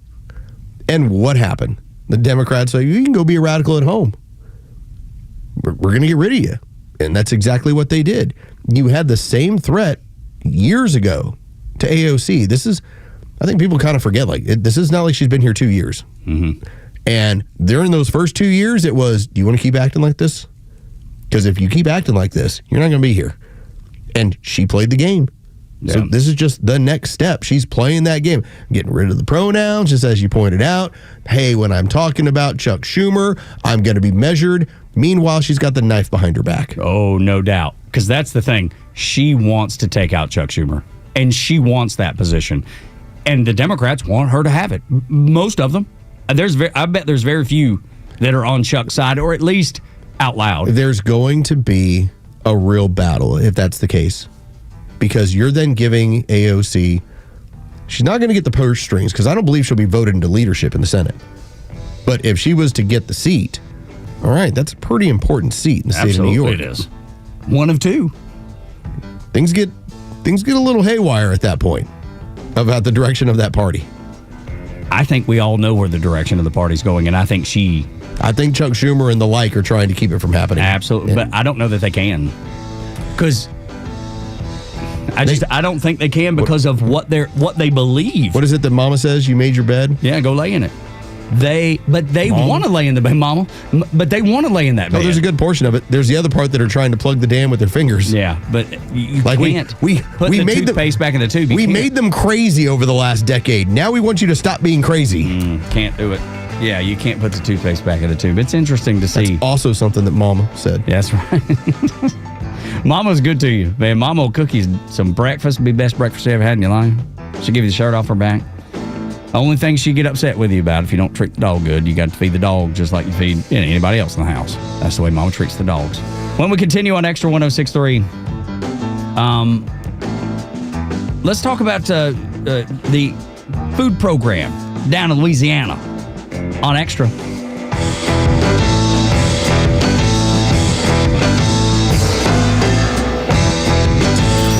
Listen to the Morning Extra, The Kimmer Show, Neil Bortz, and all your favorite Extra 106.3 personalities whenever you want with the all-new Extra app. It's anytime show replays, all your favorite podcasts, and the latest political news from across Georgia. Download the Extra 106.3 app now for Apple or Android. Hey, it's Los. Let's talk about Howard Brothers and getting ready to take care of it when it comes to Thanksgiving. Take the flavor outside with Traeger and Monument Grills from Howard Brothers. Now, let me tell you about my experience. I've had 3 Traeger grills. I've gotten them all from Howard Brothers. Still have 2 of them. One of them I eventually was able to say, all right, hey, your neighbor, it's a little bit older, but you'll love it. I got my tailgater, and what do I do with that? I bring it out to the street. I made hot dogs for the kids on Halloween. I also have my larger Traeger. What do I do with that thing? I made smoked wings to take over to a friend's house when he had a football party. So whether you're smoking the perfect turkey, which I highly suggest, 7 hours, 3-day brine, you can make that happen with that Traeger pellet grill, or you're searing sides to perfection on a Monument gas grill. You'll be serving up more than a meal. You'll be creating memories. And trust me, my family every single year says, you going to smoke the turkey? Yes, I will. You're going to love it. Bring the heat, the flavor, and the family together this season. Stop by Howard Brothers and find the grill that makes your Thanksgiving unforgettable. Howard Brothers, fueling family traditions since 1955. An investment in your home is something that will pay off in the future, but it's something that you can enjoy right now. Hi, I'm Dan Watkins, owner of All 4 Seasons Garage, Entry Doors, and Windows. A beautiful new garage door, entry entry doors, and windows are an investment you can love every day, and they will increase your home's value, energy efficiency, and curb appeal. All 4 seasons. Trusted in Atlanta for over 25 years. Exceptional customer service and high-quality work. When trust matters, trust us. All the number 4 seasonsgarages.com. The right partner makes all the difference. For more than 185 years, we forged personal relationships with our customers and communities, funding economic development and rallying around the causes that are important to our neighbors. With the technology, products, and expertise you'd expect from a big bank and the local decision-making and commitment to community from your neighborhood bank, United Bankshares is your trusted financial partner for life. Learn more at bankwithunited.com. United Bankshares, member FDIC. Okay, who just opened your Obamacare or Marketplace renewal and almost fell off that chair? Hey, 35%, and it's not even any better? You're not crazy. They keep jacking the premium and giving you less. I don't know about this stuff, but I know who does. I go to Steven, the health insurance doctor. I send people there because he's been doing this 16 years. He wins awards for this stuff. He helps the self-employed, 1099, small business owners, the people actually paying for their own insurance. You bet you're going to get corporate-style coverage, nationwide PPO. How about lower zero deductibles, plans that pay you cash benefits when you use them? And he does it all around the year round there because, you know, he's independent. He's got multiple carriers to quote. A lot of you are going to see that premium go right down instead of up. And in some cases, saving to 60% over that renewal number. He works for you, not Washington. Here's the number, 678-523-0759. 678-523-0759. Or go to healthinsurancedoctor.net. It's Steven, not a call center. Your plan, your savings, and tell them the Kibber sent you. Hey, Atlanta's Mark from Atlanta Safe House. Just when you thought the country couldn't get any crazier, the Democrats surprise you. Shutting the government down for lame political reasons, liberals complaining of taking criminals and illegals off the street. When will this craziness stop? Well, in this crazy world, there is one place to go for peace of mind. Drop by Atlanta Safe House and let the safe experts help you select the safe to best protect your hard-earned valuables. Our brands include Browning, Fort Knox, Champion, and many more. So go by the showroom or go to atlantasafehouse.com. Don't just ride apart from the crowd, travel above it. The spacious, sumptuous 7-seat GLS SUV wraps thoughtful innovations in ruggedly elegant style and refined luxury. From its bold grille to its LED tail lamps. Get an exceptional offer on the 2025 Mercedes-Benz GLS 450 4MATIC SUV. Just $929 per month for 36 months with $87.33 due at signing, exclusively from RBM of Atlanta in Sandy Springs. Contact RBM of Atlanta for details on this vehicle and many other models during the Mercedes-Benz Holiday Love Celebration, now through December 1st. Special lease rate available only to qualified customers exclusively from Mercedes-Benz Financial Service through RBM of Atlanta, Sandy Springs through December 1st, 2025. Excludes tax, tag, title, and Georgia Lemon Law fees. Contact RBM of Atlanta for details on this and other exciting offers. Visit us at rbmofatlanta.com or call us at 770-390-0700 for details. The stories that matter to you. These are your Georgia headlines. It's Thursday, November 13th, as the government reopens after the longest shutdown ever. Thousands of Georgia federal employees are headed back to work. SNAP recipients, over 1 million in Georgia, will resume receiving benefits. Payments are expected to be issued before the weekend. And at Hartsfield-Jackson, air travel is expected to resume normal operations, with air traffic controllers receiving back pay. Delta CEO Ed Bastian said it'll take a few days to fully return to normal operations, but he expects to be operating at regular capacity this weekend. Cherokee County Sheriff's Office announced the largest bust of methamphetamine in the county's history. Police seized 200 pounds of the drug valued at $500,000. The Sheriff's Office collaborated with state and federal partners to take down a trafficking operation with ties to El Salvador and MS-13. Arrests were made, but suspects have not yet been named. And Atlanta has been ranked among the best cities in America to celebrate Thanksgiving. The report from Wallet Hub ranked Atlanta at number 2 thanks to our weather, cost of food, and easy access to Hartsfield-Jackson. The report also notes many opportunities to volunteer and give back during the holiday season. Today's weather sunny and warming up with a high of 70 degrees. With your headlines, I'm Jerry Payne for Extra 106.3. 9 o'clock hour brought to you by Southern Exteriors. Nominate someone for that James Hardy siding replacement. Could be up to $30,000 depending on the size of your house. Nominate yourself if you need it. Nominate somebody you go to church with, somebody you work with, a family member, whomever needs it. southernexteriors.co, southernexteriors.co, and you got to nominate them by December 1st. So make sure you get it done right away. I was going to ask y'all, do you like Greek food? Do Yeah, maybe Mediterranean, Greek food. Do you like that? I used to love, back when we would eat this stuff more regularly, a gyro, like on a Friday night. Yes, sir. Man, that's a little slice of heaven. It is. Now, You're exactly right. you can find an alternative to the lamb meat, and the gyro is still awesome. Okay. So I'm a fan of the Greek food. Me too, and I love Mediterranean food, Dre. Yeah, it's the only time I'll eat black olives. Okay. I don't like them on anything else, Okay. but when you're having a gyro or a Greek salad, it fits. So interesting that y'all both pronounced the word right, gyro. Mm-hmm. The number one most mispronounced word in America, according to thehill.com, gyro. Well, Dre and I are cultured. Well, I know you are, but the rest of the country ain't. The rest of the country don't figure it out. I ate gyros in Greece, so I heard them say it. Look at him, Dre. Well, no. You and I just have it at like some cool gas station. He's done it in Greece. I do, because I was on a ship out in the middle of the ocean for Yeah, 6 he was months. eating from the what do they call it on the ship? I forget. The galley? Yeah, the galley, mess not decks? the Well, the galley's where they cook mess decks. Yeah, not the dining hall. Yeah, mess decks on a ship. The But only no. thing he was missing was the officers' quarters where he had his gyro. No, let me tell you, I had to serve in the officers' quarters. Oh, okay. Like literally take plates out because. Did you ever say, "You eat that"? No, but the beauty was when you're in the small galley, the officers' galley, where everything is usually brought up from the mess decks in the big galley in the ship. They bring it up. You just kind of you serve it there, so you also get to eat there. You don't get to eat with. Right. You get to eat in the in the galley there. Okay, little benefit. Yeah, the tiniest bit. So when I was doing my mess service, and every enlisted guy has to do it. If you've been in the Navy, you probably on at least a shipboard, you know that. But that was the tiniest benefit. Let me tell you, it was so funny because you spoke the way that in that whatever that little thing was. So yeah. So is that how I spoke? As I'm so cultured. Well, no, because you were talking about the officers. Exactly. Being me, I'd be like, "Hey, fellas," But let me tell you, everybody was cool with it except one. Yeah. And he pulled me to the side and he was like, "You don't address us as fellas." And technically, he's right. But I was just trying to make it casual. I didn't want to be weird, and I see him in the hallway and I'm, salute, whatever. See him in the P-way. But this one officer pulled me to the side and he was like, "Never again. Don't you do it." And I was like, "Yes, sir. I'll correct it." There's always one. Yeah. But everybody else was totally fine. "Fellas, what can I get for you?" I was spinning the tray, whatever, doing my song and dance. There's always, as just Dre said, I don't care what organization, there's always that one. One. Exactly. And I've taken myself so seriously. Yes. And he did. And he was, crazy thing, I think he was a lieutenant.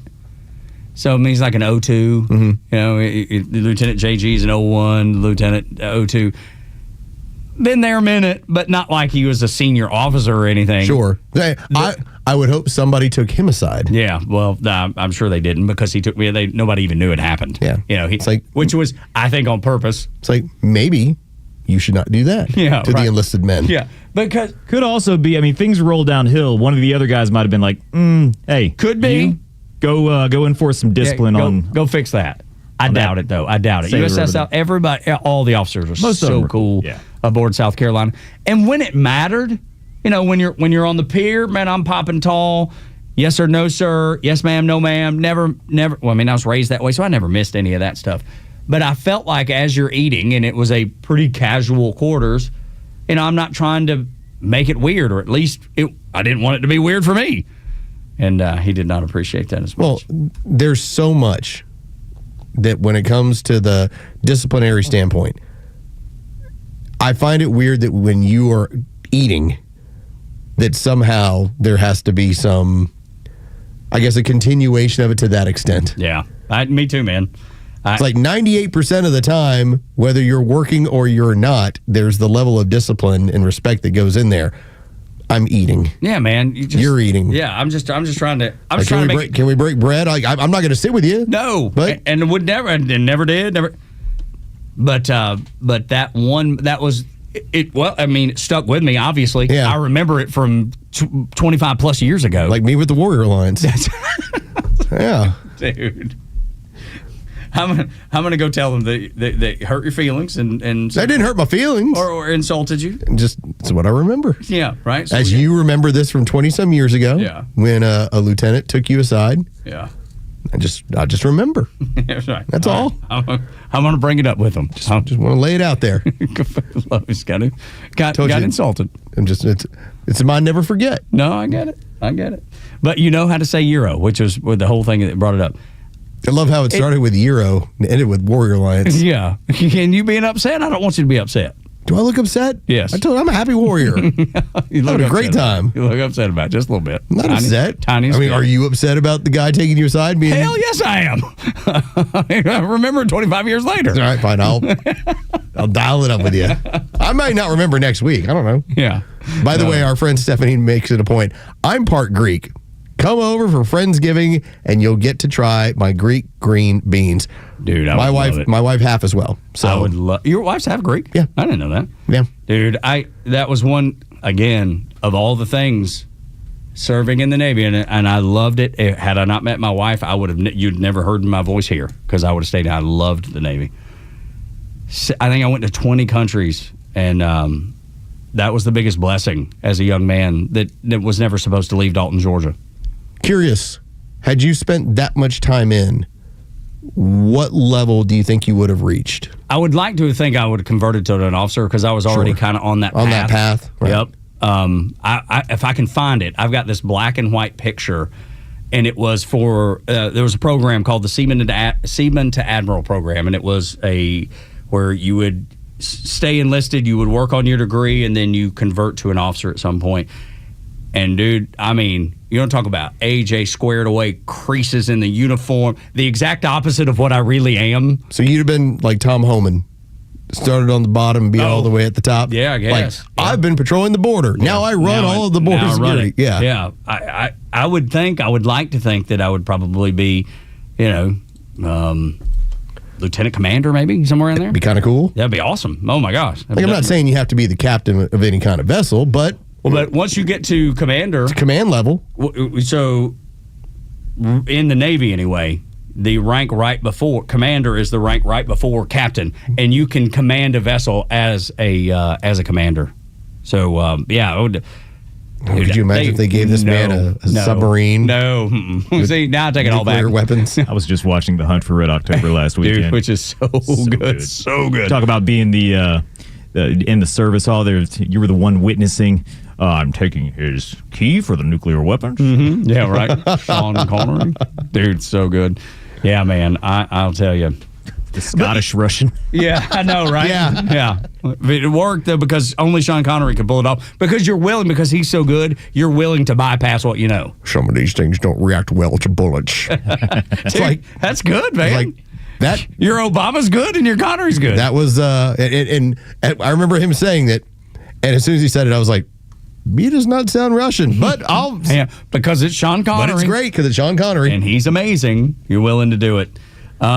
Just because we were talking about Euros, and it kind of leads us into this whole SNAP thing down in Louisiana, because it seems like, Los, that they may have it right where nobody else does. I don't know why we apply this to grandma. I think we should apply this to everybody. In fact... if you're telling me that grandma's going to get some government assistance, maybe she should have a little bit more variety. Now, keep this in mind. I really like Publix brand peanut butter. I don't like any of the other peanut butters out there. They're too sugary to me.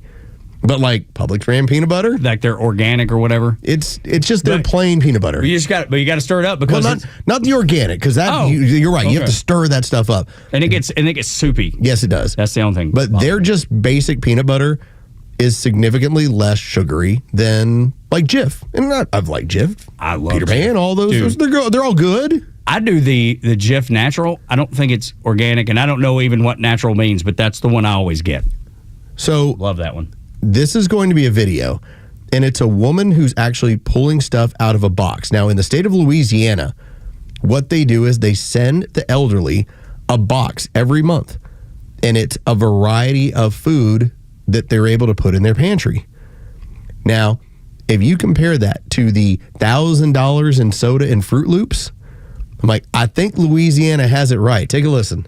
Ever wonder what the state of Louisiana gives you in a commodities box? A commodity supplemental food program where you can get a box of food once a month if you are elderly. Let me show you everything that Mom got in her box this month. She got this block of cheese, which looks like Velveeta. We got some dry milk mix, a can of beef with juices. I don't know about that. Some peanut butter. Sometimes I'll give her the healthier peanut butter with no sugar, which is awesome. She got several cans of peaches. We got some green beans, some yams, I guess in preparation for Thanksgiving coming up.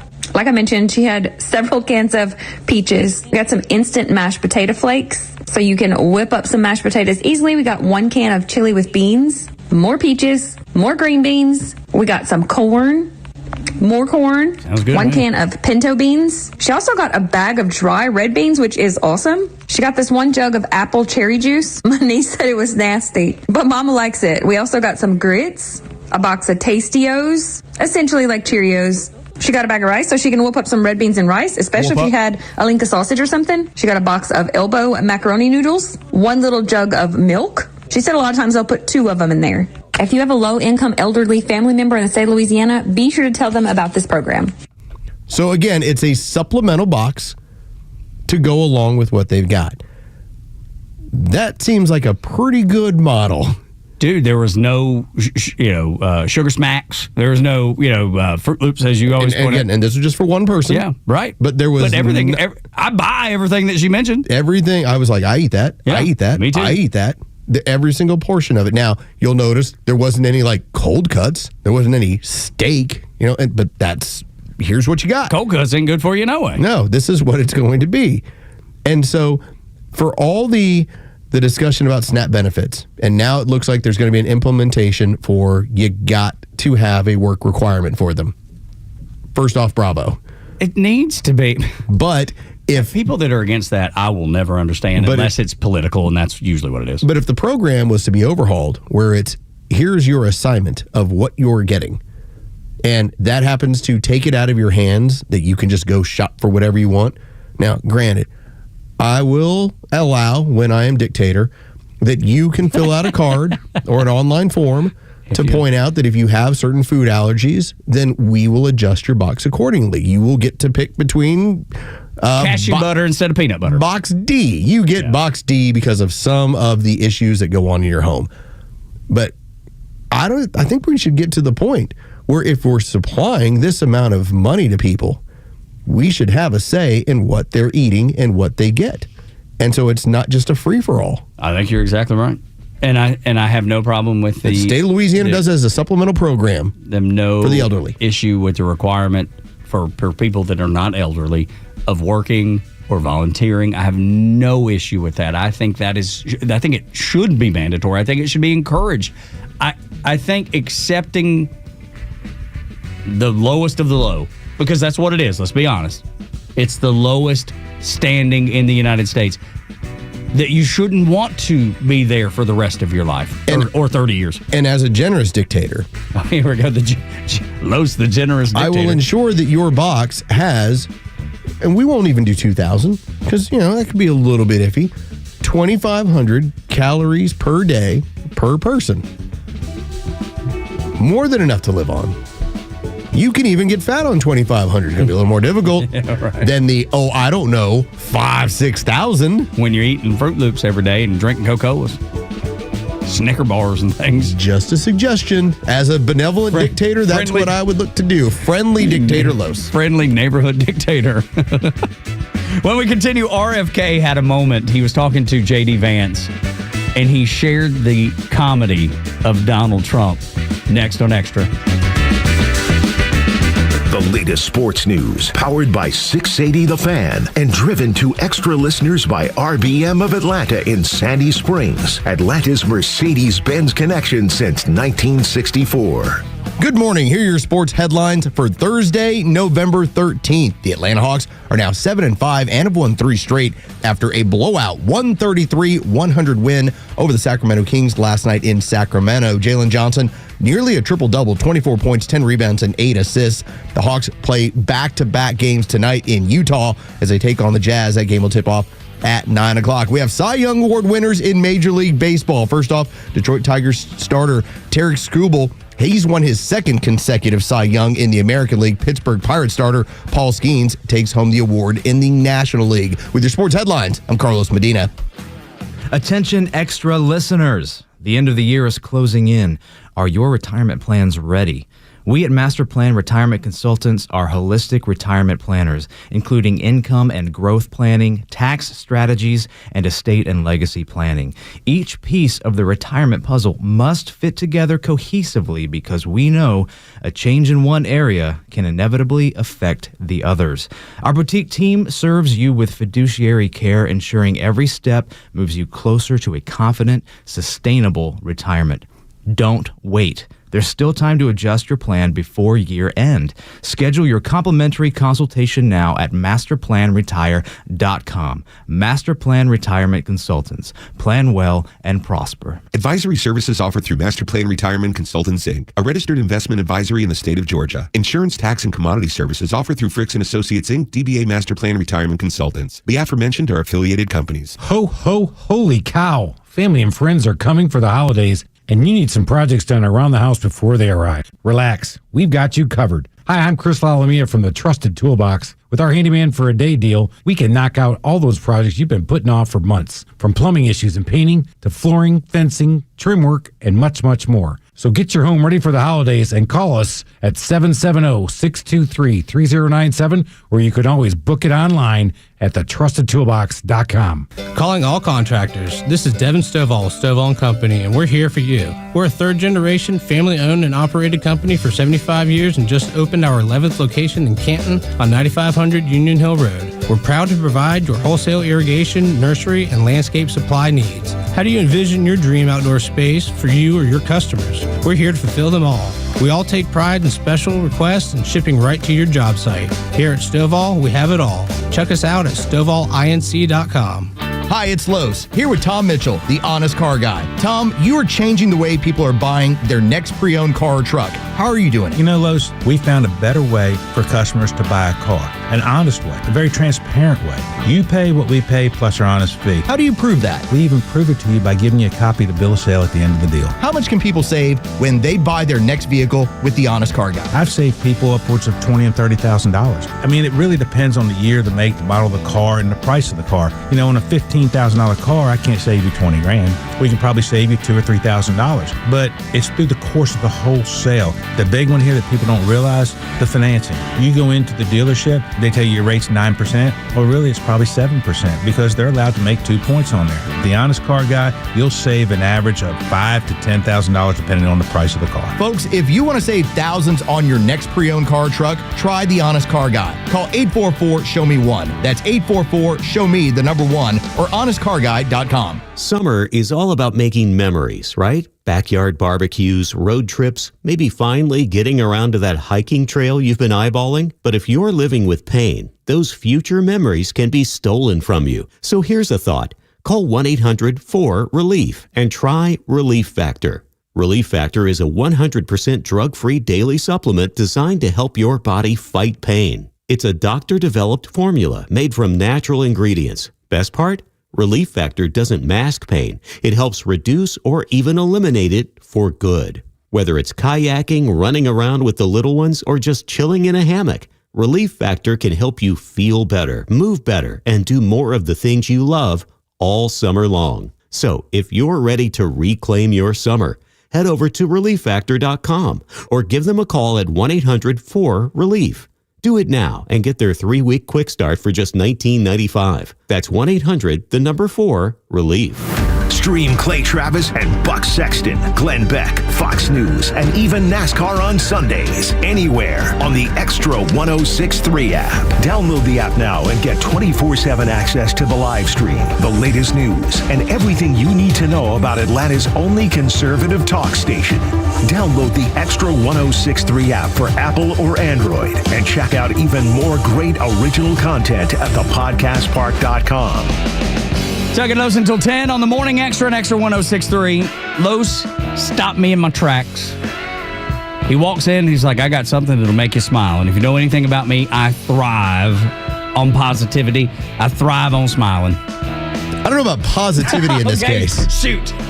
I thought for sure. So our friend down the hall, she's about to be finished up, Kelly Kroll, former Braves reporter. She told a crazy story that the reason why her closet is so illustrious is because when you work for a Major League Baseball team, they highly encourage, if not mandate, that you can't wear the same outfit twice during the season. Oh my gosh, it's like going to prom or going to a Christmas party with your wife because she won't wear the same dress twice. So 162.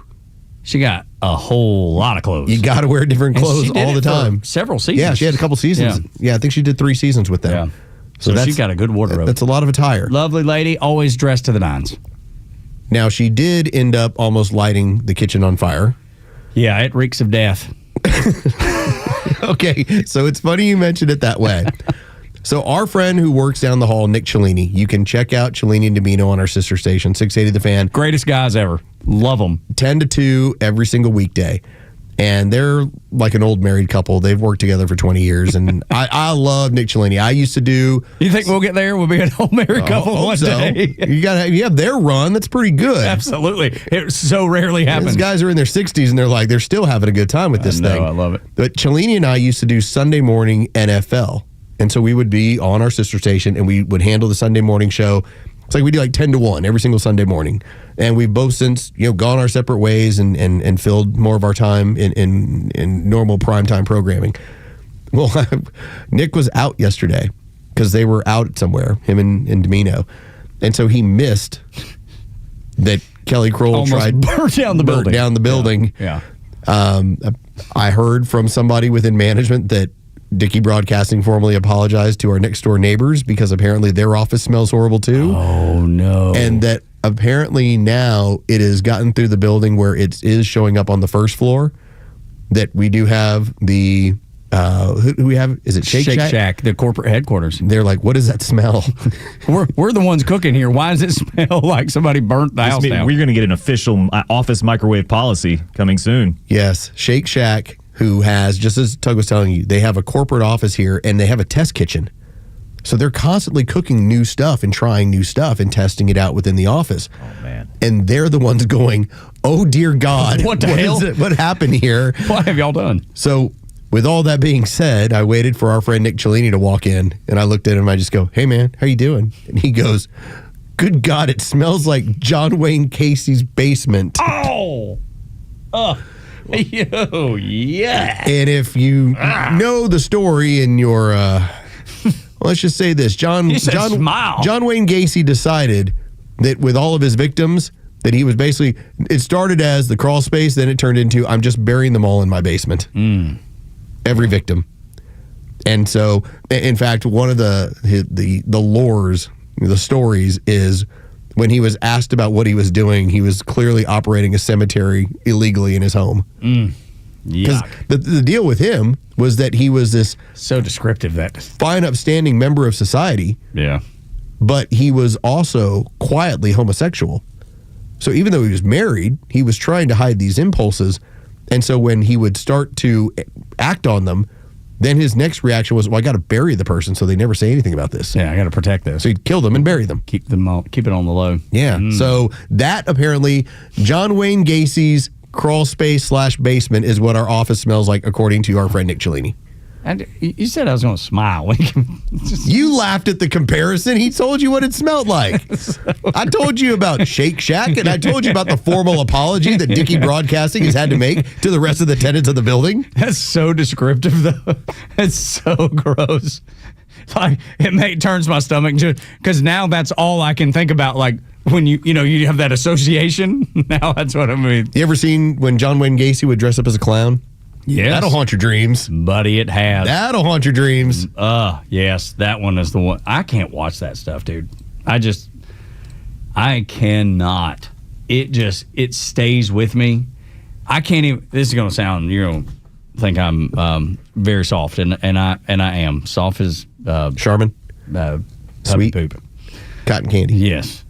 I can't even stand it when you see, pets or animals that are mistreated, and ones that are like when they say this dog's got till Friday or he's run out of time. Dude, it breaks I can't even. I don't graphically want to see any of it. No, I know.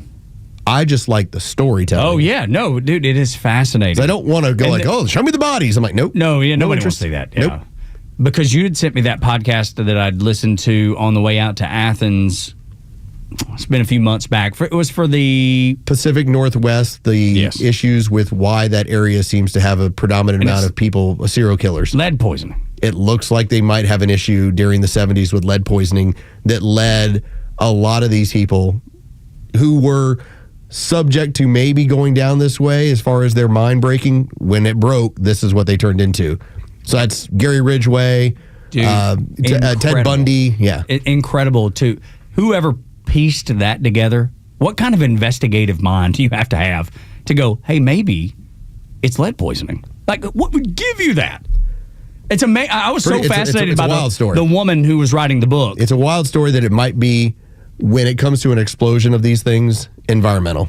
Yeah. That people were subjected to chemicals and it just broke them. Goodness gracious. Nuts. But that doesn't explain what it smells like in this office. But your description does. And Because could you imagine if suddenly maybe Tug went a little bit crazy because all he smells is burnt egg. Like one of the funniest lines I heard. I don't wait till Los comes in, I'm gonna kill him. I think it was either our friends down the hall, it was either Matt Lear or their producer, Road Dogg, Adam Gillespie.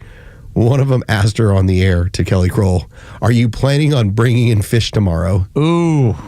Because that's always been known, right? In an office, like you don't you never do put that. fish in the microwave. Except there was one over at the old building that when we were in the building with Cumulus at Johnson Ferry, there was at least one person I know that brought in fish every morning and would light it up. And that's wrong. Awful. It was so awful. Listen, when I used to consume quite a bit, like we would do salmon at least once a month. We do. Smoked salmon, and then we would bring it into work. We do it every couple of weeks. My wife would put it on a salad.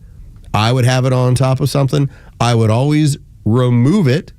I'd heat up whatever was underneath, and then I'd put my cold salmon on top of that, and I'd be like, all right, that heats it up, because I'm not going to put salmon in the microwave. No. But who would have kill my coworkers? Who would have thought egg bites burning like they did would have caused this? Because I didn't expect it to be here this morning when I walked in. I thought we'd be all fresh and new. No, there's still fans. This is going to be lasting. This is going to have some staying power. Do you think through the end of the year? Do you think it'll all the way? Like a Hall of Famer. Yeah, it is. Some staying power. We need like a plaque. We had a curry convention. It's in the walls. Do you think it hurt her feelings if we got her a plaque, or she'd find it funny? Man, I don't know her well enough. I don't either, she's very nice. Yeah, she is such a sweetheart. Yeah, so we won't get her a plaque, but she deserves one. She's first place. Maybe a candle. Would get her a candle. Or I was Bath and Body Works candles that smell so good, but then she'd burn down the building. That would be terrible. Oh my gosh. Been a fun day. Got to break a few eggs to make an omelet. That's right. Been a fun day. All the way back. Can't wait to be back with you tomorrow here on the Morning Extra.